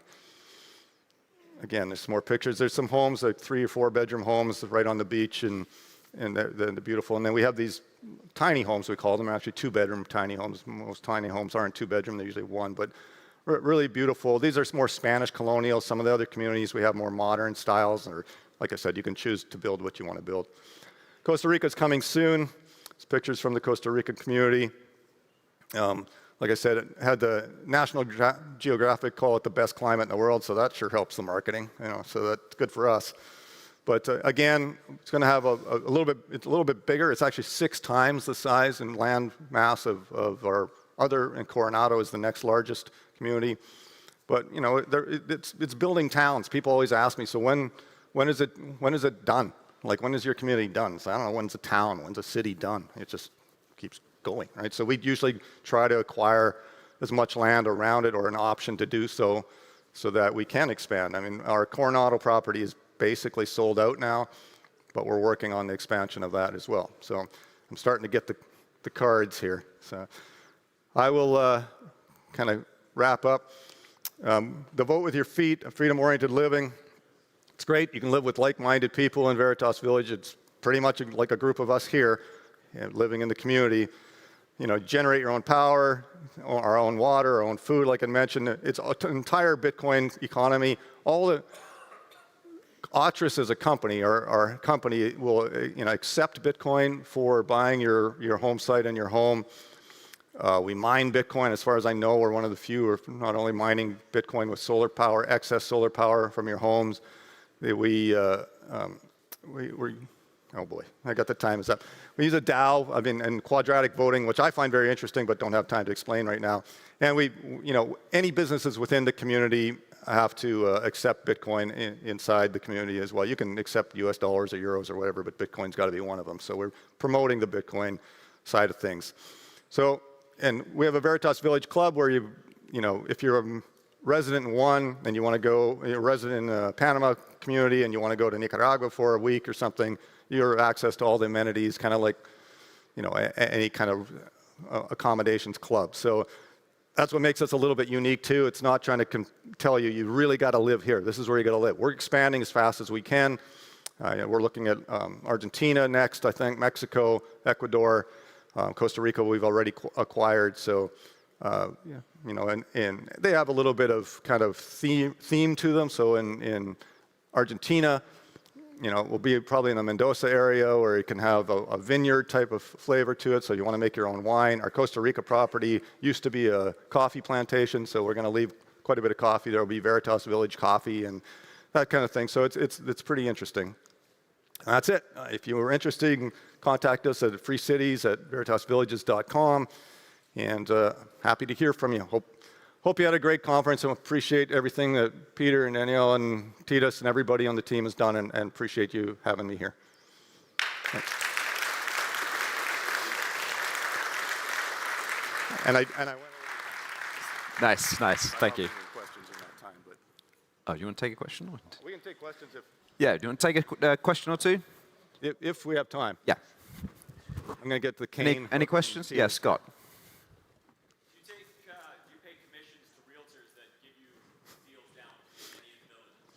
Yeah. Yeah, no, we work with a lot of affiliates. Somebody here was asking me earlier, well, we have a unique problem, and I love it. We can't create the communities and the inventory as fast as people demand it, which has never been in a business like that before. So there's a lot of you folks out there, by the way, that love freedom and like to live in communities like this and like to live with like-minded people. But normally in the businesses I've had in the past, you spend an exorbitant amount of time on sales and marketing. We don't. It seems the word of mouth seems to be getting around, and we spend most of our time finding the land, creating infrastructure, and building homes. So, Mark? How far is the Costa Rican community from San Jose? Half an hour. Half an hour from the beach, half an hour from the airport in San Jose. So it's prime location, which is what makes Atenas such a nice area.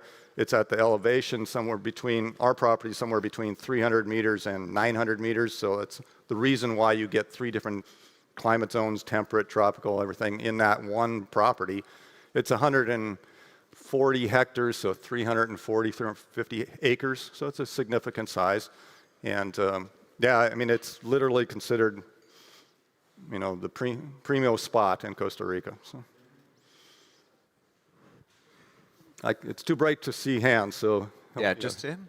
We get a microphone, right?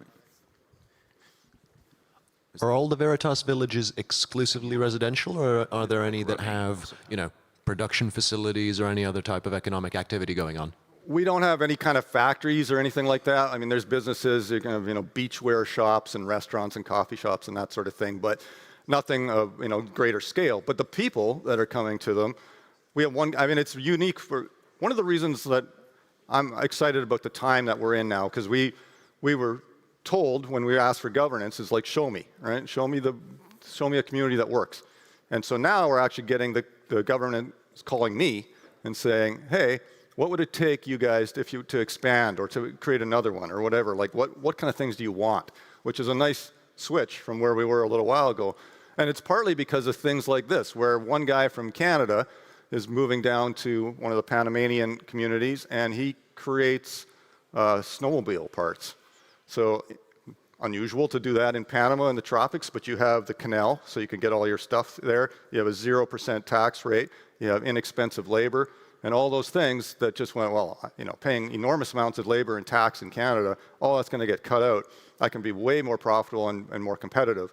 So the Panamanian government sees that and goes, well, this is a thing that would never have happened, right? So it gives us a little more leverage that way. I think I'm going to get the hook, right, Titus? No, it's yeah, well, it's going to be 11 p.m. We're still standing here. I'm happy to answer questions, but I also know everybody probably wants to be done for the day. So thanks very much, everybody. Thanks. So we aren't quite done for the day. We actually do have, for those of you who are keen to fit in as much Free Cities content as you possibly can, we do have an extra bonus session for after when we've wrapped up in here. So some of you have been to the networking room just next door where we have the children's stuff. We have a sort of smaller unofficial session there, no AV, with just people standing and projecting their voice. And it's going to be an Ask Me Anything session with Massimo Mazzone and Ursula. I think Joyce Brand is going to be there, and Alex Ugorgi is going to be there as well.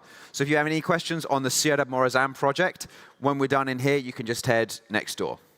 And I have mentioned this already, but just a final reminder that this evening at 7:30, we head to the venue that is listed on your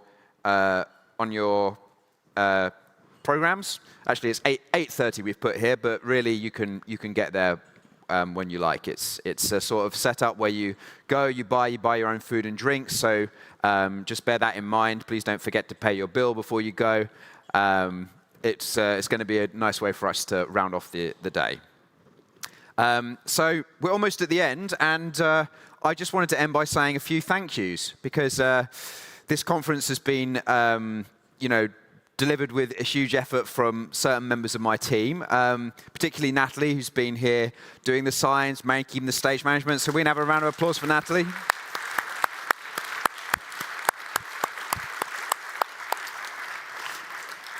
I also want to thank my colleague Susanna, who has been dealing with the exhibition area, the Free Cities Foundation booth, the cloakroom, all of that stuff. Susanna, let's give her a round of applause.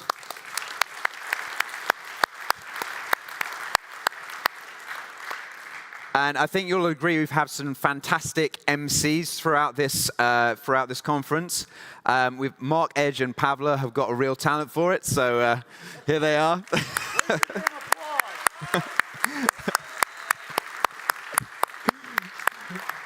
And I also want to thank the AV team, who have done a fantastic job. So thank you guys at the sound desk. You've been amazing. And the caterers who sorted out our lunch. Thank you, caterers. And of course, all of these organizations here listed. This is, it's a cliche, but the event doesn't happen without them. So we've got Tipolis, Expat Money, Start and Loss, Altruis, Tata OTM, Prospera, Crypto City, Atlas Island, and ArcPad, all supporting this event. Thanks so much to you guys. We really appreciate your support.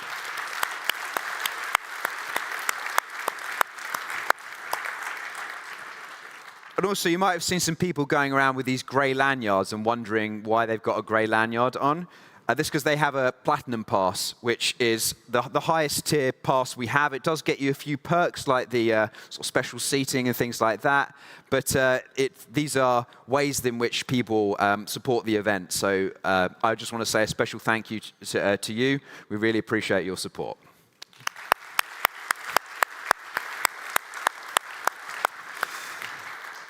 And final thank you has to go to the man who created the Free Cities concept, created the Free Cities Foundation, largely funds the Free Cities Foundation, and is spearheading this entire movement.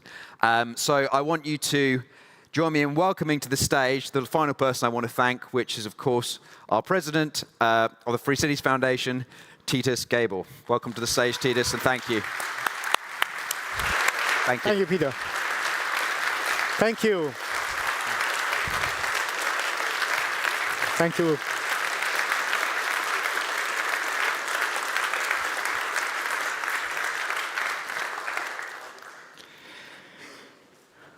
Thank you very much for your friendly applause. I appreciate that.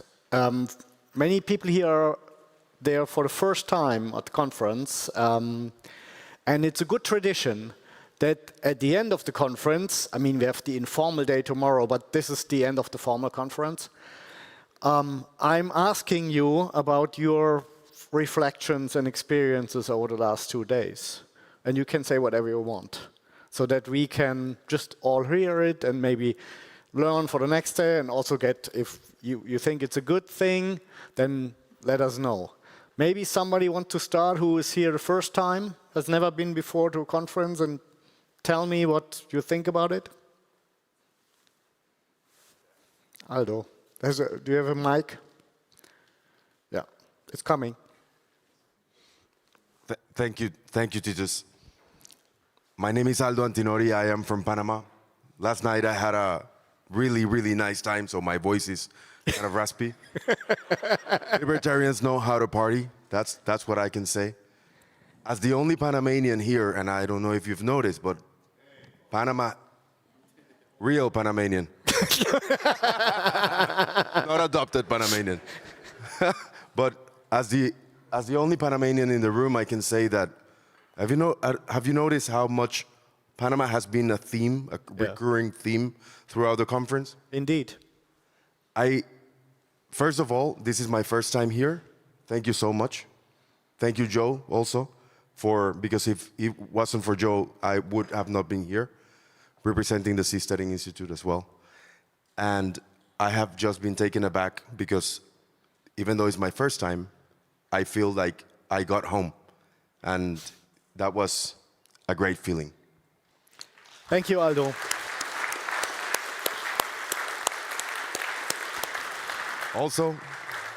Also, I know next time is in Prospera, but I mean, Panama, right? Maybe the next time? We will see. Thank you so much. Thank you. Thank you, Aldo. We have heard this repeatedly in the years before, and actually I wanted that to be like a movement that people feel like kind of a family. I mean, it sounds a bit cliche because we are several hundred people, but it becomes like that. If you have been here for 3 times, you're part of the family, you can't help it, right? And we treat you like that, and we treat us all like that. We know we don't share always the same views, but there's a good saying, if 2 people always have the same view, one of them is superfluous, right? You don't need it. Any other feedback from first-timers?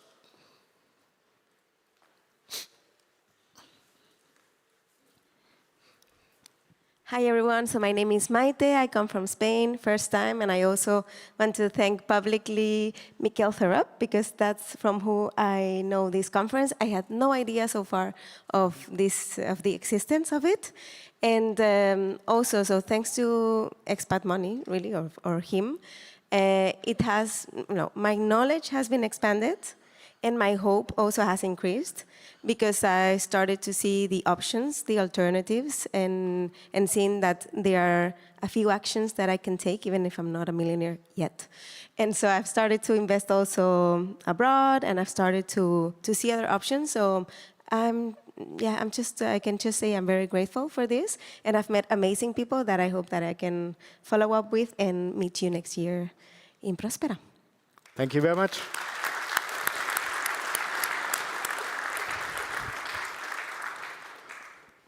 Alexa. Excellent event as always. Thank you for organizing it. There's one thing I'd noticed, which is that there's people here who are first-timers who've only now heard about Free Cities and are, getting inspired with these talks and getting all sorts of valuable information. But then there's the rest of us, the veterans that have been at this for 9, 10, 15 years, whatever. And some of us want to get extremely deep into the nitty-gritty of both how to develop free cities, how to do these taxation things, etc. One thing that might be interesting for future events is to have separate stages wherein the more basic, more inspirational, more open, ready for new people content is shared, and then another one where it's for us that really want to get deep into the weeds, so to speak. Thank you. Yeah, thank you, Alexa. I think this is an absolutely reasonable proposal, and we're trying to cover this a bit with the Ask Me Anything sessions on Sunday, which is going to happen tomorrow, so that you can dive deeper into the issues. But it's a bit a problem because we have only this one room right here in the big hall. So so we had to make the compromise because it's true what you are saying. We have a level of people who really want to get as much as information to learn about what is going on here, and others who know that already and want to really get. I have legal issues and how do we deal with this and exchange information and experiences.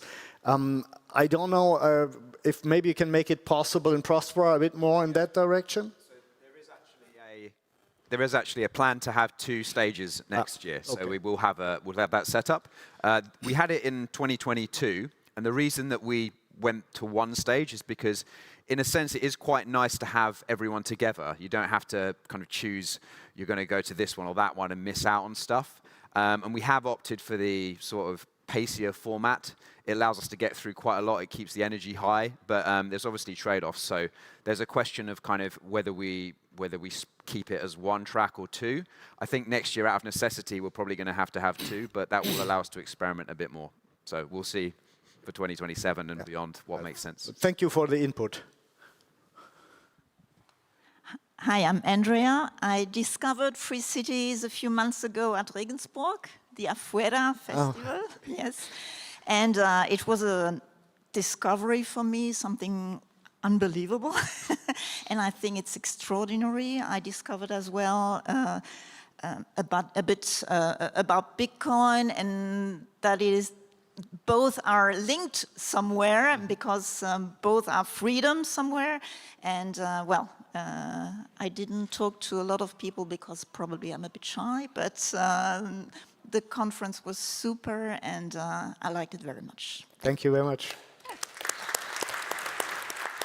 Some veterans who have been here 3 or 4 times. Feedback? I got feedback for you. So I'm from the libertarian homeland, New Hampshire, in the United States, where we have more libertarians per capita than anywhere else in the world, literally tens of thousands. And I want to say that per capita, this conference has the highest quality libertarians and people in the entire world in this room here today. Yeah. And I just want to say thank you, Titus, for putting this on. If you guys haven't read his book, I joke with people, but I'm actually pretty serious. My top 3 favorite books, the Bible, Titus's book, and Joe's book. So if you guys haven't read those, I would highly recommend. Thank you, Scott. Yeah, a quality thing is I've been to many conferences, many libertarian conferences, to all kinds of mining conferences and all that. It's really bored, right? It's boring. I don't want to go there any longer, or not even to Bitcoin conferences, because it's always the same stuff. And I'm biased, but I like this conference. And normally you find me sitting in the first row and following nearly all of the talks, unless I have appointments, because it's, as you said, Scott, it's high caliber, quality people. And I realized in this conference, when the Ayn Rand Institute guy was here and giving his philosophical statements, then you get a lot of critical questions. And from each question, you could say, well, there's somebody thinking for himself or herself, right? And it was not only one, it was 5 or 6. So that is, I think, testament to what you said. It's a fantastic crowd, and I'm really proud that I could make you, or we could make you come to here. Thank you. Hi, Vikram Bharati. My first time here, and in the spirit of just reflection, it's not a feedback, and I'm sorry if it doesn't make any sense, but the stream of consciousness is, I don't like to go to conferences, and in fact, a few weeks ago, I hosted the Network State side event at our office, so it was 2 days of that group of, that community, and so today I was trying to think about the differences between that community and this community. And it was interesting to sort of see there's like this concentric circle. On the right in that community, you have there's a lot of dreamers. And I would say there's a lot of people who are sort of lost, and they're trying to figure out, they're young, they're trying to figure out what to do, and they're interested in that new sort of groundswell that's happening. And then in this group, I feel it's a little bit more buttoned up, polished, and a little bit more pragmatic with real solutions. And, so I try to think of the hardware and software kind of communities. And there's people in between, which is sort of like me and some of the other people that I was talking to. But it's great, it's fantastic, and I'm really happy that you guys invited me to come here. Thank you so much. Well, the truth is that we had many more dreamers in the first conferences, but then we found out a hard way that how it's working, right? And I think this is really true, that after 6 years of working, so the usual dream ideas, I buy an island in the Pacific and create my own state is not happening here, because we all have learned that it's not possible that easily. And that may explain that to a certain degree, but I think we are still kind of dreamers, visionaries, but a bit more grounded, that's true, and I think that's the way to go. Other? Titus, it's Mason. Mason. First of all, thank you again. This is the highlight of my year every time I come. It's a fantastic time meeting fantastic people that I've many met online, but it's great to gather in person. So I'm looking forward to continuing to come every year. I have 2 comments or suggestions. One you may not like. That is with us being in Prospera next year. I know you look great in a 3-piece suit, but having been there many times, I don't think suits are the right attire for Prospera. So it may have to be a little bit more casual unless we all want to be drenched in sweat. Yeah. The second comment was, I guess, building on Alex's comment.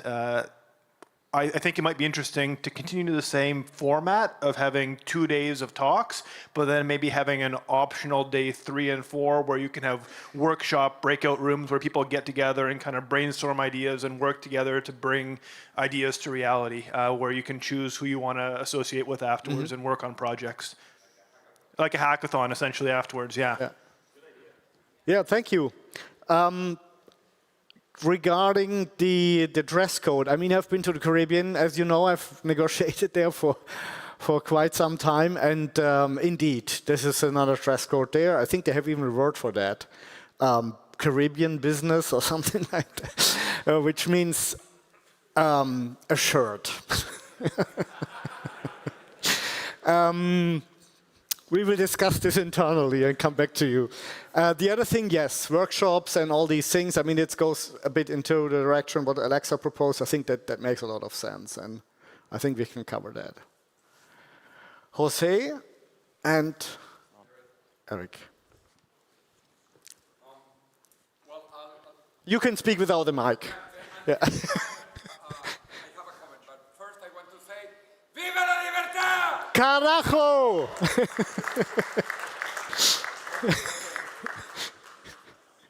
Now the comment. Yeah, this is a fantastic conference, and I plan to be in Prospera. I would also suggest to have 1 day for people who want to do a tour. Actually, you know, I was 2 weeks in Prospera, and we visited many things, including clinics. We went to take some of the therapies, but also there are incredible things to see. There is like I forgot, a zoological garden with all kind of weird animals and things like that. So I normally also, when I organize my conferences in Madrid, you are welcome to come, I have 2 days of tours because people like to see how beautiful Spain is. So Prospera also has a few things to offer. So I would suggest to do before or after 1 or 2 days of tourism combined for people who want to go and who have the time. Yeah, I must say, I've been there several times. One or 2 days tourism just in Prospera is maybe a bit too much, but let's extend to Roatan. That's what you meant? Okay. Okay, Eric, go ahead. So this is the best mind virus bubble I've ever... Okay. Yeah, hello, I'm Eric. So that's my first time, and I felt that this is the best mind virus bubble I've ever encountered. And I wonder if it already exists or maybe can be introduced to have like meetups from the members of this community, like on a monthly basis worldwide, and everyone can join who is free and likes to travel.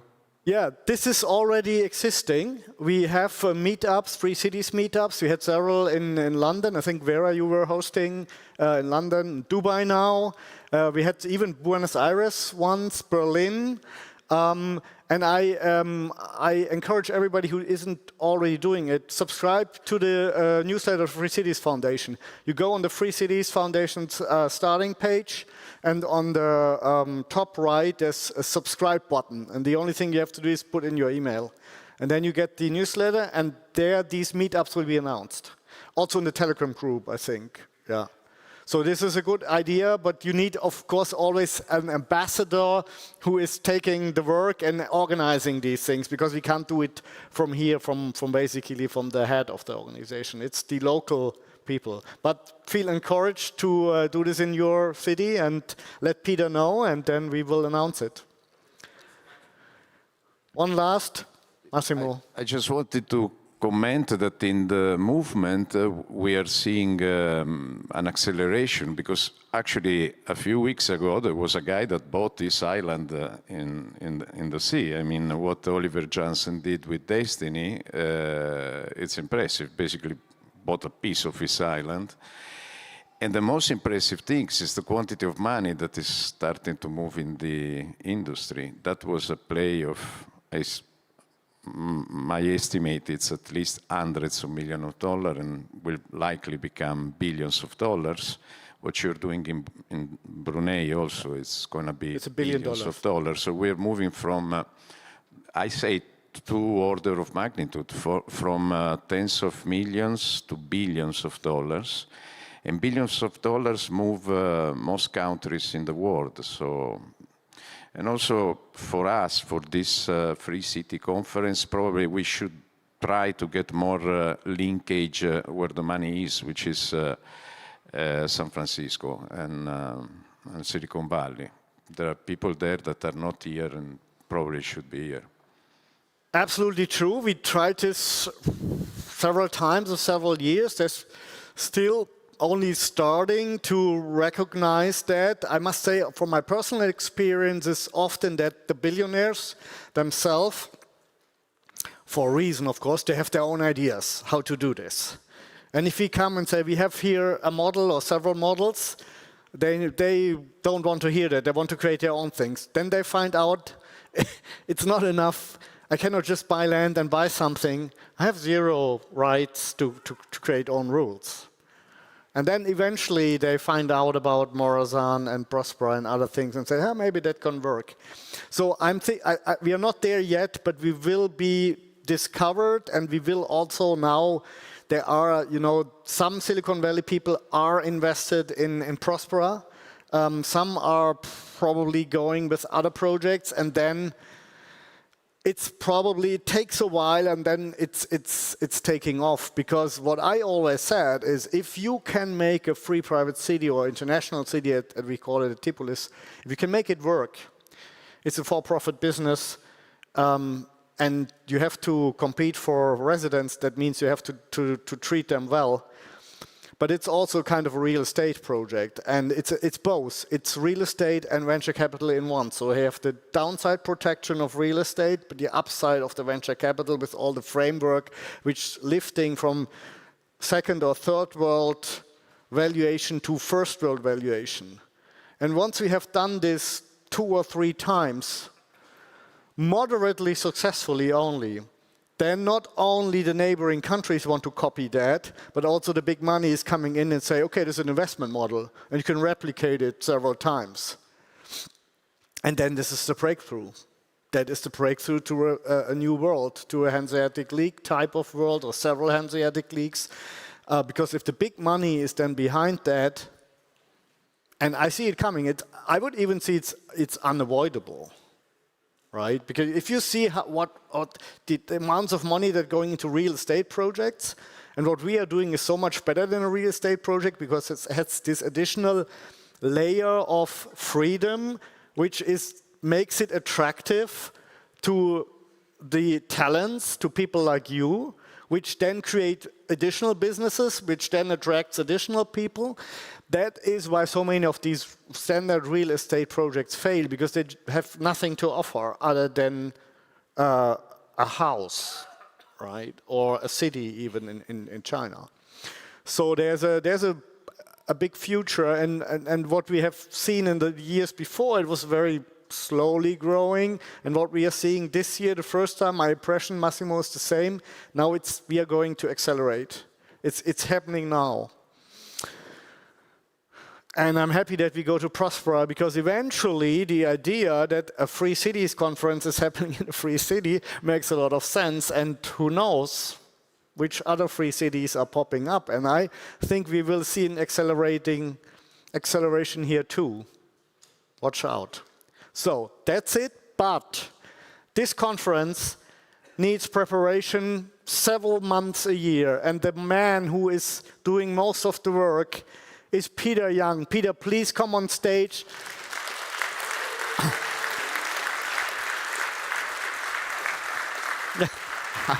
And thank you again. Not most of the work. This is also one of the, I have been to, I don't know, 300 conferences in my life, at least. I would say this is one of the best organized conferences as well, apart from the content, and that means a lot. But also, other people are helping, right? Of course. Like, and I would please come to on stage Natalie Danilischen, Jan Bertram, the man behind the scenes. Well done. Well done. These are working months and months and months to make this happen. I don't know if Susanna and Pavla are in the room. Please come to the stage if you are. And our new kids, Philip, others, please, everybody who is new on the team and helping here, come on stage. Volunteers. These guys have been absolutely fantastic volunteers that have come to us in the last few weeks and just offered to provide services. All of the things they've been doing have been absolutely incredible. So really want to thank the volunteers. A big final applause and then we leave.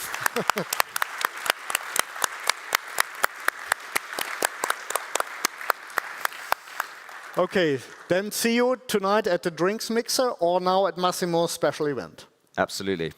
Thank you. Take care. Cool.